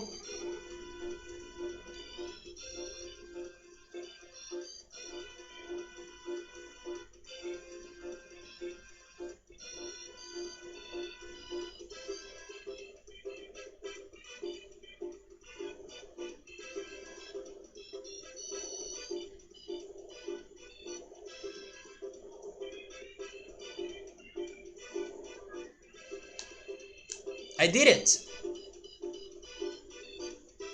Wait, so where do I go next? What?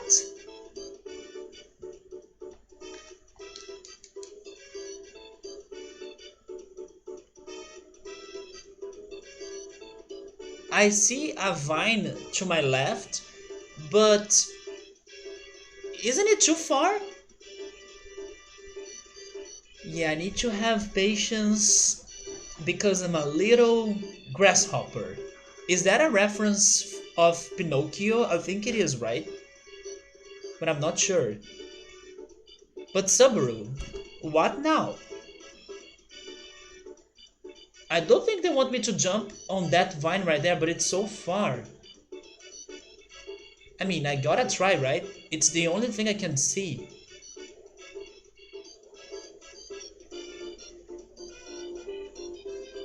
Now. And I didn't do it. But I think that's what I need to do. Oh, you think it was a Karate Kid reference? Karate, right? Karate Kid reference? I was saying it in Portuguese. Karate. But that hurt me. If I'm not careful, I will die. And I don't remember seeing any other healing energies around. Maybe I should take a look. Maybe next to the hyenas.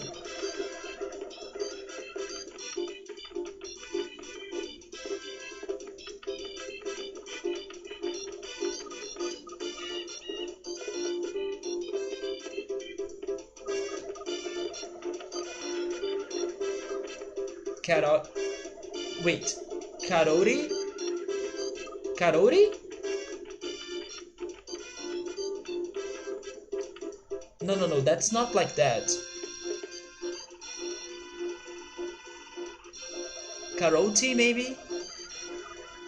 But that still sounds very wrong to me.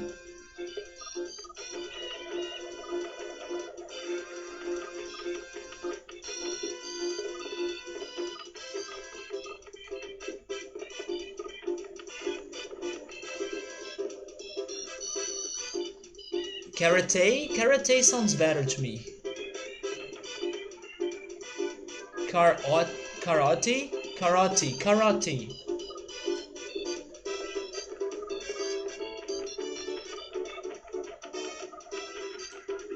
Karate.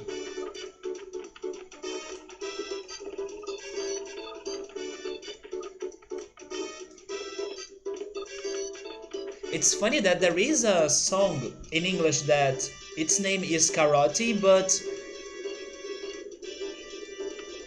I was thinking it was pronounced differently in that song. Because to me it sounds like karate.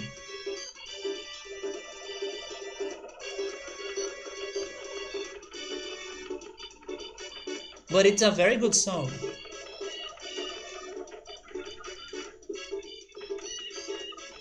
So I can't find energy, but I may die.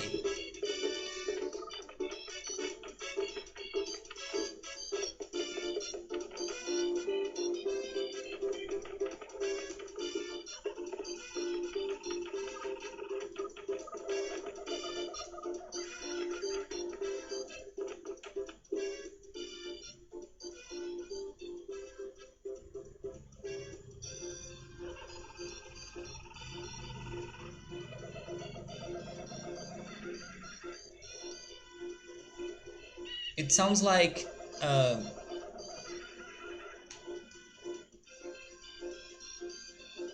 karate, karate kid reference.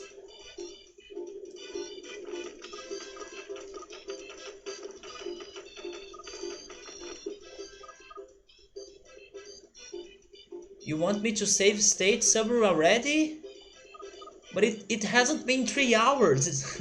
We need to wait at least the minimum amount of hours for me to struggle and suffer, which may be something close to 3 hours, before considering save stating.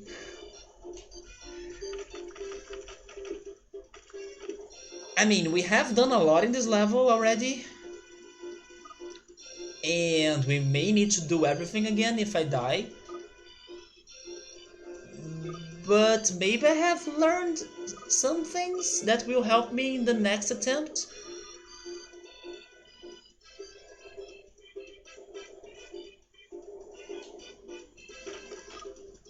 You think that this game was made for save state? Or for save stating?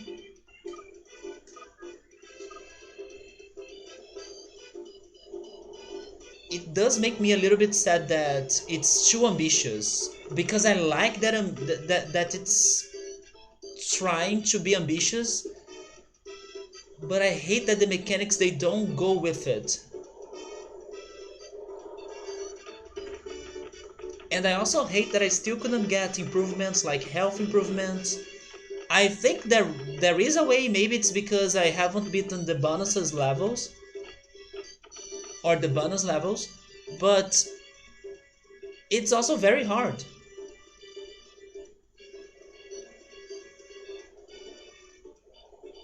Saburo, I will have this run until I die, but in my next run I will consider save stating. Yeah, their idea was good, right? It's a very creative game, and the levels are good platforming levels, and they have some good puzzles, and the animal changing mechanic is fun as well. But give me a better camera at least. A better camera was all I was asking. For example, a camera for me to see where am I going, what's up ahead, if it is worth going there, if there is a trap, if there is an enemy. The camera is so limited.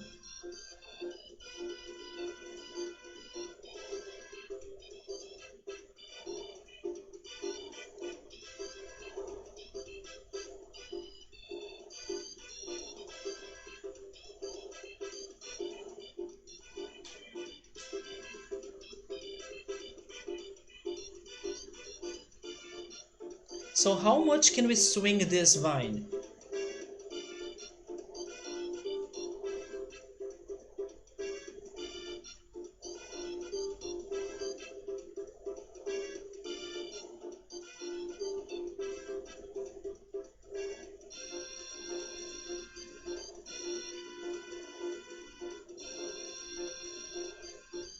Wait.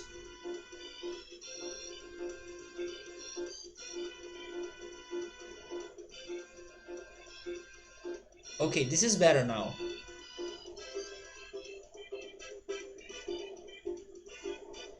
That's when I need to make the jump, right?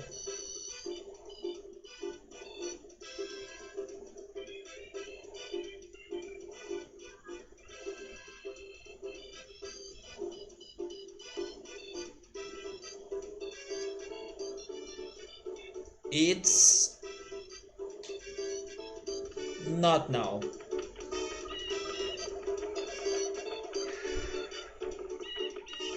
Maybe I need to be on a lower part of that vine so I can swing more. I can try that.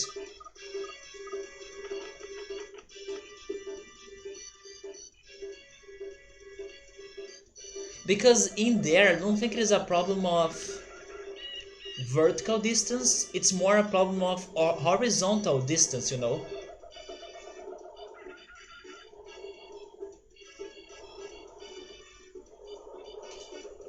Maybe if I swing closer to the bottom, it's better for every one of these jumps, or every single one. Oh,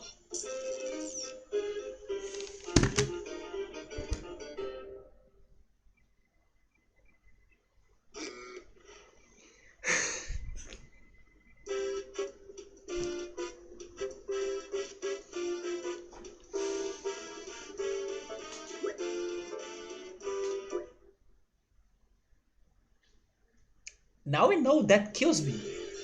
At least that was a bit different, right? Oh, Jesus. I was not expecting to die like that.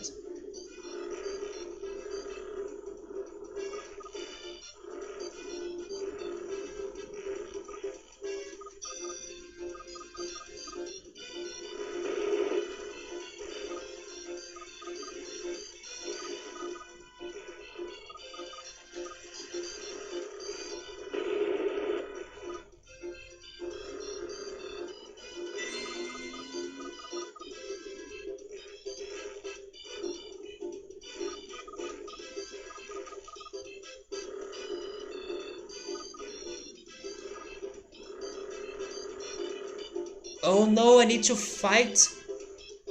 I forgot about the hyenas.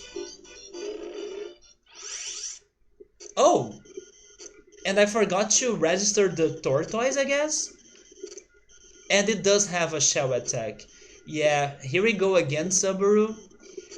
I was not expecting that death. Maybe I was expecting one death, but not like that. But it's fine. I cleared the shit puzzle super fast. Oh, but that was a waste.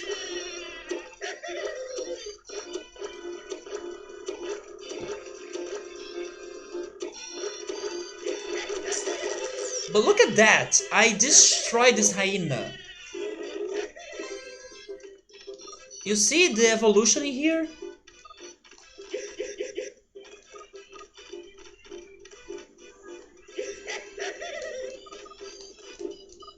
This is why I was telling you to not save state yet, because I do get better after I learn the level. I feel more confident and not afraid of progressing. Maybe because I know or I learned that I can do it, and then it's easier for me to do it again. Sometimes, of course, not for every case. Okay, so the gorillas are down here, right?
Yes, Saburo, I do think this level is alright for us to not save state. I can get to where I need kinda fast.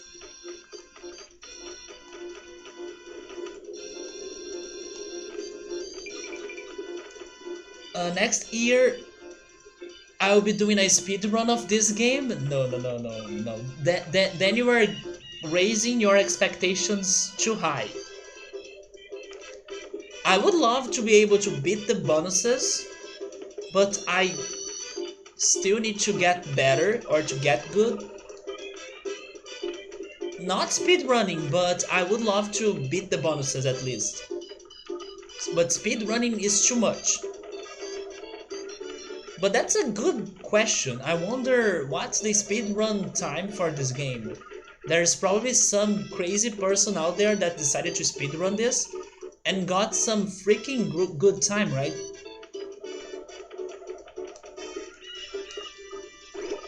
Oh! This is not safe.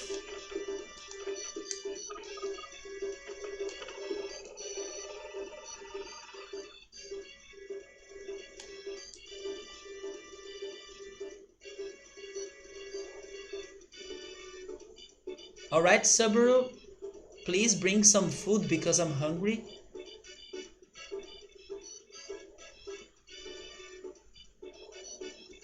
But I'm happy that today is Sunday. After the stream, I'll be able to relax a little bit, watch some Netflix. Probably I'll be cooking tapioca after Ultra's talk. And I also can't wait to be playing some Yu-Gi-Oh! Too, just to relax. There we go!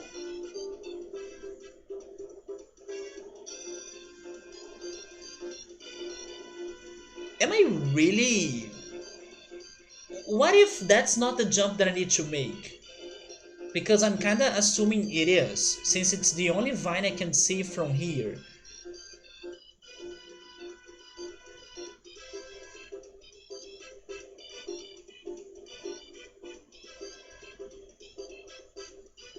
And it's not long for no reason, right? It's a freaking long vine. I should visit Canada. I kinda want to visit Canada. Canada, Germany, and Switzerland, Australia, and then also Argentina. I believe those are some countries that I want to visit the most. And then the US too. But Canada and Germany are my top two countries that I would love to visit. Then there is also Japan, but every time I think about traveling to Japan, I think about the food in there and how I will struggle to eat things.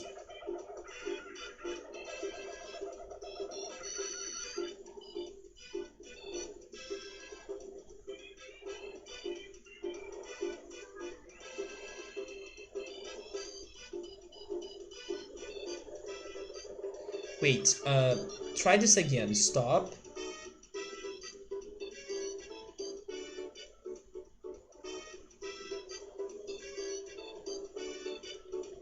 Japan seems cool, it does. But I don't eat their food, so I can see myself struggling with that. I mean, of course, there are options and fast foods and other things, but then I will struggle with the language too. Yeah, there is probably some basic food, but I'm pretty sure it won't be that easy for me to find it. I'll need to be more methodic. Like, I need to buy this time because that's the time that the restaurant is open, while other options will be more available, but I probably won't like that food. I were thinking more Americans. They do eat lots of rice, and I do like rice.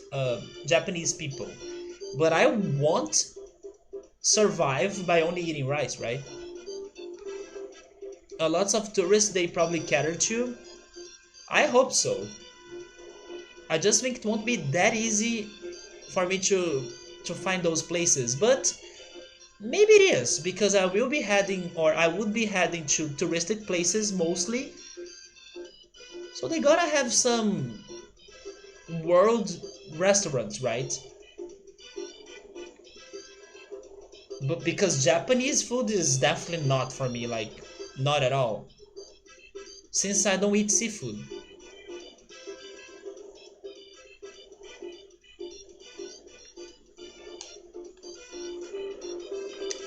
That hurted me this time.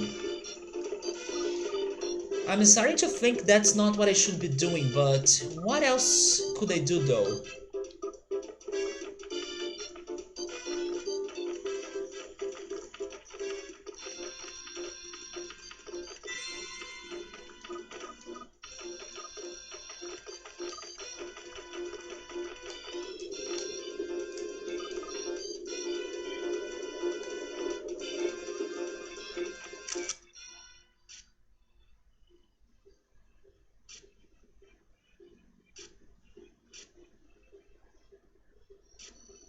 I'm starting to get afraid of the next world because maybe it's going to get very, very hard. And because it is yellow, the last area seems to be yellow, I'm guessing it's going to be like a desert area. And there are many desert levels that are painful, especially the one in Super Mario 64. Oh wait, wrong place.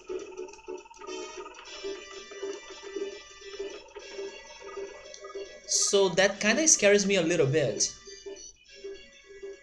Wait, you went to check the world record? An hour and 7 minutes? And then 99% was only 2 hours and 11 minutes? Damn. I'm feeling like trash now. I think it is a matter of learning the mechanics or the best strategies, right? Maybe if you use a certain animal to solve a puzzle, you can do it better. But also getting used to the controls, which is something that I struggle. But of course, if you know how to solve the puzzles, that's halfway done. Like I was telling you earlier that maybe I don't need to save state since I can get back here fast, now that I know what I need to do.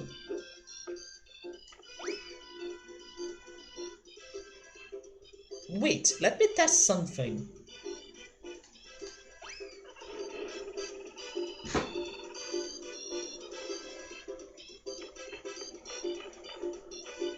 It gotta be that, right? We need to spin jump, so we can go farther. It must be that.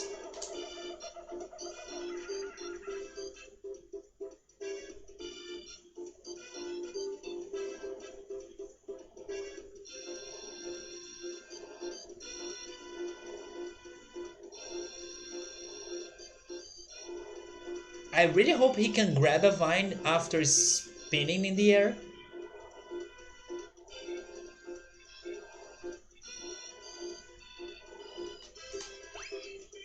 Maybe he can't, but I'm definitely trying it.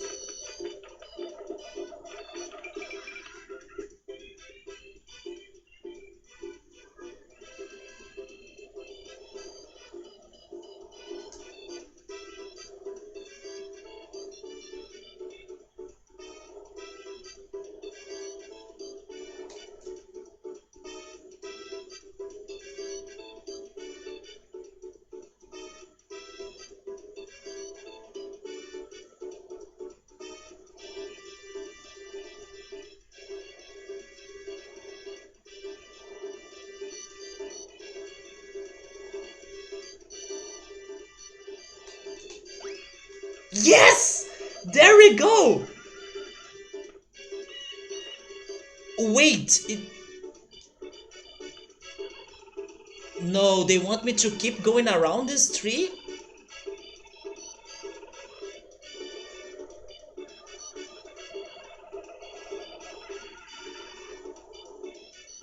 Okay, but now with the spin jump, I think we're good. Yes! The mechanic's working, Subaru. Now the mechanic is not too bad. the player that's bad. Please get that. Come on, get it. Don't make me jump for it.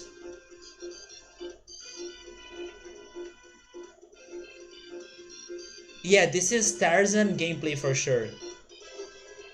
There is a monkey noise in this game? There is. It sounds like when Mario... Oh my god, it does! Ha ha ha ha ha ha ha! Yeah, I can see it, Ultras. Sorry for that bad impression though. Oh, I could get it, thank goodness. But I can see what you are doing there.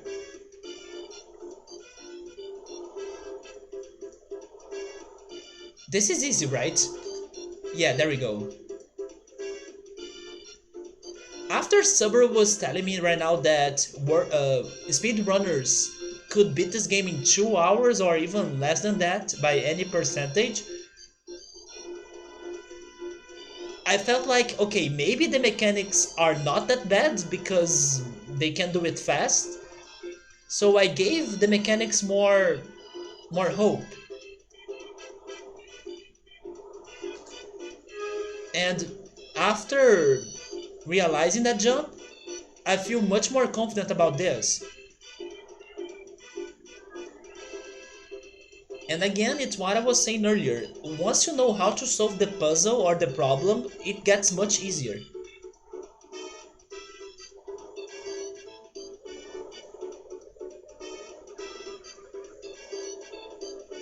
It's pretty much this sound, right, Ultras?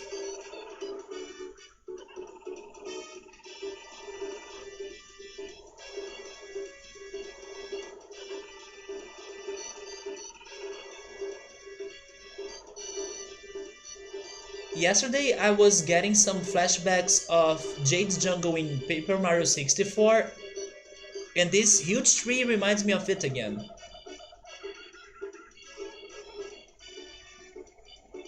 Wait, there is a there is a sphere down there. Didn't I get it?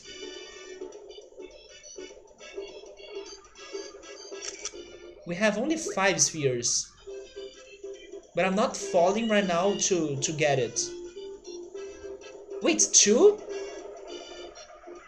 There are 2 spheres down there. Can you see it?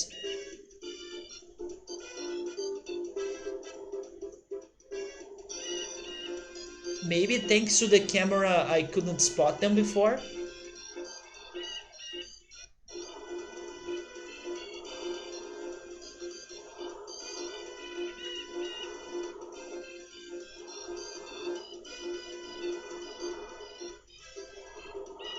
And speaking about the camera, I'm not sure if...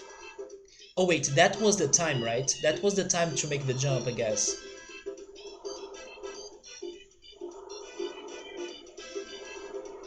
Is it falling? It is falling. But I'm afraid of hitting the freaking... spinning wind.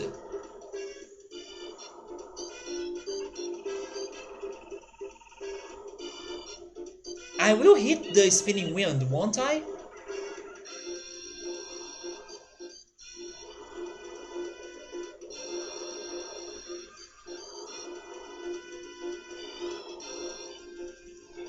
I gotta try it though.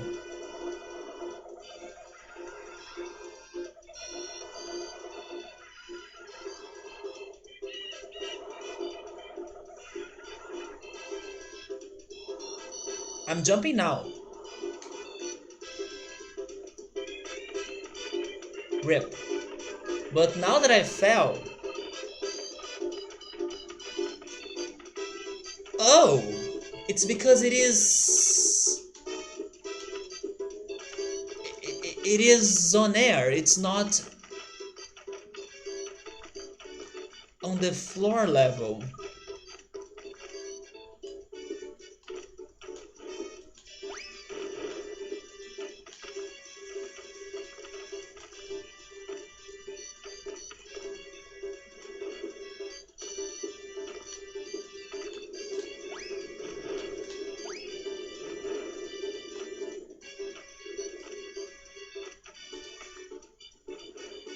but it's dangerous. What the heck?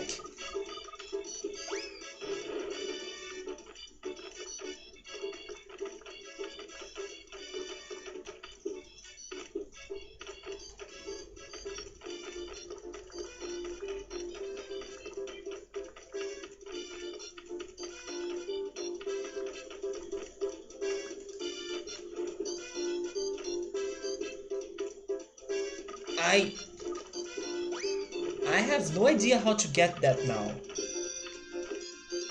So I'm going to skip it.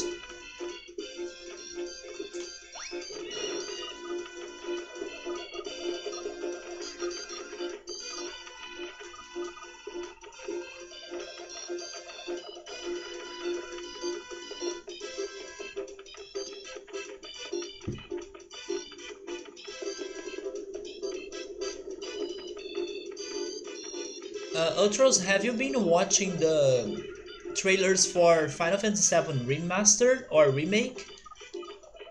I know you don't have a huge connection to Final Fantasy VII, but I wonder what you have been thinking about it.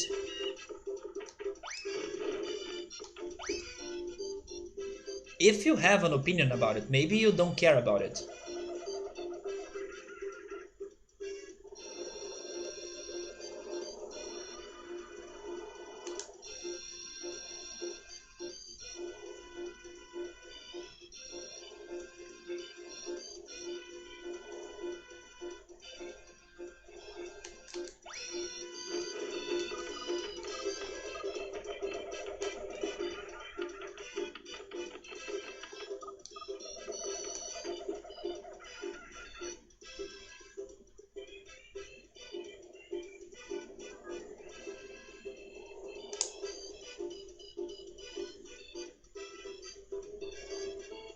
I remember sometimes that Subaru tells me something like when I'm very hungry and then I need to eat something or I want to eat something simple and easy to cook, and then Subaru says, "Why don't you cook cup noodles or something like that, right?"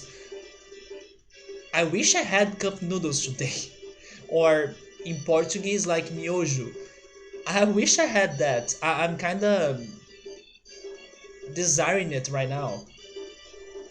I could cook pasta, but I ate pasta for lunch. So I'm not cooking it again, but miojo would taste differently. But I don't buy it anymore since it's not healthy, so...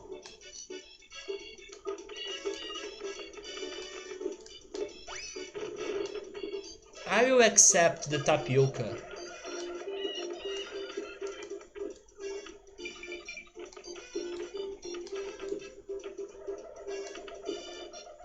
Yeah, right, the emergency cup noodles.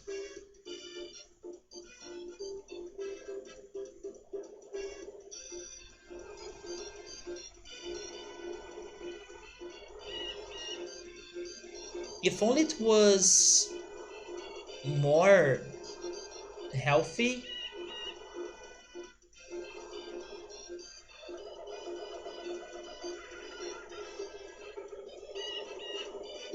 You saw screenshots years ago. You haven't seen anything recent? Man, the game is looking beautiful. Yeah, now do a remake for 6, right? It's looking incredible, Ultras. It's looking very beautiful. I think it's one of the most beautiful remakes I have seen in my life. There are some changes that I may not agree or disagree with them, because they have been changing the battle mechanics of Final Fantasy VII a little bit. To be honest, not a little bit, a lot. But I guess I'm still fine because the game is looking incredible. It's a very gorgeous looking game.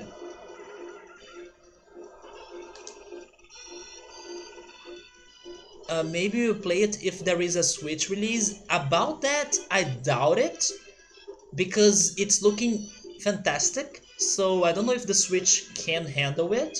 And if it handles it, then they will drop the quality of the graphics for sure. So I'm not sure if it would have a Switch release. I was hoping for a Steam release. Yeah, a computer release. At least that. Hi Yoda, what's up, man?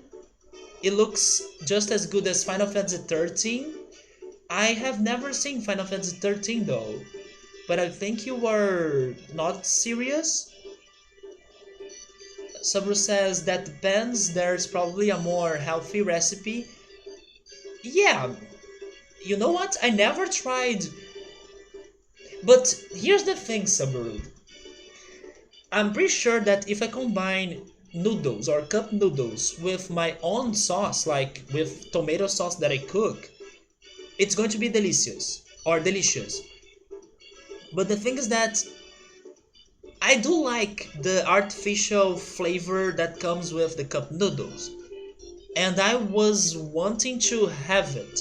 I just wish that was not too artificial slash too unhealthy. So I was dreaming about that flavor, but it's not good to me. That's the thing though. I wish I could have that flavor without it being so damn salty because it has a lot of salt and full of chemicals. But I love the taste of it.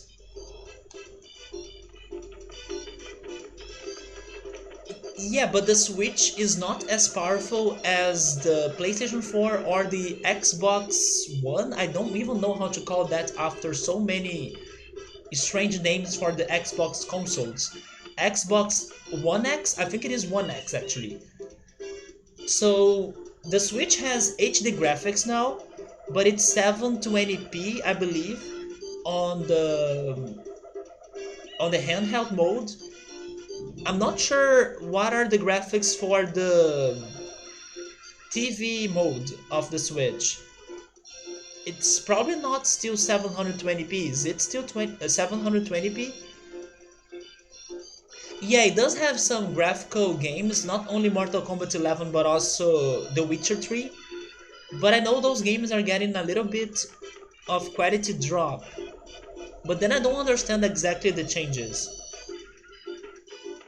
Maybe they need to lean it a little though. Yeah, they are getting some other cross-platform games. Final Fantasy 13 looks really beautiful. I have never seen it.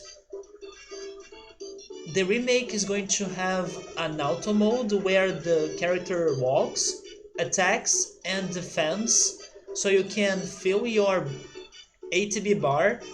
So then you are able to have the turn-based attacking style or battling style. Huh. But wouldn't you be getting hurt while the character is on auto mode?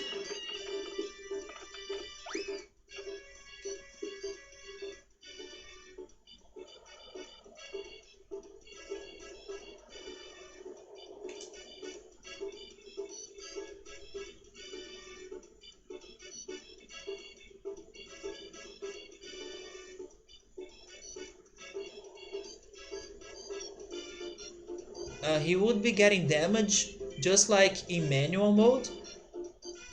So that's not very useful, right? Because it will help you to not mind the new mechanics, the ATB mechanics, but it won't feel just like a 100% turn-based experience, right?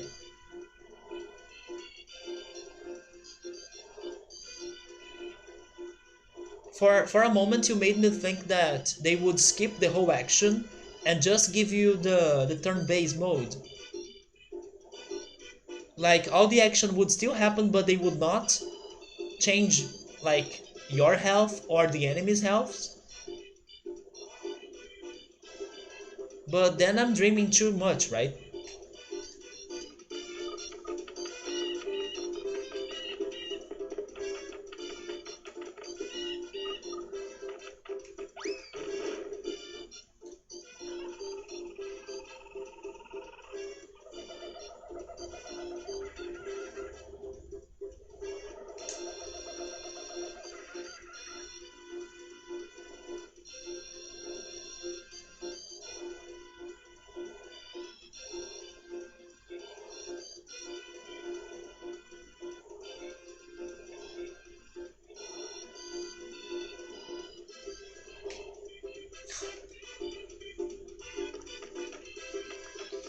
It happened once again.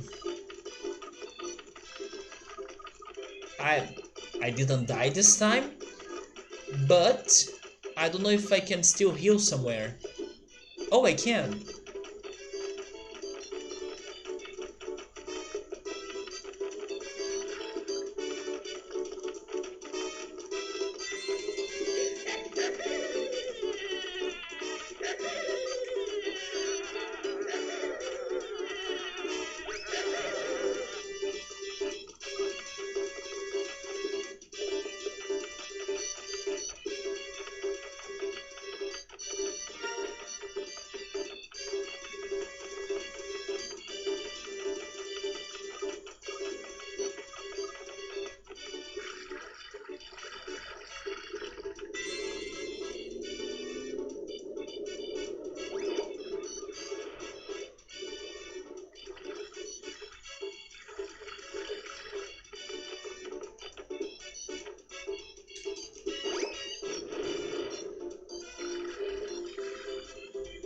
Um,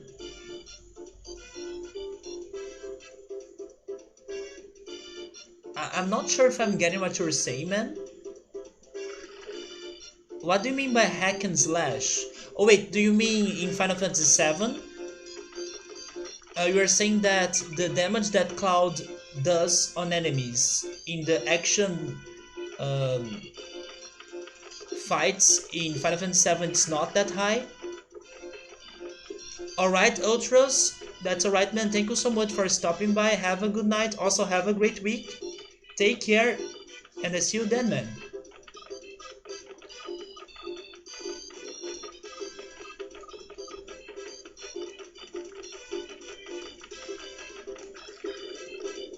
I kinda wanna beat this hyena because I do wanna get at least the spheres that I know that I can get.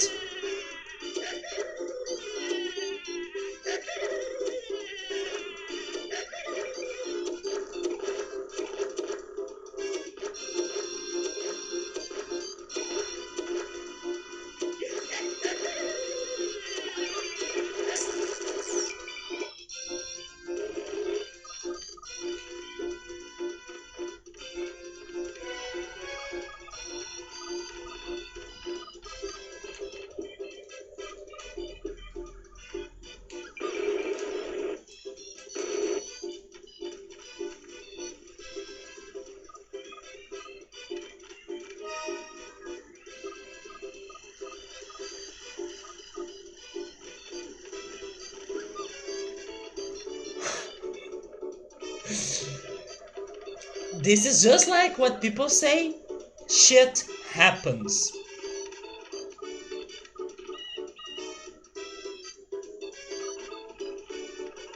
By the way, how can I get my gorilla back?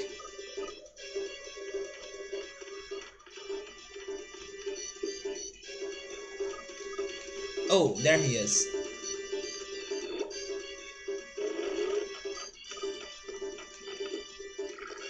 But that was not worth it at all. I don't know what happened. I simply fell on shit. I kinda lost my jump, I guess.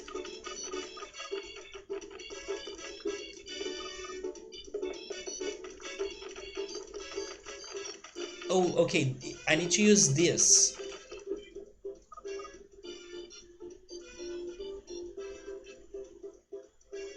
In the end, I'm just like how I was before, looking for health.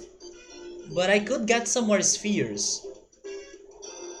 But it's still not worth returning.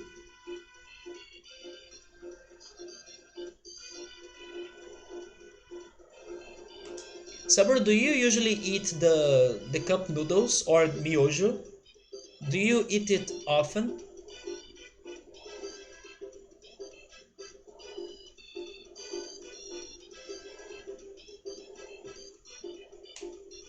Oh, come on. Oh, wait, remember the spin jump? I'm forgetting about it. You know Chicken flavor, that's my favorite. I don't like chicken, or not many chicken dishes. But for some reason, I like the chicken flavor of cup noodles. Don't ask me why.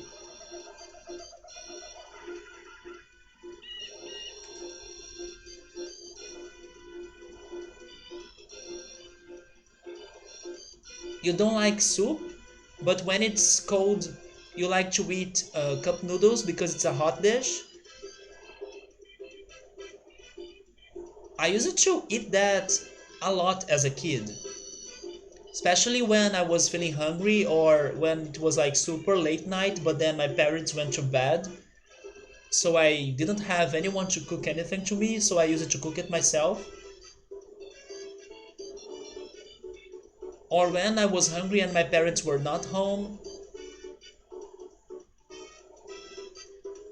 or when I was living by my own in 2008. I'm still living on my own, but I learned how to cook at least. But at first I didn't know how to cook many things.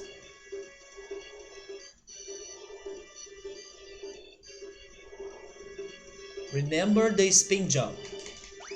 There we go.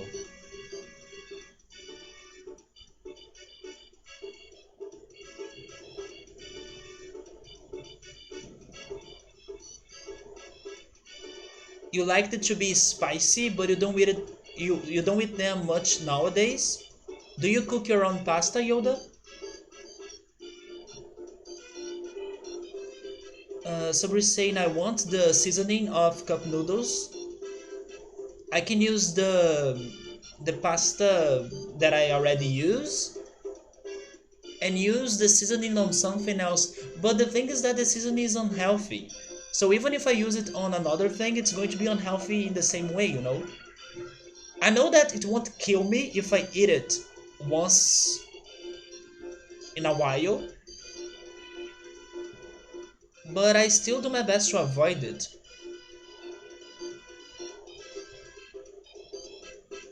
But if I had the option tonight, I would cook it for sure. It will also bring some memories of when I used it to cook it back in the day as a kid or when I started living alone. It's one of those dishes that you have some story to tell or it brings back memories.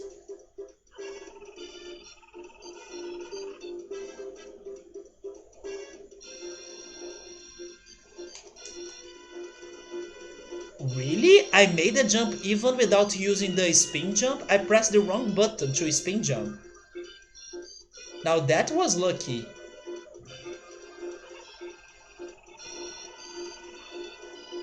Another thing about this game is that the levels sometimes they are too long or they force you to go through the same mechanic a lot of times, and that makes it a little bit hard. For example, this situation right here, they are asking me to jump from vines a lot. Some jumps are easier than others, but still.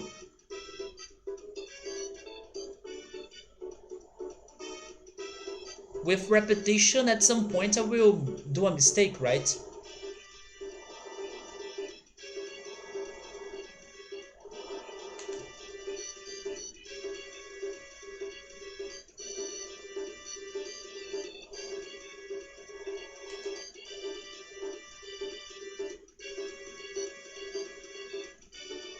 Actually, Subaru, you were saying that it's not healthy, so you don't need to use the entire package on it. I actually don't use the entire package of the seasoning on the on the cup noodles. I almost said hot sauce on the cup noodles. I don't use everything. I use only a little bit.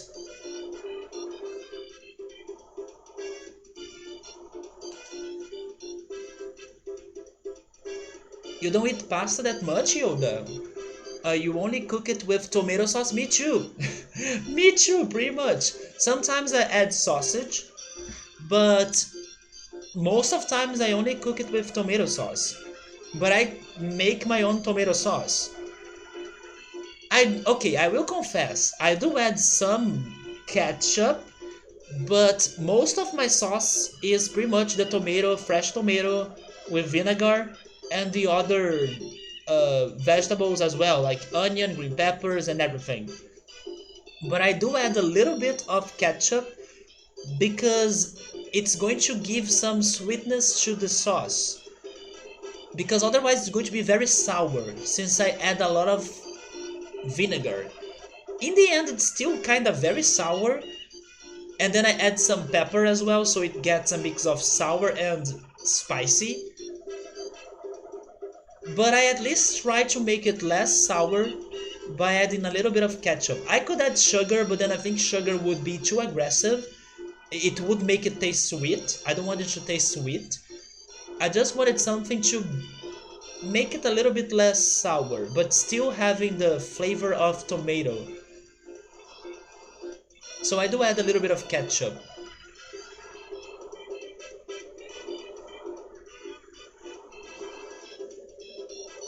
You mix it with corn. I do love corn. I should buy corn more often. I usually eat corn like only corn. I open the corn can and then I eat it.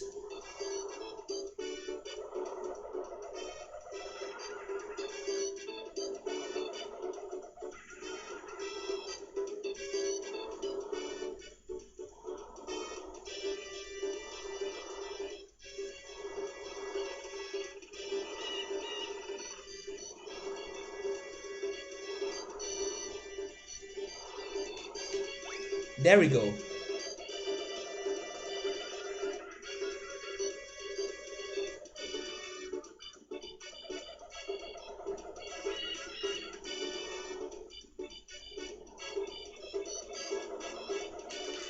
No! I was trying to spin jump, not to double jump.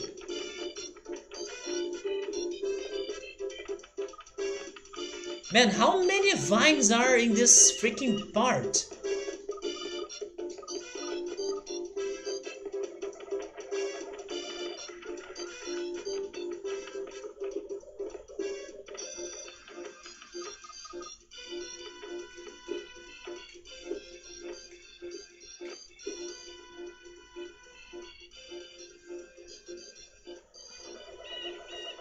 But honestly, I prefer this than having a very tough fight.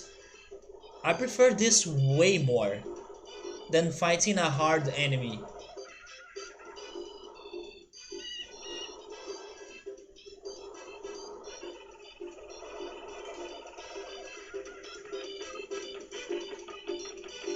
I think it's less stressful.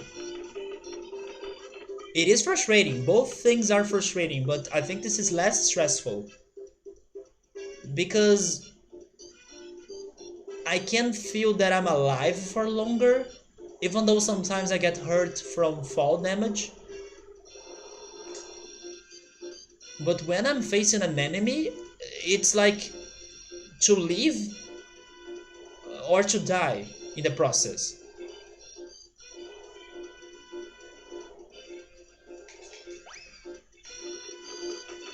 Kinda surprised that that didn't kill me. I think the slope uh, saved me from the impact.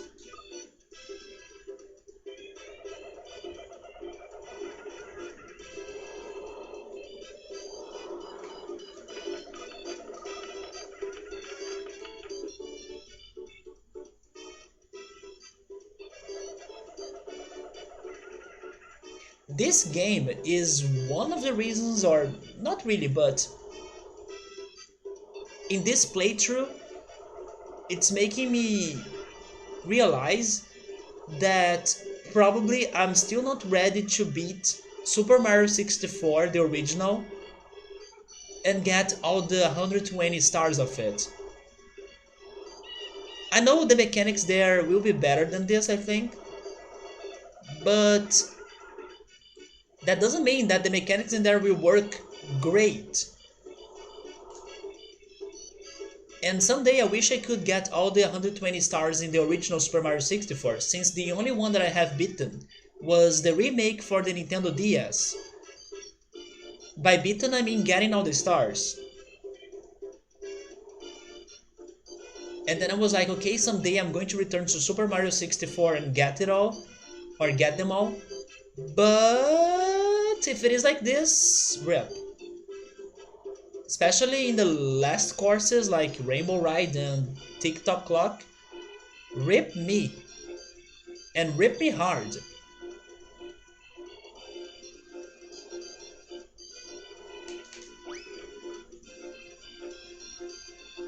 Space Station Silicon Valley Tug Life. I think we should have died there, but somehow we survived.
Okay, there we go. This is progress.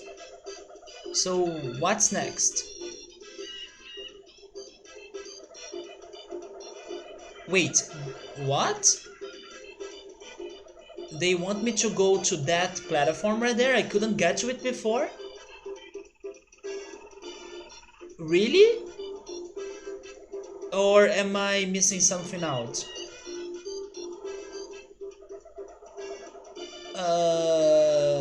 I don't think they want me to jump there. It doesn't look like it's high enough for me to not be able to get there before, you know? But I think I'll need to go there anyways.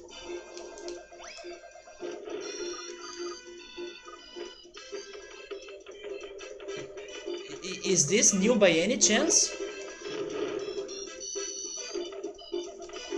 It is! Because this is the magic rope. It's... Wait, it's electrified.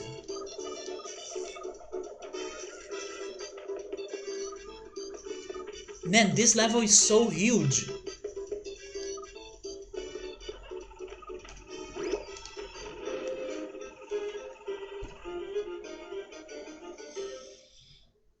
And I'm dead.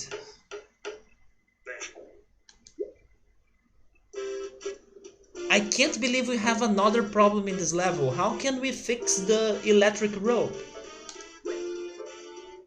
This is a very complex level. Not only we have the crazy poop maze in the beginning,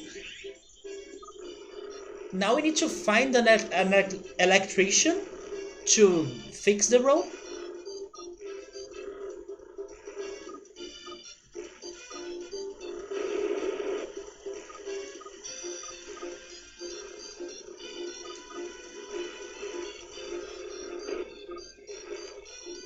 And you know what's weird?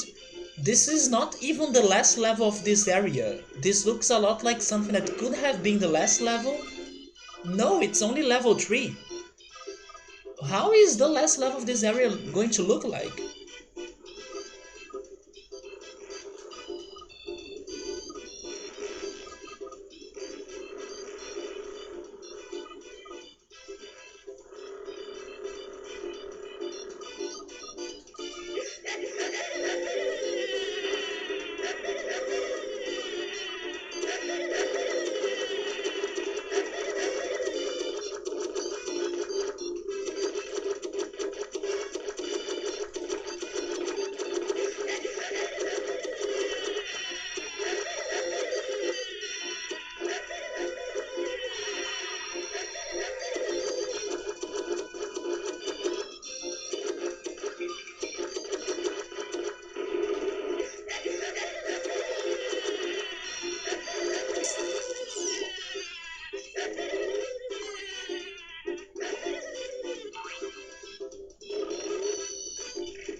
Were we getting up there?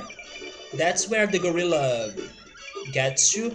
Oh my god, the last level is going to be a burning forest. You know what? You may have a point in there because we were playing some lava-based levels earlier.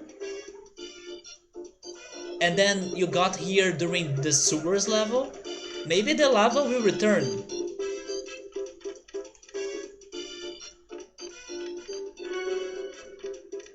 Hey, One Shot, how's it going, man? As you can see, we did some progress in this game, but not before suffering, right? This is a freaking hard level, man. Would you consider this level one of the hardest ones? But at least I could learn a lot about it yet. I'm just lost and trying to understand what I need to do regarding the magic rope. And One Shot, do you know how to get some trophies in World 2 or 3? Because you helped me to get some trophies in World 1. Maybe you could help me about those trophies in the other worlds too. But if you don't know it, it's fine.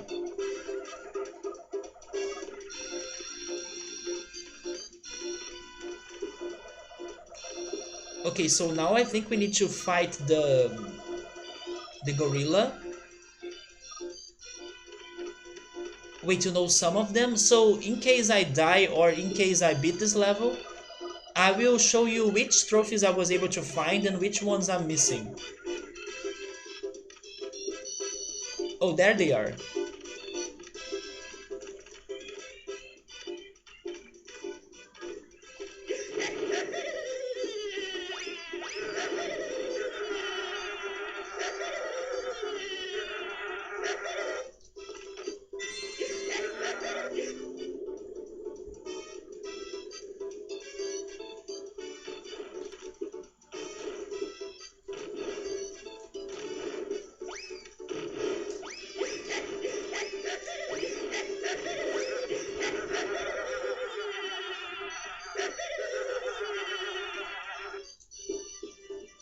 Yes, I'll need to heal again.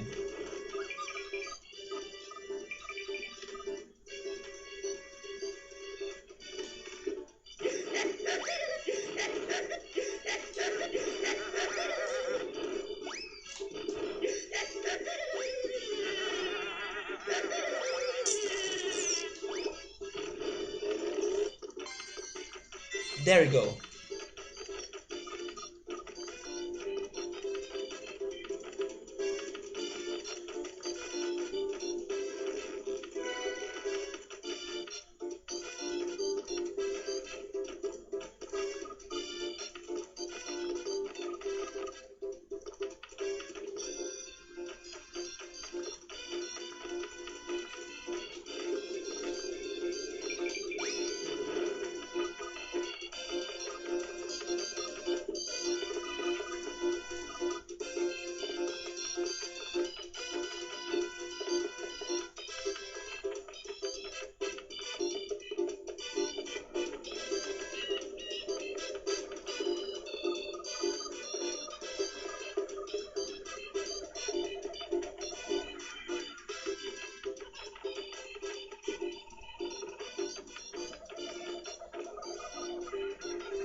One shot, did you know that according to the research Subaru has done earlier today, the world record of this game is like an hour?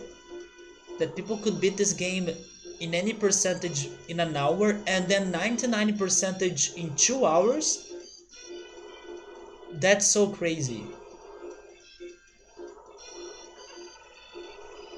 It takes me what? It takes me 3 hours to beat one level, or even more than that, depending on the level. Okay, I'm not a pro gamer. There is that. I'm very casual. But beating the whole thing in an hour is insane.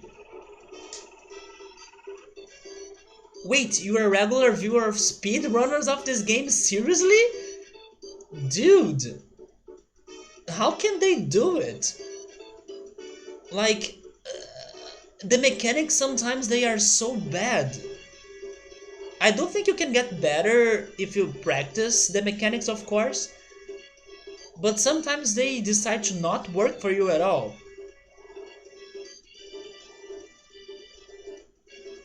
They may have some very good strategies on how to clear the levels then.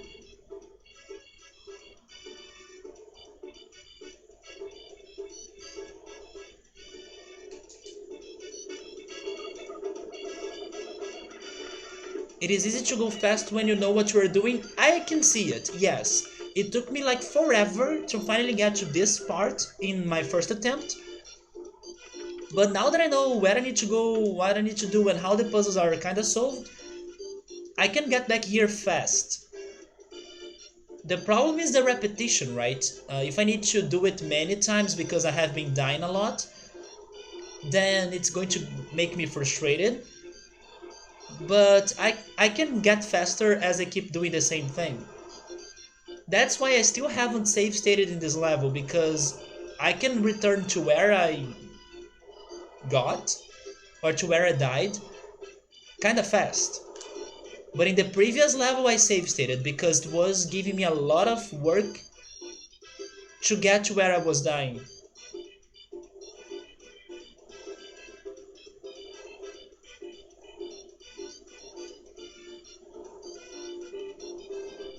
Let's see if we'll be able to get to the magic rope again. and then figure something out regarding it.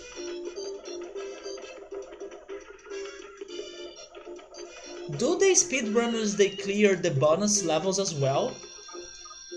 Because to me those levels were the worst so far. The first one, the second one, they are so hard. They clear them? What the heck?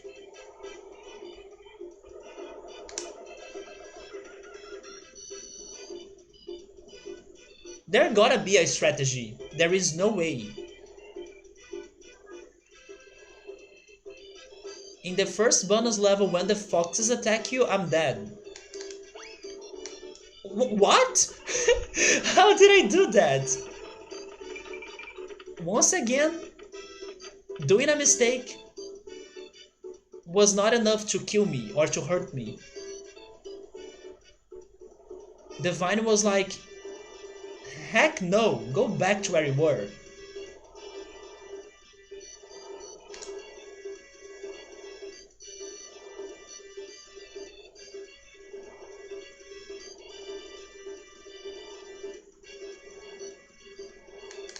There we go. The speedrun ends after the final level.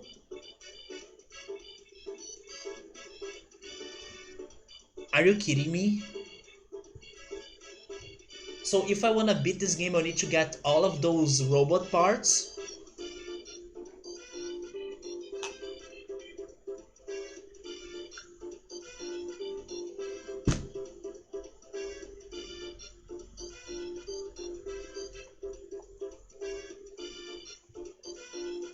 You are saying it like beating those levels is easy. I couldn't beat the two ones that I got. And I was like, okay, it's fine if I can do it, we can skip them and then we can head to the next game because it's so frustrating and it's too hard. Maybe we're not moving on to the next game, guys. Because if I want to beat this one, I'll need to clear those minigames. Rip me.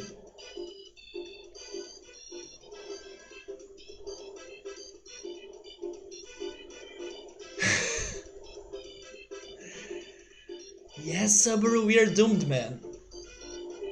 I was really considering them to be bonuses, but they seem to be related to plot, just like Tales of Symphonia. You are doing a side quest?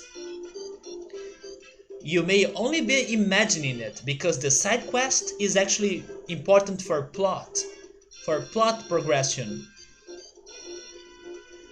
Oh my god, I do hope I get better luck next time I'm attempting those levels then.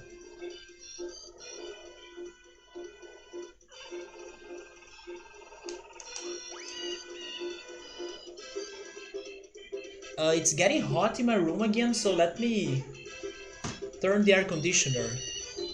Turn it on.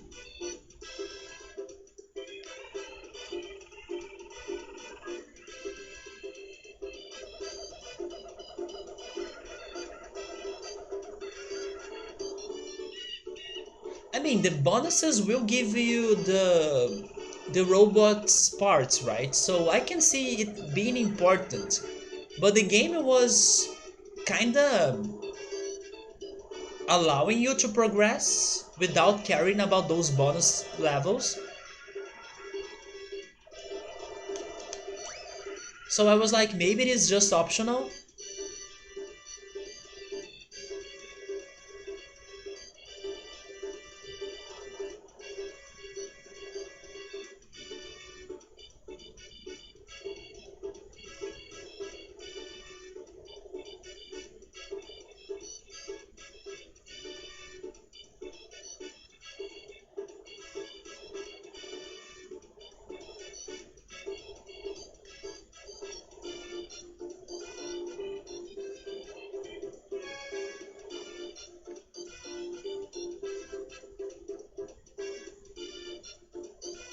Because this game was like, in order to get to the next level, you gotta beat the previous level.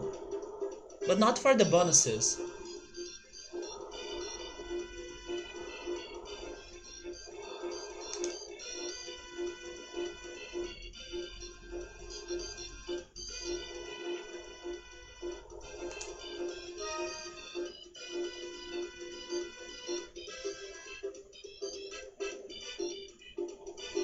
Yeah, they do take some few attempts. You think I can do them? The first one is much easier than it seems. Hmm. Well, I could make some progression in there. I could get to the foxes at least. And in the second minigame, I could get second place in the race. But it's super frustrating. You really need to have a very perfect run, and sometimes the mechanics they don't help you out, like I was saying.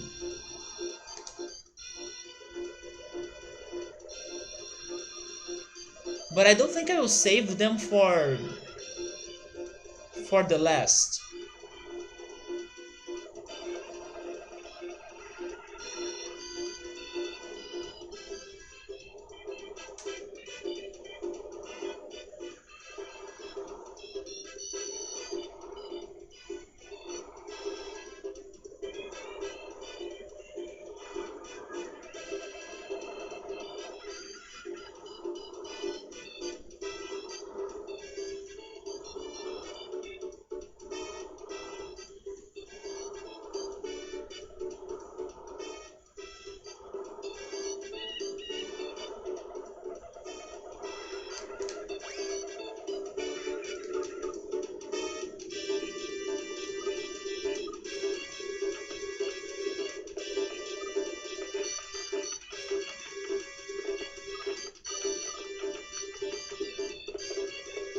Wait, where is it?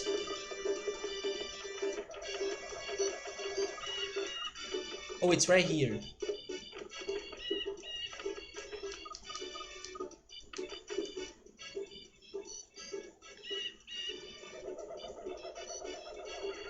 Without giving me details, of course, which one of the bonuses do you think it is the worst? One, two, three, or four? You were saying that one is easy, so it's probably not one.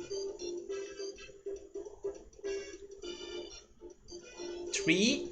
Oh, Jesus.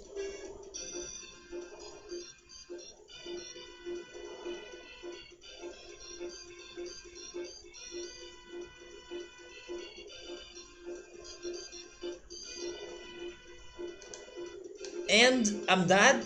No, I'm not dead. Maybe if I fall and then I spin jump, I can save myself a little bit from the damage. Wait, in here I need to use the vine, right? Yeah. I was looking for a barrel to jump on it.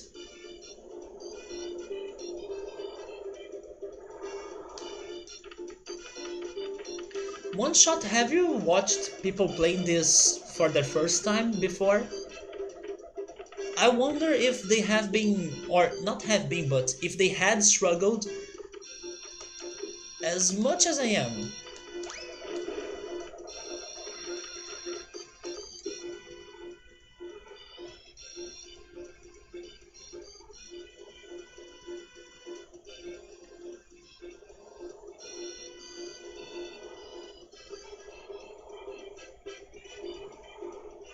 I guess that most people that try to play this game, they may not play it all, so I don't know if they would get to this part of the game. Maybe they just get some first impressions and then they stop.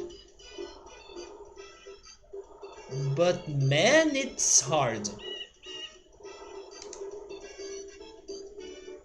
You have seen many first playthroughs, lots of people struggle.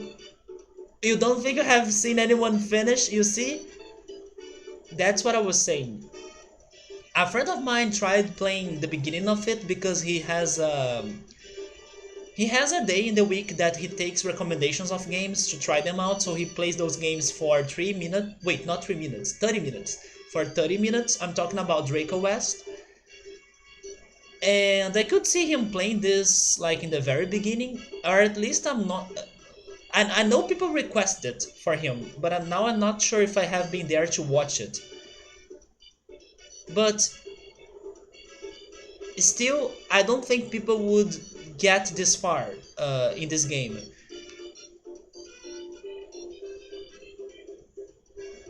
And after getting here and seeing how this game is hard regarding its mechanics that sometimes don't work, I can completely understand why some people may not progress that much in this game. In today's stream, my biggest problem was the camera. I was here thinking to myself, if they could have given me a better camera, maybe 60% of the problems that I'm having, I would stop having them. A lot of things is just a matter of a camera, a better camera. But no, the camera is very limited. Sometimes it's not in a very good angle, and you can't look up or down to see if you're missing something or if there is a secret or even an enemy waiting for you.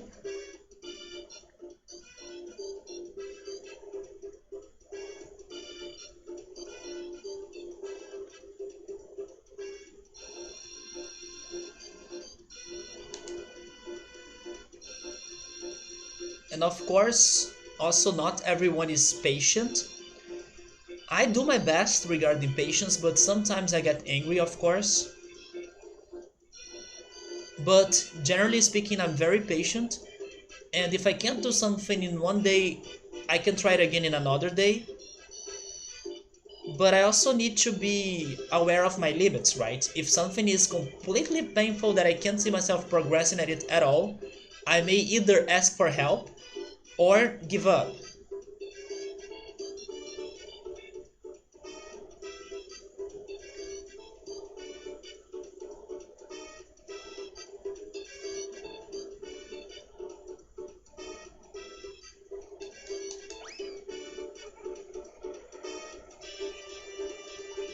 But it's kinda bad because here's what I have been thinking about this moment of this game. Those that stopped playing the game in an early moment, they haven't seen how the game improves, because there were improvements. The level design got better, in my opinion, than in the first levels or in the first world. And you get more variety of transformations as well.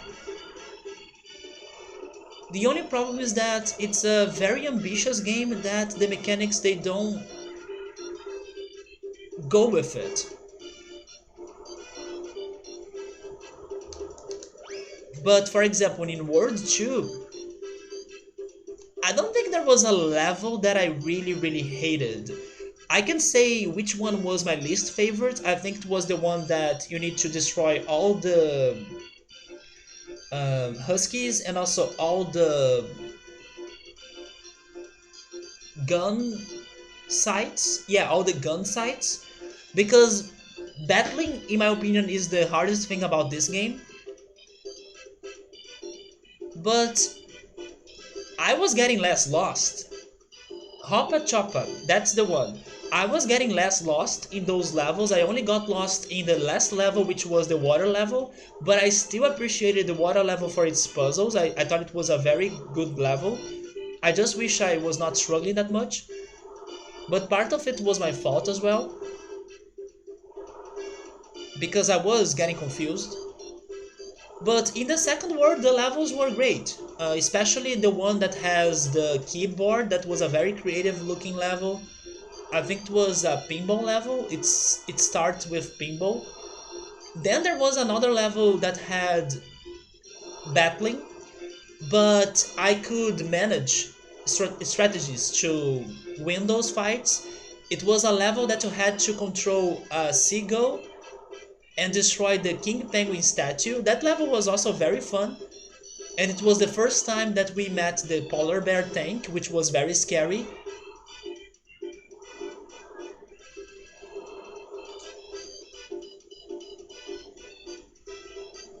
And then there was the horrifying level with the scientists' heads that you had to collect them.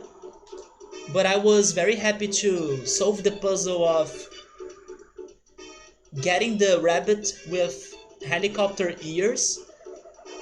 It took me some time, but I was happy to find it and to get it.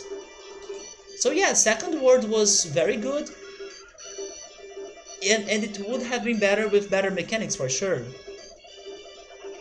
They don't finish the game because it doesn't attract viewers.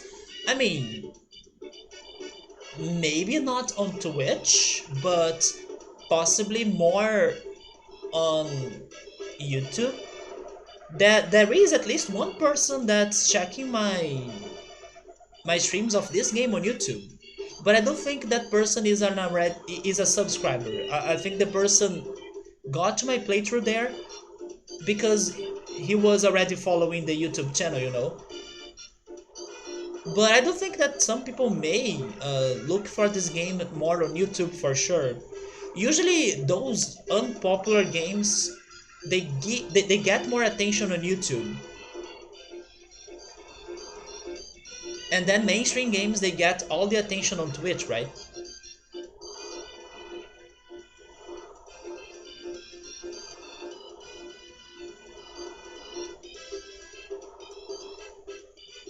And those more unpopular games they can do very well for you on YouTube because you won't have a lot of competition regarding the content you are doing, since not many people have played that game. But again, it's just for a very particular niche, right, of people, a very particular group of fans of that game.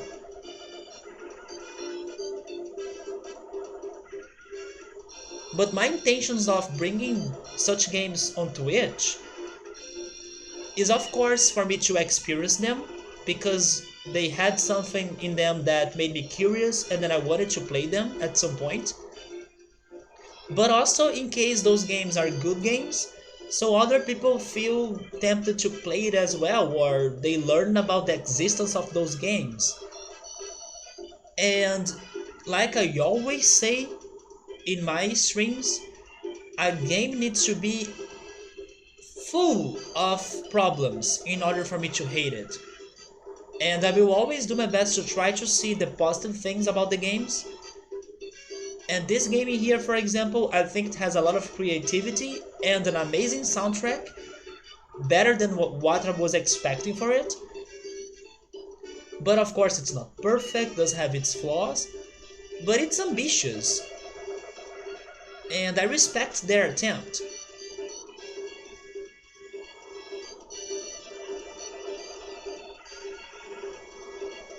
Wait, now I need to make this jump, come on.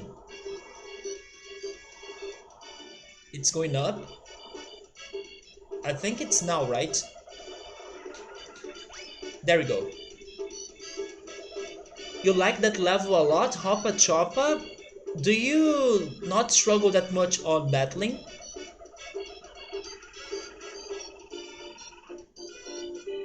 Sometimes I do die a lot when I'm fighting.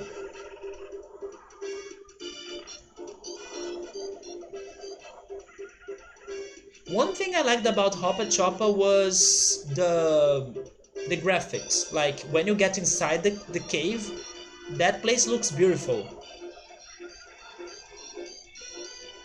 Now that I'm trying to think of it, I don't think I found the trophy of Hoppa Choppa.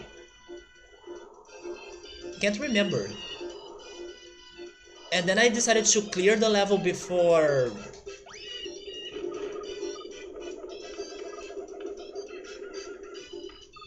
dying. But you know what surprised me the most one shot? That there were some levels that I was playing yesterday that I started to not be able to find all of the spheres. Missing the trophy was something that I was expecting to happen sometimes, but not getting all the spheres started happening yesterday. And I was shocked because where the hell were those remaining spheres that I couldn't find, especially in the water level that I was playing yesterday.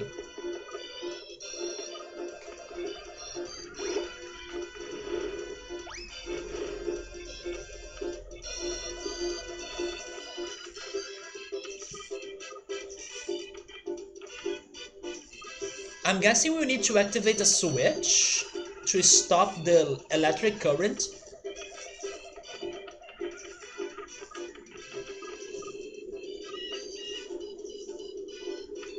But who knows?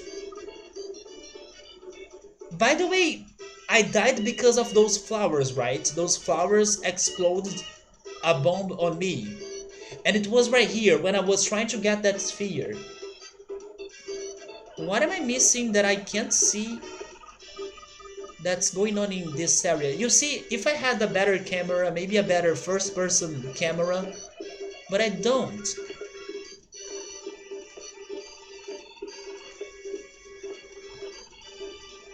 So after playing this game for a long time, you have learned that if a battle is hard, then you are not doing it the right way, or you are not doing the right thing.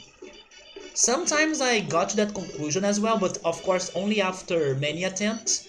Sometimes you need to use the enemies to fight themselves, and then you get them together and wait. That happened in one level in the first world, that I was luring the bear to attack a dog, but it's something that sometimes is not too obvious. You are so bad at finding those purple things. In here we only have like... Wait, we do have a lot actually. I was expecting to have only 6 or 5. We have 9. But I don't think we'll be getting all of them in here, because I could find 2 spheres that are in a high level that I don't know how to reach them. But I'll get the most I can.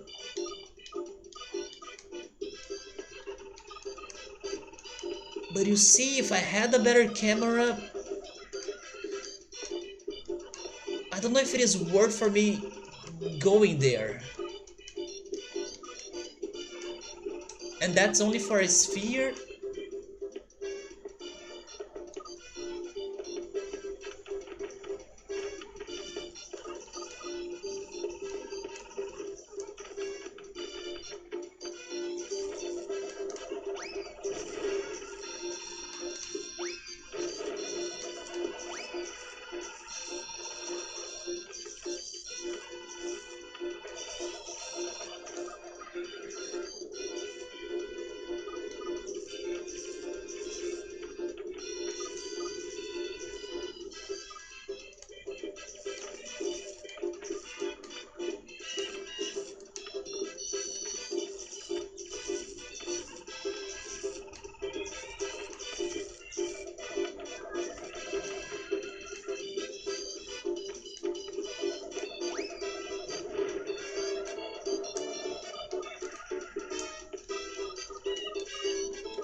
Find and free the magic rope.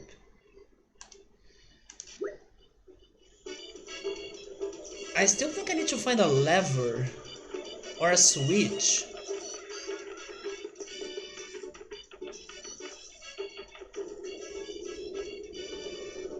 I guess I have no choice. So what's going on in here?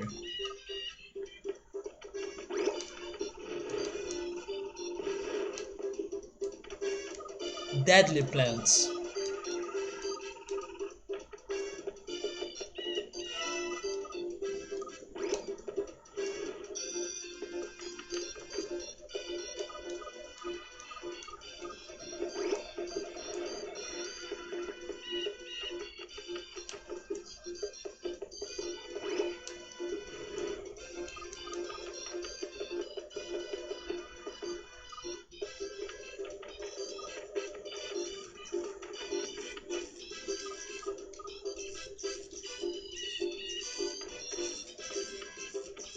The puzzles here seem pretty good, though you wish there was a more coherent story and characters.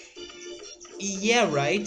They only gave me some plot in the very beginning of the game, in the first cutscene, and then it's gone. We have been doing our missions in here, rescuing the scientists, although most of them have been dead or they have been killed. But yeah, the plot's like completely off. I'm guessing it's going to return by the end of the game, but most of the plot is just an excuse for you to progress throughout the puzzles and the challenges. Like with that polar bear tank, there was a platform. Yes, I used the penguin to land on a platform, and then I could throw the snowballs from there safely. Wait, you are supposed to lure the fox?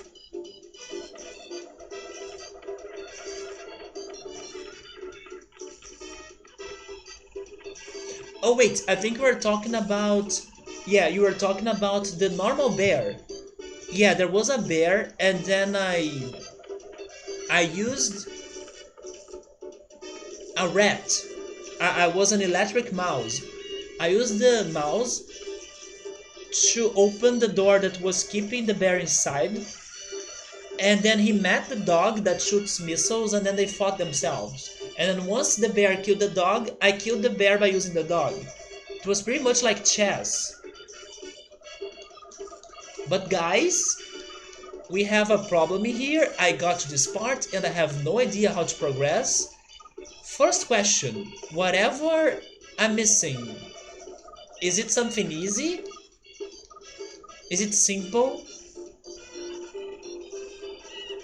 Oh, in that level?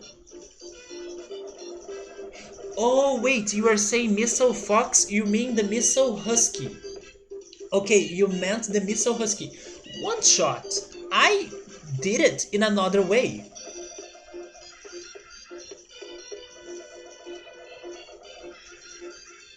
You know how I solved that puzzle? I...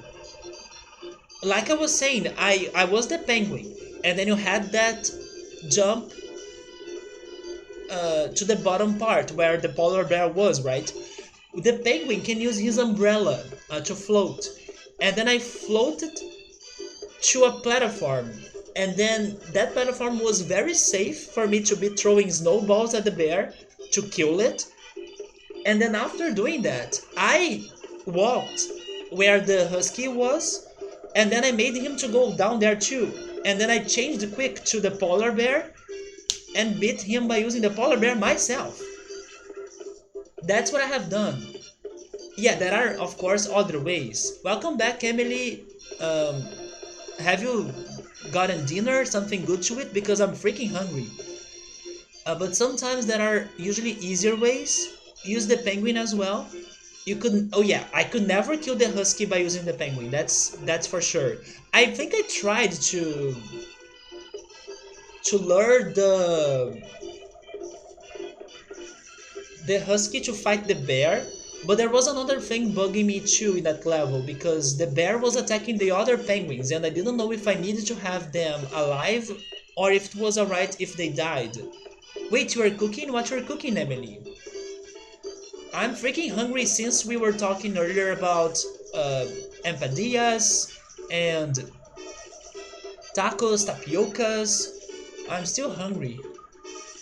And then later we talked about some other dishes as well.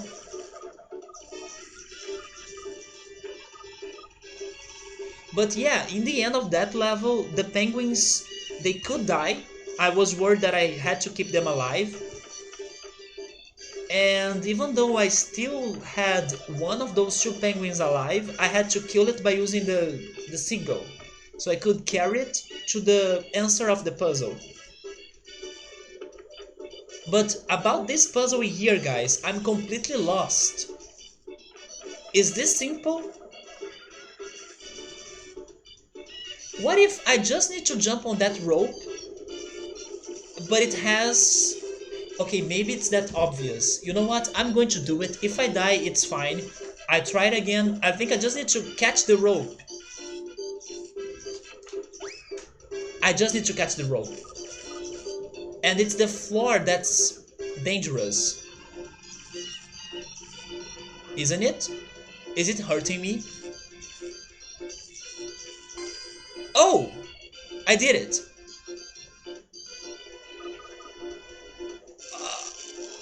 Wait, that's what...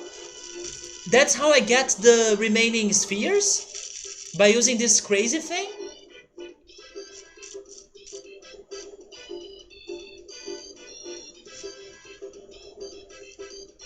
I see, so it's like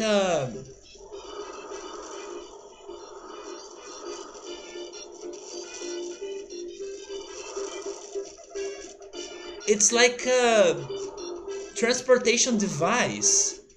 It has stations. I mean, this is very cool. They were ambitious for this, but I take it. Very great idea. And that's the teleporter. But I will stay swinging in this rope because I wanna get the spheres.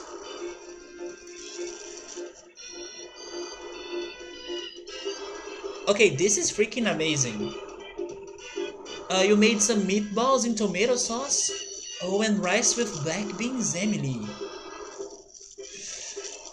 I'm not a big fan of meatballs, but I would try yours for sure. With some rice and black beans, I'm down. I'm so hungry that I would try some dishes that I usually don't eat.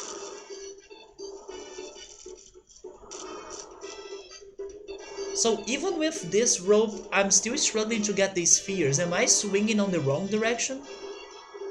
And how many am I missing? I'm missing 5. Are there 5 on this path? Can you guys help me to count?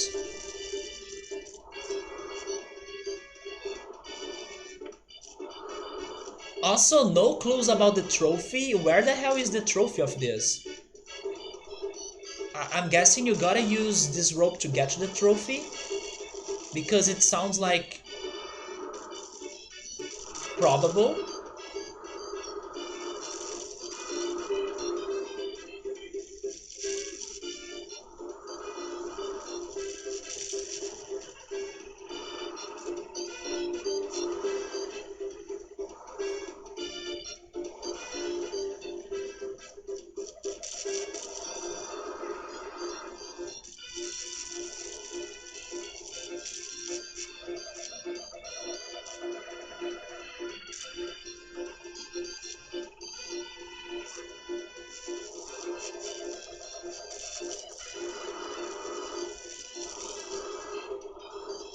I could see 3 spheres, I think. Not 5.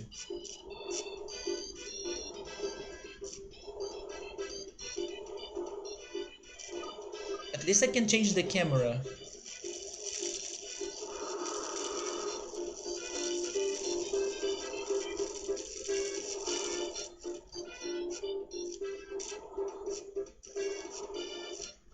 You like mixing meatballs with other non-meat ingredients?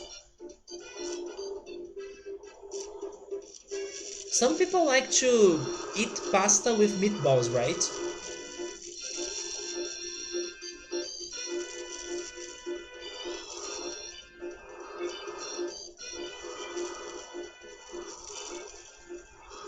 Wait, I almost got it!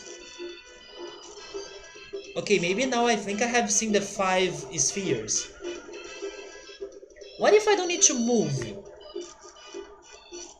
Oh yes, maybe I don't need to move at all. I just need to be in the perfect spot on this road.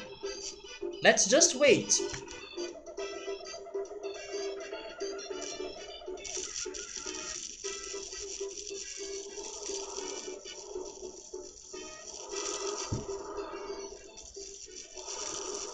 Or maybe it depends. Maybe I need to move to a different spot to get some other spheres.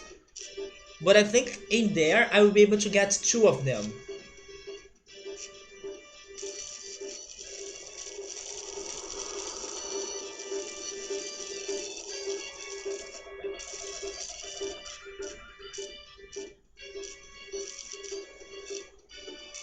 I have the feeling that tomorrow I will buy a lot of food. First, I will be eating or I will be having lunch on the shopping mall, but I think I will buy something there and bring it home for dinner. Maybe some burgers, but I'm expecting to buy a lot of food tomorrow. Wait, was that the one that I was trying to get before? No, it's that those two, right? Yes! No, I got only one. Not sure why Automod worked in there, but oh, okay, now I see why Automod worked in there. But Automod, we are good here, man. The rice and beans are combined together. It's a traditional Dominican dish. We call it Moro de Habichuela Negra. Moro de Habichuela Negra. What's Habichuela? I'm guessing Moro is like a cliff. Wait, this is not a cliff. Uh, uh, what's the name? A hill, right? Maybe like a hill. And then Habichuela. What's Habichuela? Negra is like black, right? But Habichuela? Oh, it's the name for the beans? Is it really beans in Spanish or it's the specific name for black beans?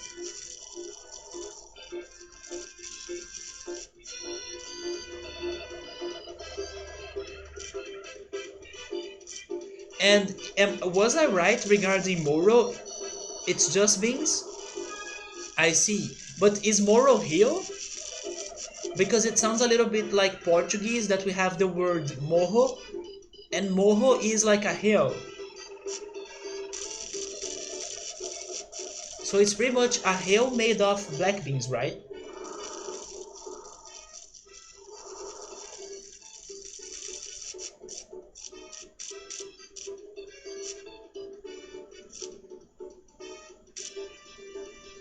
Oh, you don't know why it's called morro? So it isn't morro a word in Spanish? Because this in Portuguese is like a hill. Yeah, that's the word in Portuguese for hill.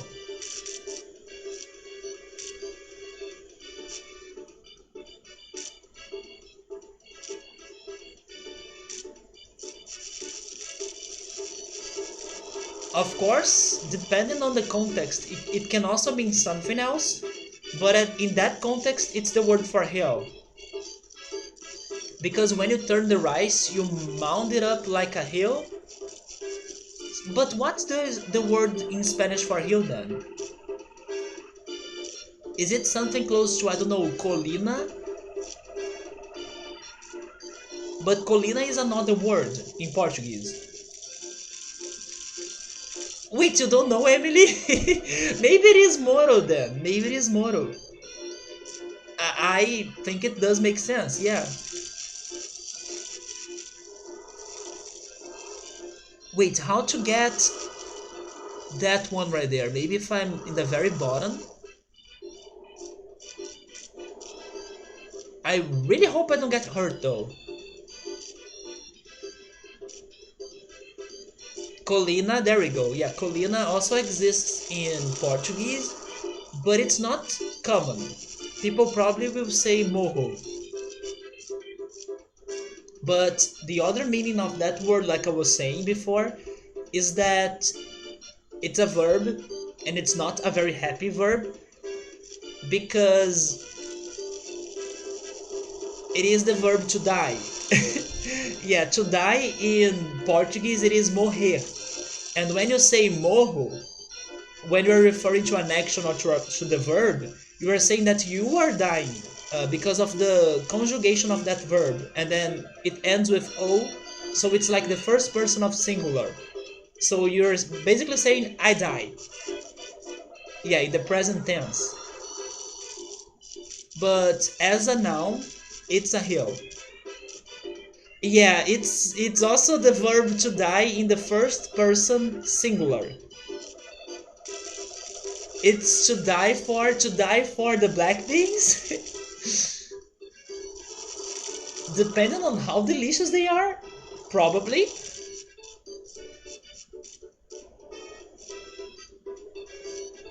It's funny that only in a situation like this I would realize those crazy meanings for the same word in Portuguese, because I don't think about that. It's so natural to me that I don't stop to think, oh yeah, this word it could mean that in another context. So it's very weird how the same word can have different meanings that have nothing to do with them, and they can be completely different things, like a verb and a noun.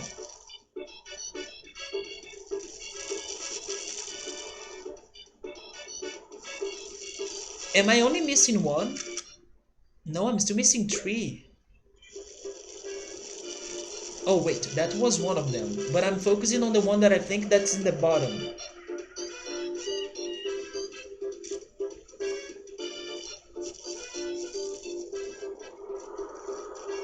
And that's the other one as well, right?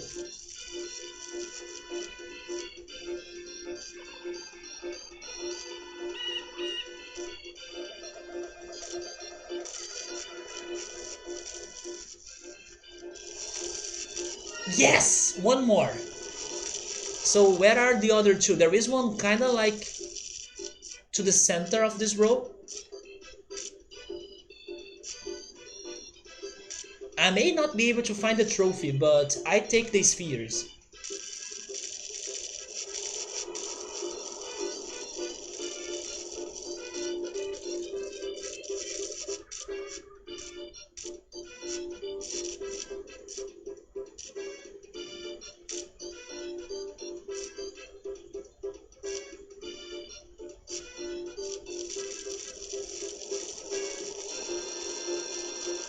Emily, maybe I have asked you this before, but how do you cook the beans?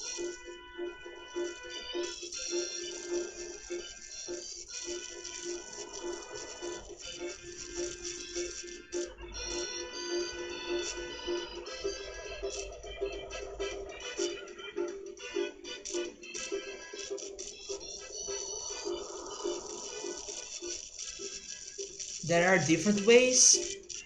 Yeah, because cooking beans is hard, and you do eat beans very often, and you cook the beans yourself. So I was wondering, how do you cook them? I would cook beans more often if it was not such a big work. Since they are together, wait, do you cook it with the rice?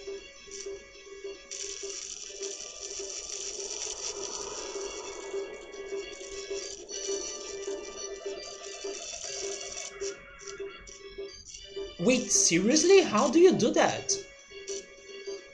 Which pan do you use, or which container do you use to cook both?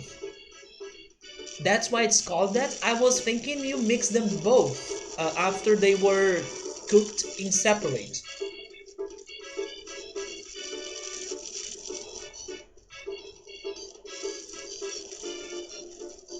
Now I can't find. Oh, wait, there it was.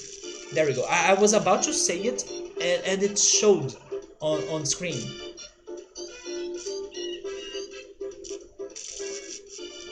Yes, I'm trying to understand, how do you cook the beans? Do you use a pressure cook? Do you maybe bake them somehow? I have no idea.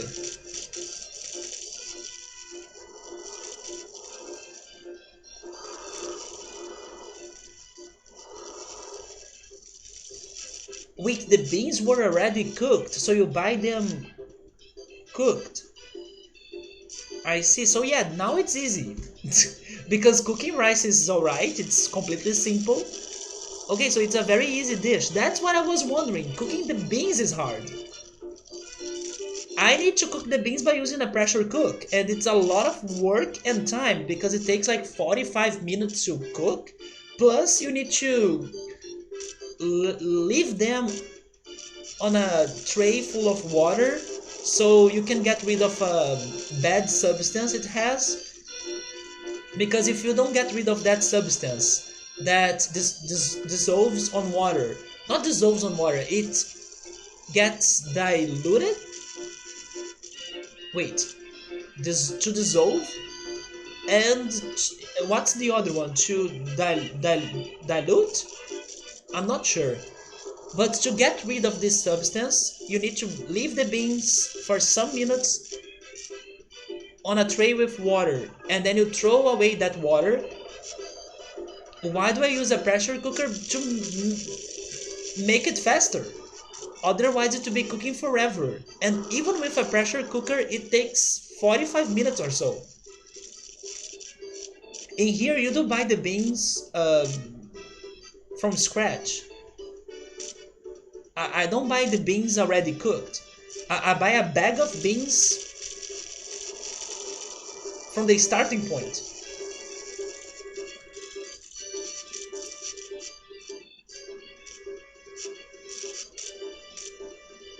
And by the way, there is only one more sphere, right? But I'm missing two. Where is the last sphere then?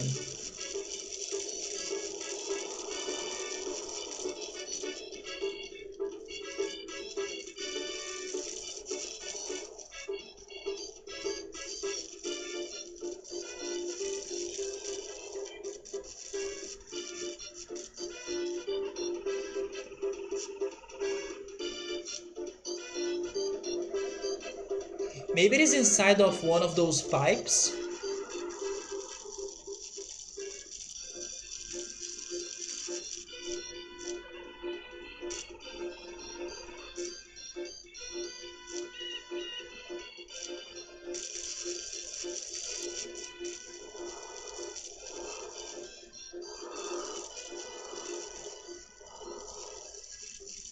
I'm hoping it is that one that I'm thinking, the one inside a pipe.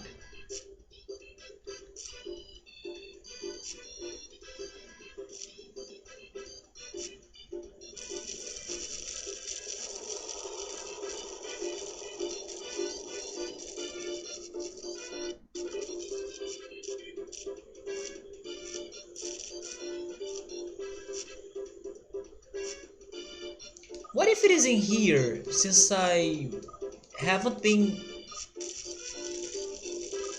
Wait, inside of one of those two pipes, can you see it? It looks empty.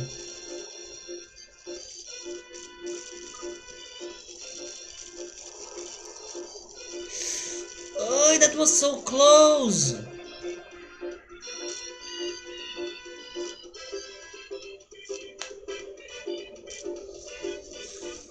This is taking forever.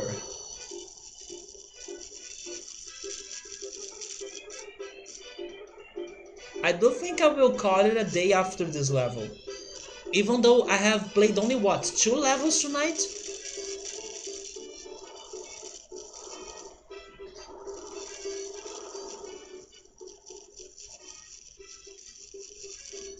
I don't know if I can take another level if it is like this. One shot, thank you so much for the follow, man.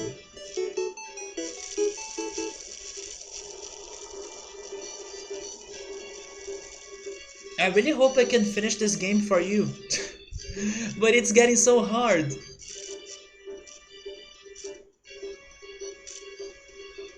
Inside of that pipe there is an energy health sphere, right? Not the one that I'm looking for. So I don't know where is the last sphere. There is one here, but I can't get it. I'm trying. Yes, finally! But what about the last one? I really hope this rope it's moving like this forever, because I wanna leave it so I can look for the last sphere somewhere.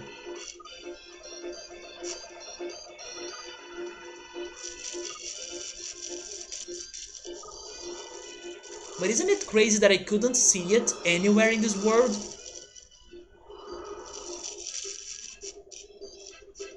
So the way we do it takes longer.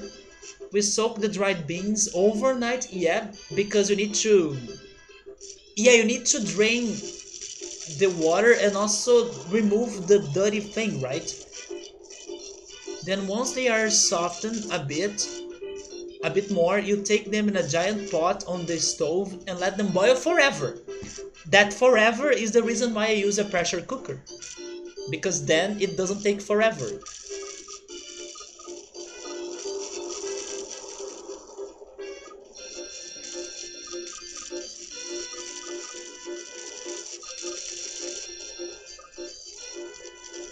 On a pressure cooker it takes 45 minutes. Then you separate it into portions and add ingredients.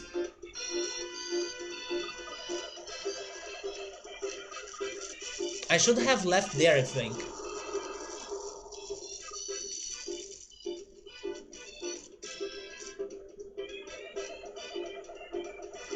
Wait, is it safe for me to live in there now?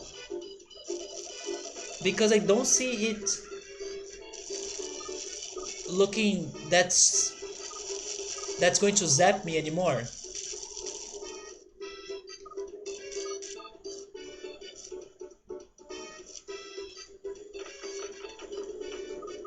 Alright guys, I left it and it's still moving around, that's okay.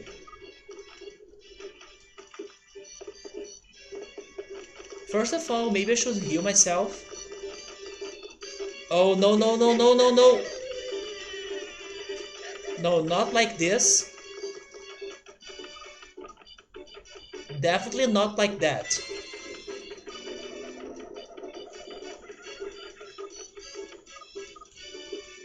I got the spheres in here. Yeah, where the hell is it? It's not there, I was hoping it was there.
Wait!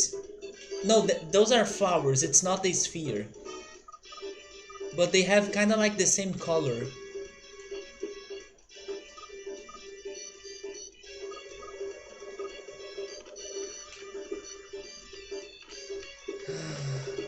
Where the heck is it?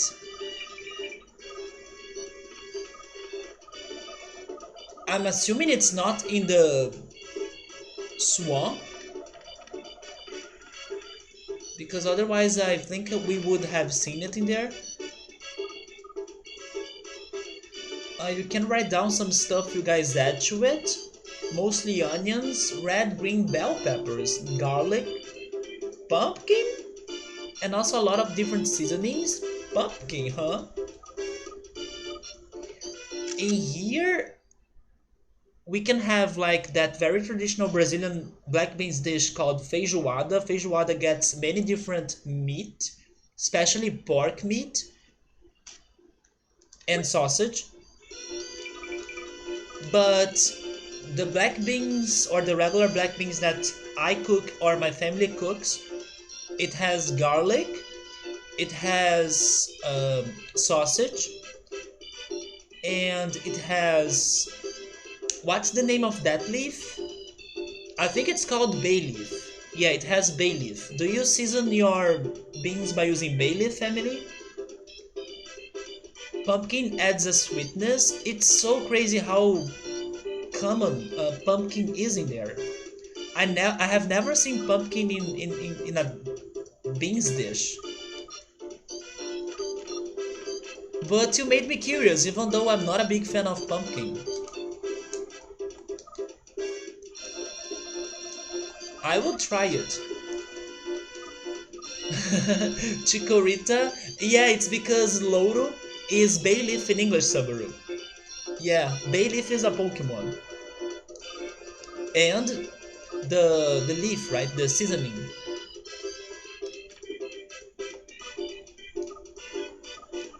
Could it be there? Nope.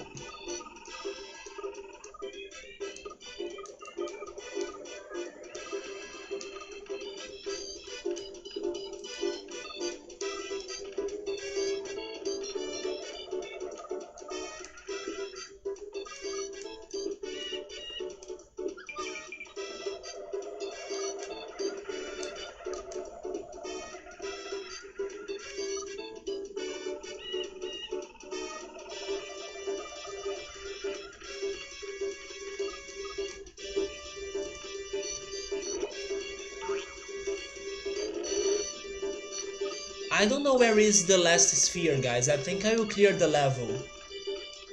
It's kinda shocking that even after the whole tour around the level, we couldn't see it.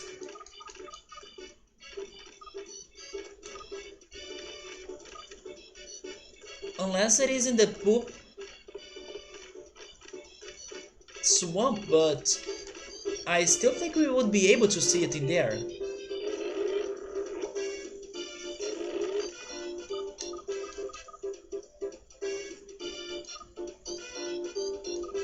Yeah, I cleared the level. I almost found all of them, but I have no idea where is the last one. What stuff do you like to put with the meatballs? No, it's okay. Oh, there it comes.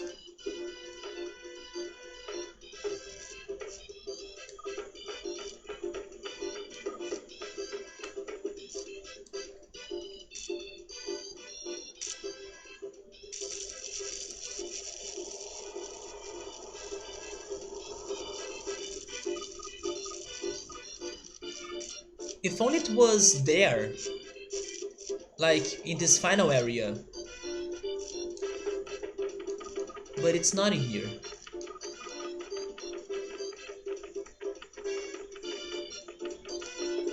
Well, we finally made it. This was a cool level, very hard at first, but I do like the idea behind it. Yoda uses veggies and mushroom. Wait, a lion?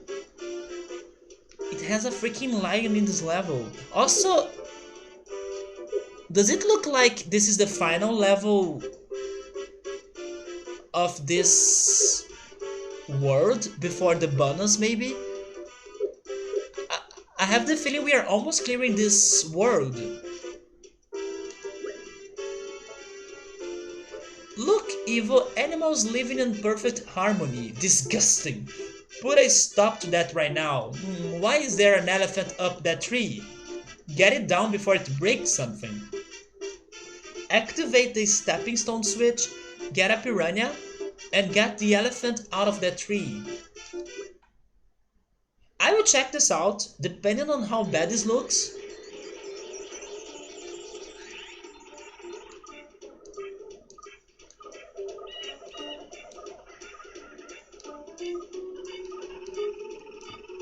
I'm intrigued. It looks bad. I believe that's a volcano. But I'm intrigued. I'm a freaking lion.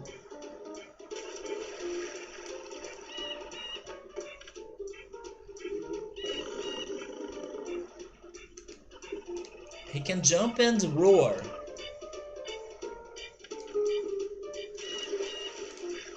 But he can't jump out of the water. And those targets are not for him. And he can dive. Probably I'll need a piranha for that.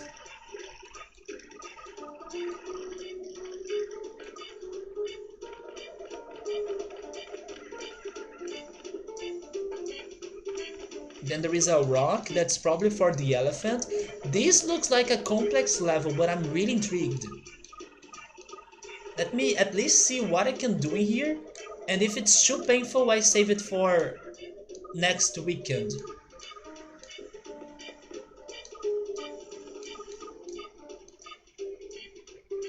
Also, it gets nighttime. It gets darker for some reason. This is Simba Subaru.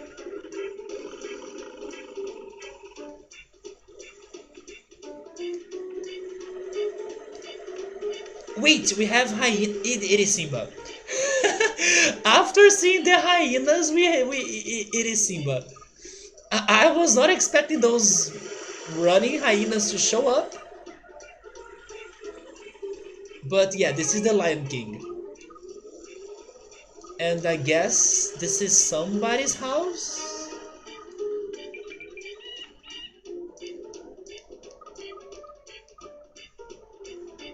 And we have a gorilla. How do you attack? Can this hurt them?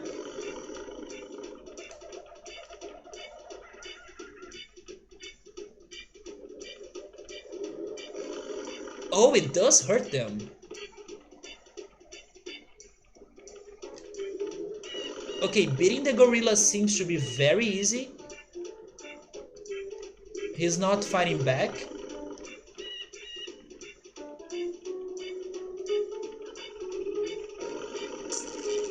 Let me check my Pokédex.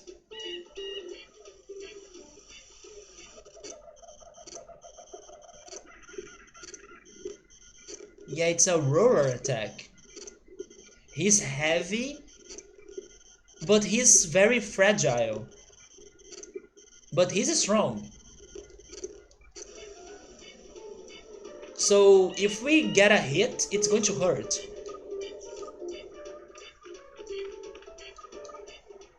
More stones and then logs. Wait, you sent me pictures?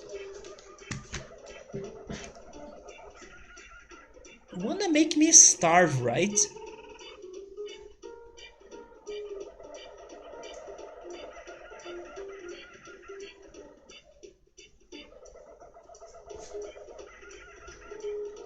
I have been saying that I'm hungry in every 5 minutes or so. And then Emily sent me pictures of more food. Like the descriptions are not enough. Next, she's going to find a way to make me smell the food, so the torture increases. And then hopefully she will send it to me, of course, easy to do, so I can finally taste it.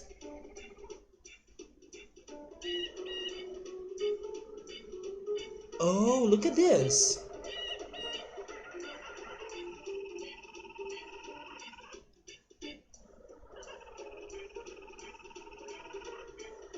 So this is the, how is it called again? Moro the something that starts with H, which is the word for beans in Spanish.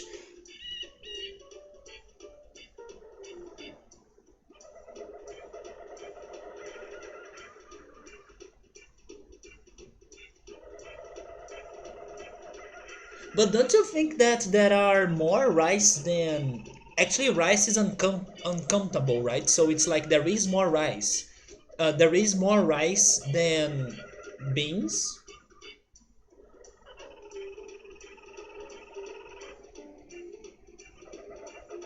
Is it like this normally? It's not like 50-50. Moro de habichuela negra. And then the meatballs.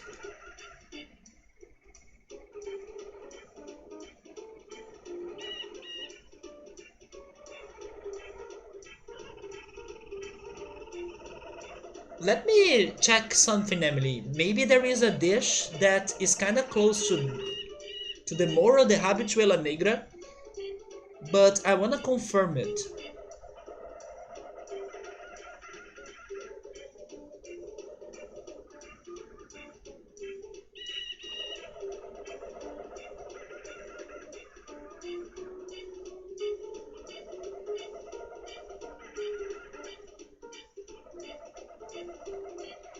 It is a little bit close, but I believe the seasonings are different. Yeah, here we have this dish that's also a combination of rice and beans, but it gets other things going on. It gets more meat. I'm trying to get a very good picture. It gets some leaves as well, some herbs. I believe it has cheese and some pork meat. It's like this.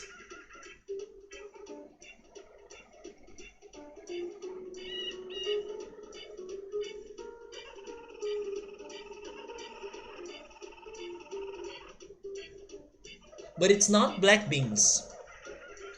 Some people add meat in there too. Some people make it darker when they add more beans.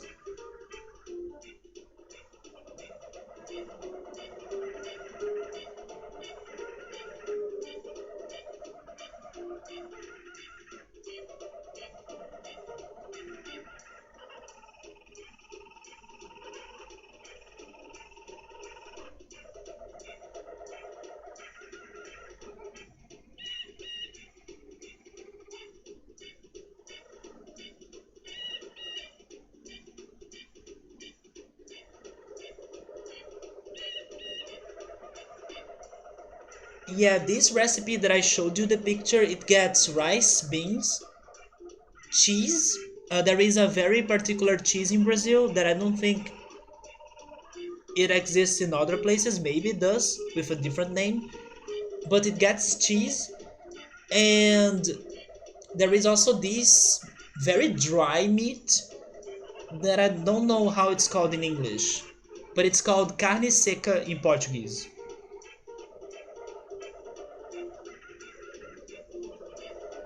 It's a very specific Brazilian dish, and it's common and popular in the Northeast region. Usually, if you wanna eat it, you gotta go to a restaurant that sells Northeast or Brazilian Northeast. Wait, Brazilian dishes or Brazilian food from the Northeast region. That just means dried meat? Yeah, because it is a very dried meat. You need to. Um, um, Wait, am I making a mistake in here? I'm trying to see if I'm right about this meat. I don't eat meat that often, so I don't know everything about the meat. But I think it is a meat that you need to leave it getting dry on the sun. But that's... It can have another name too. I need to confirm that. I want to know if carne seca, or dry meat, is the same as carne do sol, which is basically sun meat. Are they the same meat? I'm not sure. I don't think they are now that I'm thinking about it.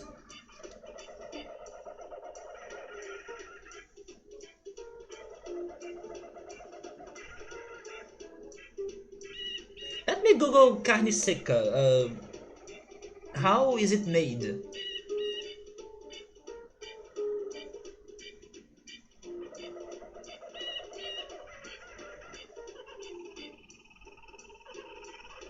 Oh wait, no, they seem to be different things. Maybe it is jerky, Emily, I'm not sure. But this is the texture you get to the meat. You need to make it into very tiny pieces.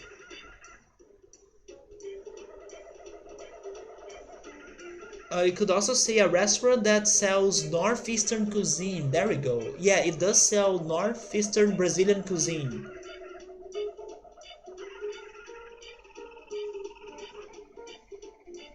And to be honest, I love northeastern Brazilian cuisine.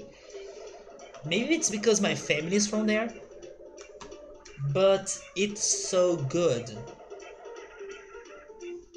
It's a cuisine rich in seasonings, especially cilantro, and I love cilantro.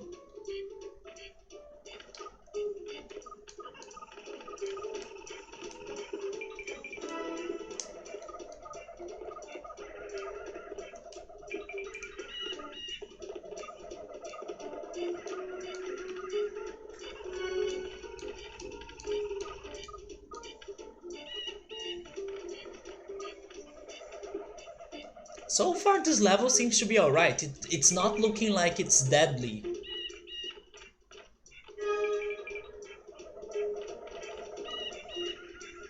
But it does have some puzzles going on, right?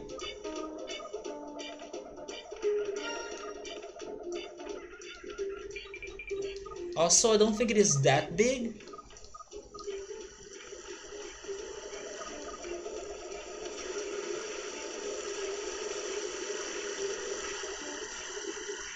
What is this for?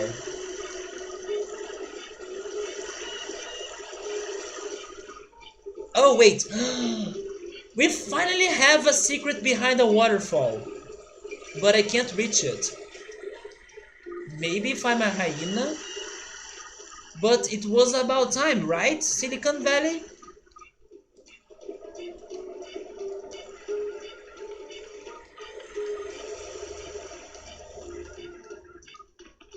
Have I been to the top? It's an elevator. And a vine. Oh no, the vines are back. Oh, never mind, guys. It is freaking huge. Look on the other side of the mountain. There is much more to this level.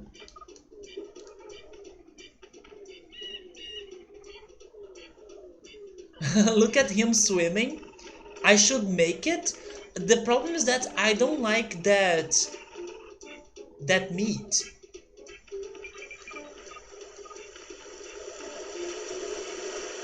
Yeah, he's like struggling like a dog, right?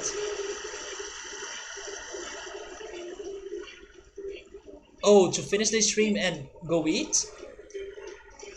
I'm very intrigued about this level though.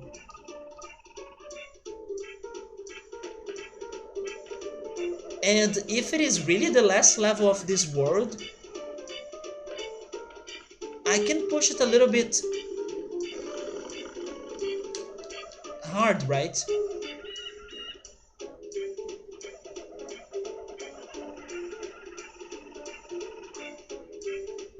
Let me hear what I'm doing. I will be playing this level until I die. Not dying in real life, of course, but dying in the game. If the level can beat me, then I'm going to do it again next weekend. But so far it doesn't look dangerous, and because it's not looking dangerous, I feel good about this. Because it makes me think that I won't need to replay it. And by the way, the lion is OP. Nobody even fights it.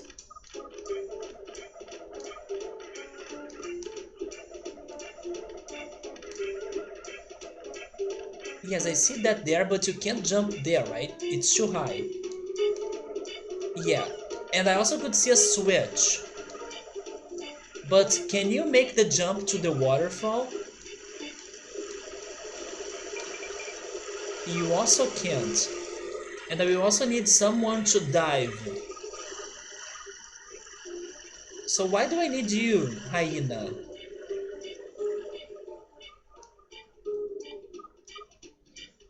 Not sure about why I need you, but I know why I need you, gorilla.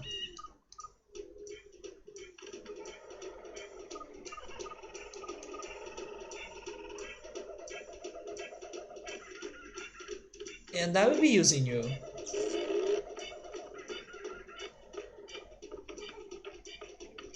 If I wanted, I could carry this.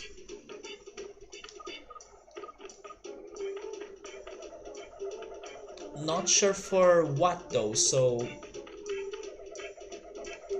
leave it.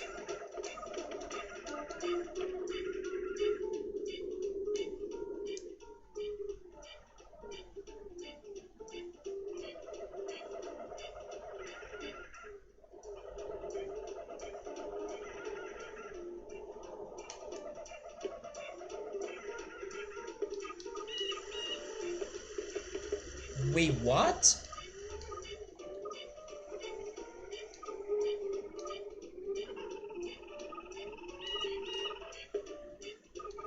I see more vines, but this is going to be a risky jump, but I'm going to try it. I did it.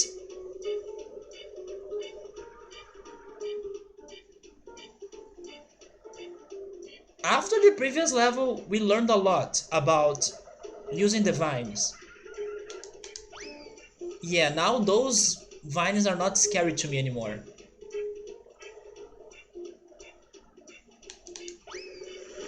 And then we have that. Oh. There we go. Activated the stepping stones. I forgot that was one of the objectives. You see, it's are levels like this that I really enjoy because it's very puzzle based and it doesn't look deadly. Oh no, this gorilla can't swim. But we need to return here with somebody else, right?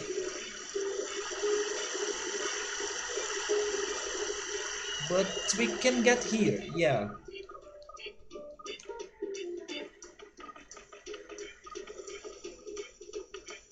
Oh, wait a second. Do they want me to use that block as an elevator? Because I don't think there is an elevator working.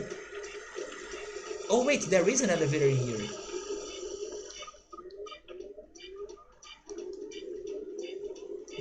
Maybe not?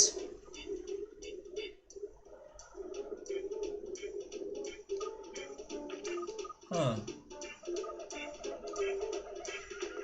Hyena, where are you?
I don't know how to get the hyena to the top of this mountain.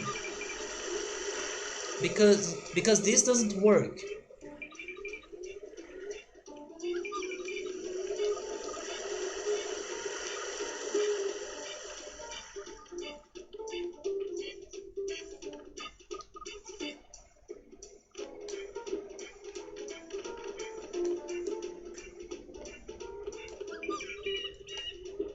How did I get there in the first place?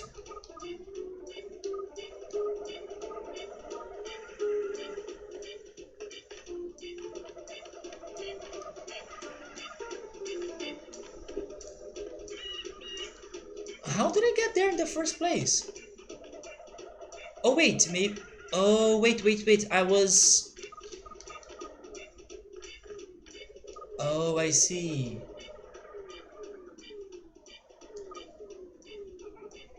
Yeah, but the gorilla won't make there, right?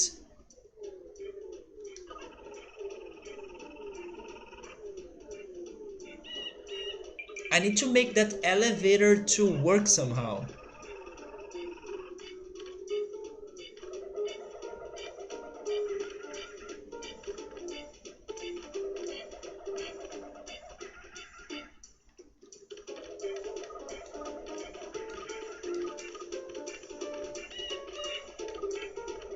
I think we have better chances on being a gorilla right now, but I'm still not sure what I need to do. But I think it has something to do with the elevator.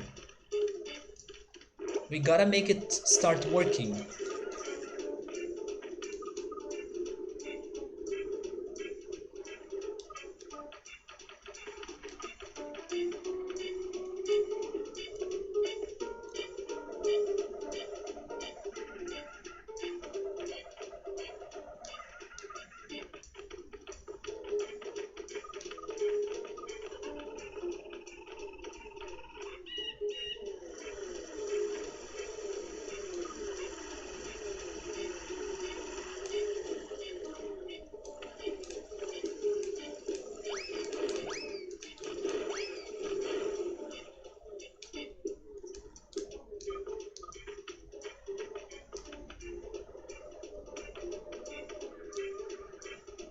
What if I choose this block to make the elevator to be down there?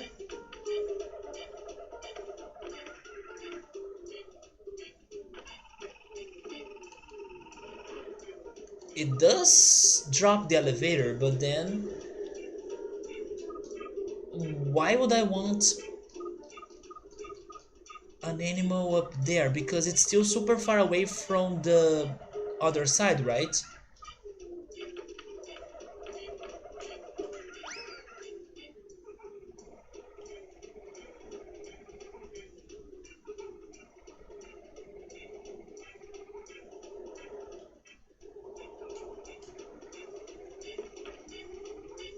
And this doesn't work.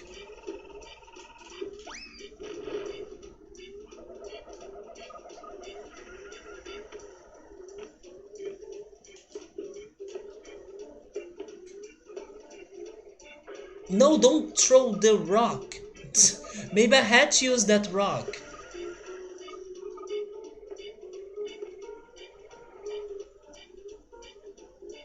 Yeah, activating the switch will lift these stones.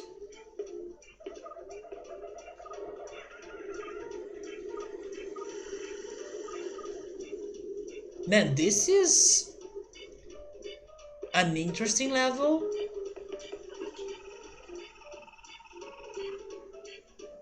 But it's hard. But as it's not killing me, I like it.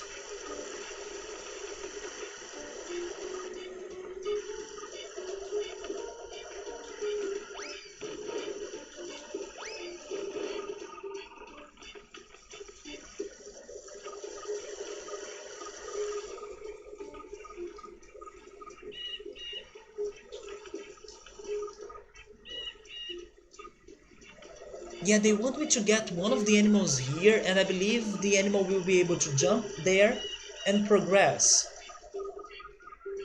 The problem is the elevator that doesn't work.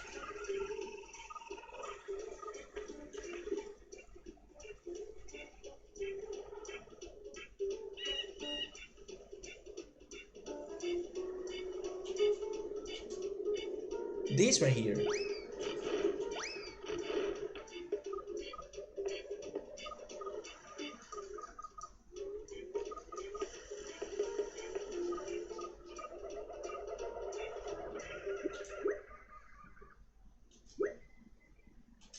They are also talking about an elephant on a tree.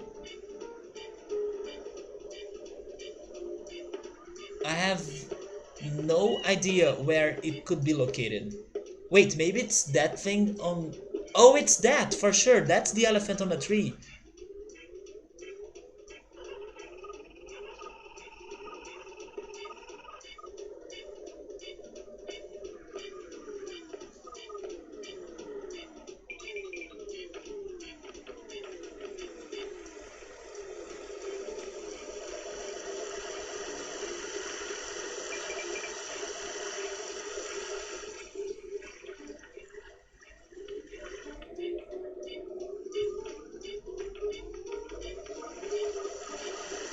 What if I need to use that block there? I'm going to try it.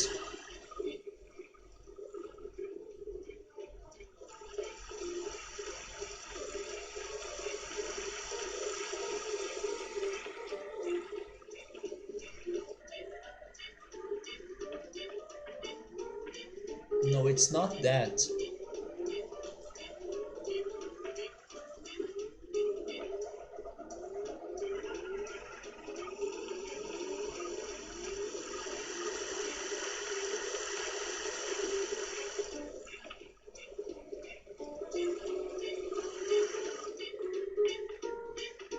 Maybe I need to have this block here? Oh, maybe it's this. And then they can make a jump? I, I don't know, but I'm going to try it.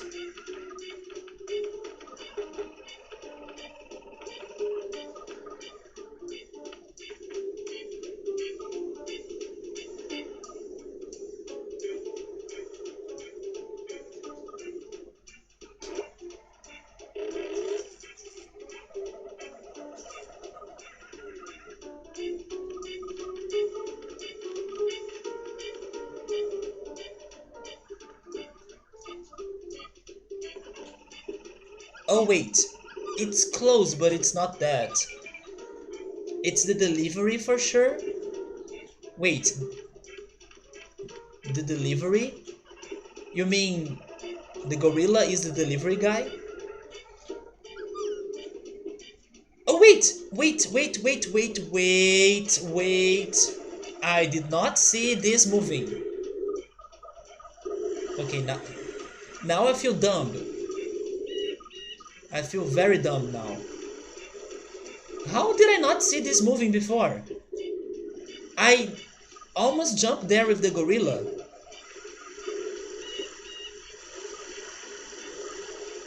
But there we go.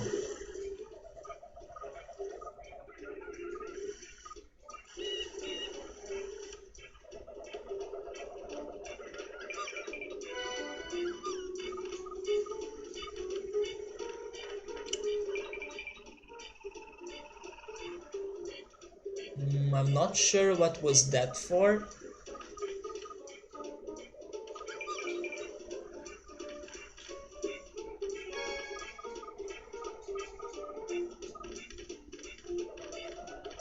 Can we make the piranha to laugh and then kill it by doing it?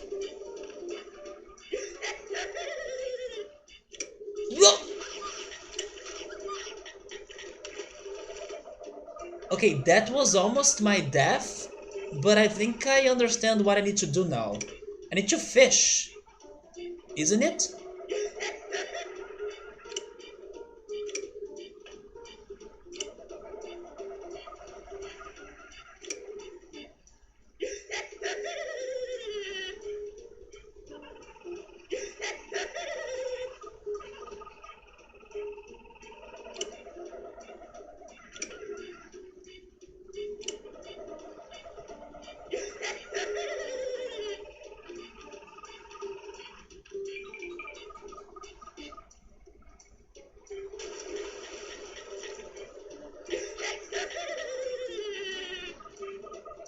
Yeah, I don't know if I can kill it by using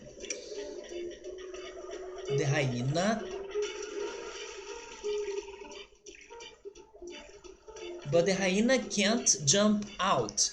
I need to get to this platform.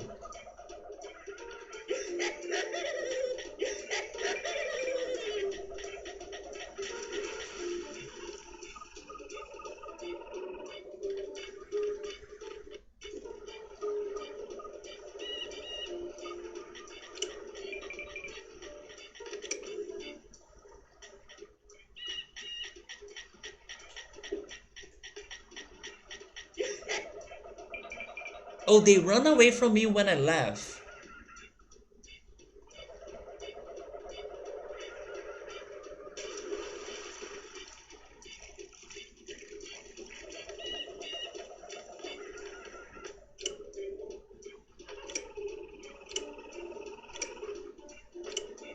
I did it! There we go!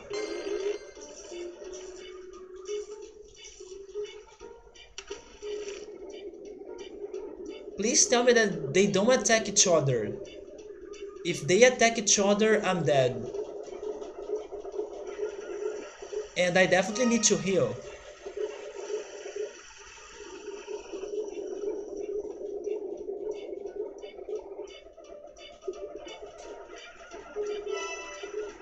But how am I using this piranha to do anything regarding the puzzle since it doesn't leave the water?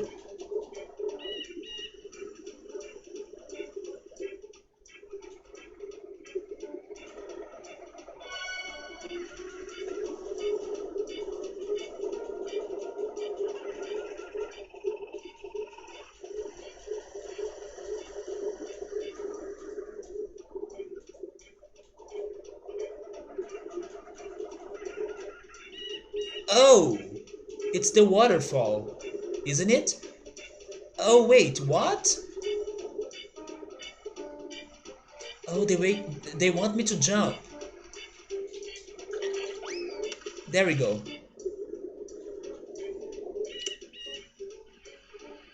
Then we have a bridge.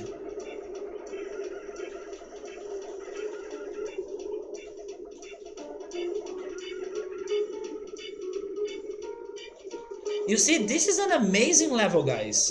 They were saving the best for last.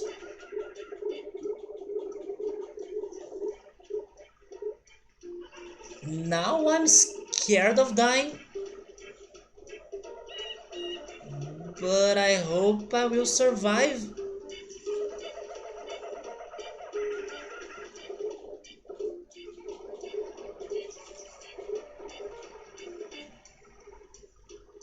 And then I also hope I don't need to be a piranha again.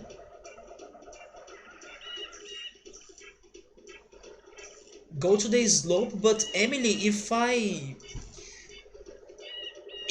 I'm out of the water, I will lose my health. I need to be close to the hyena. I don't think I'm dead though. I don't have a lot of health. Yeah, if I'm out of the water, I'm dead.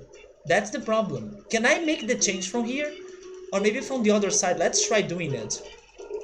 Maybe I don't need to go out of the water. Yes, I'm kinda close to it, right? I'm testing it. Okay. Okay, I don't need to leave the water. There we go.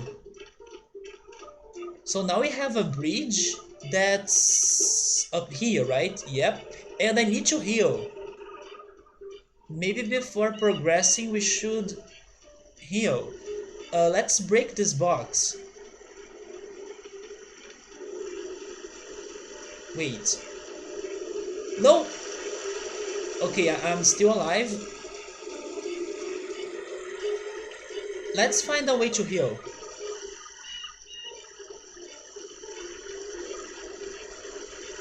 There is a box there, but I believe the only way for me to break it is if I use the gorilla, I guess?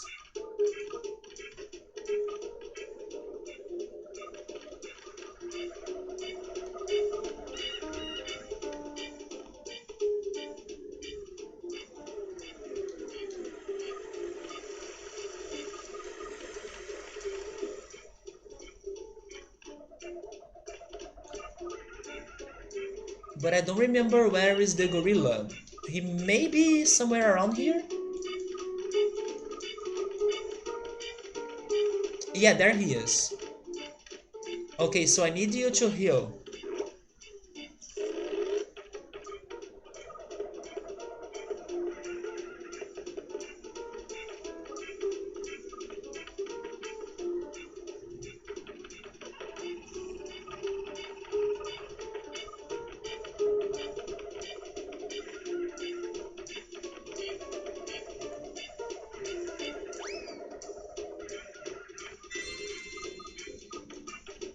Let's try progressing with that amount of health now.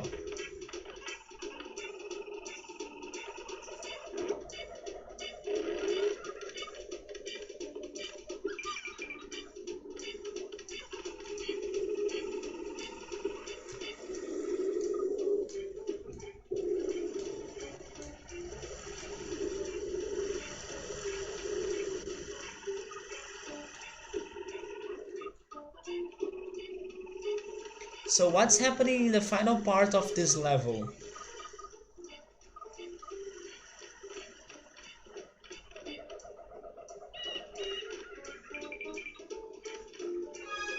This is actually very dangerous because if I fall there, the piranhas are going to attack me and I don't have a way back.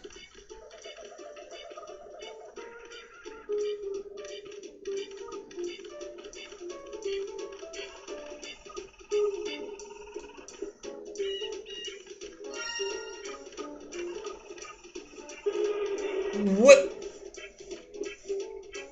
We have a bird here. Oh my god, it's going to kill me. It's not a bird, it's the parrot, isn't it? It's the freaking parrot.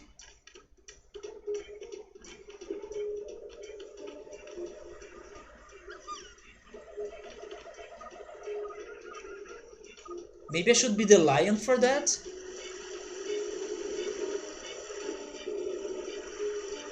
I wish I could destroy this. Wait, I can get there by using the gorilla, right?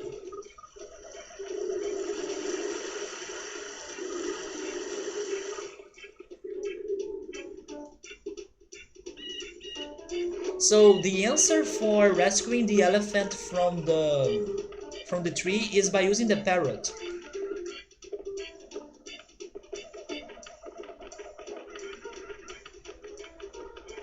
I'm glad that I decided to play this level still today because even if I die and I can't make it now, I learned most of it.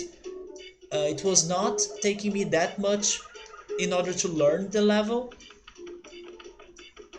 especially because it's not that deadly. When I die easily and then I need to redo things, that's the worst. But if I die now, it's fine because I learned a lot. So it was a very useful uh, run, right? And then when I need to repeat things or redo things, I do them faster.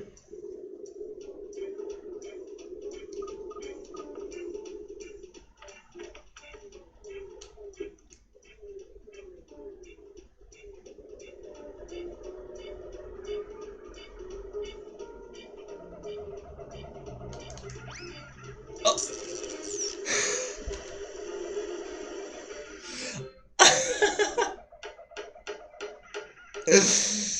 So that's why we had a hole in there?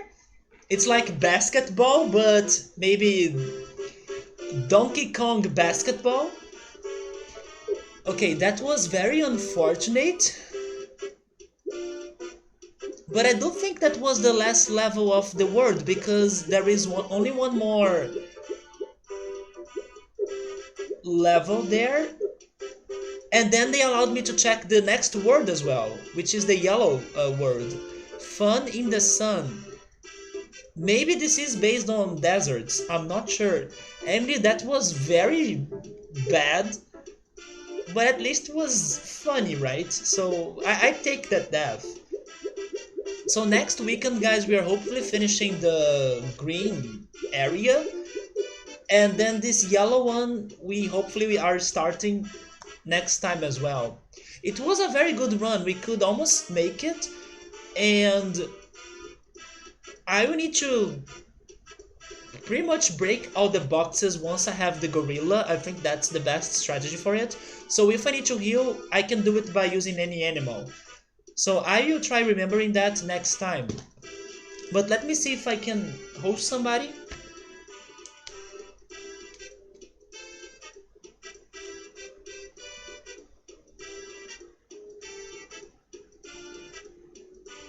But that level was a very good one. The levels today were good overall speaking. Like I was also saying earlier, the game's levels have been getting better. It's just that the mechanics are a bit annoying sometimes. But with patience, we can do it. I'll be hosting Draco. I think he's doing Wind Waker Randomizer. That's what it seems to be. So thank you so much everyone for stopping by. Have a great week. And next time I'm back with Roller Coaster Tycoon Deluxe on Friday. And this game on next weekend. So take care, have a good night, and goodbye.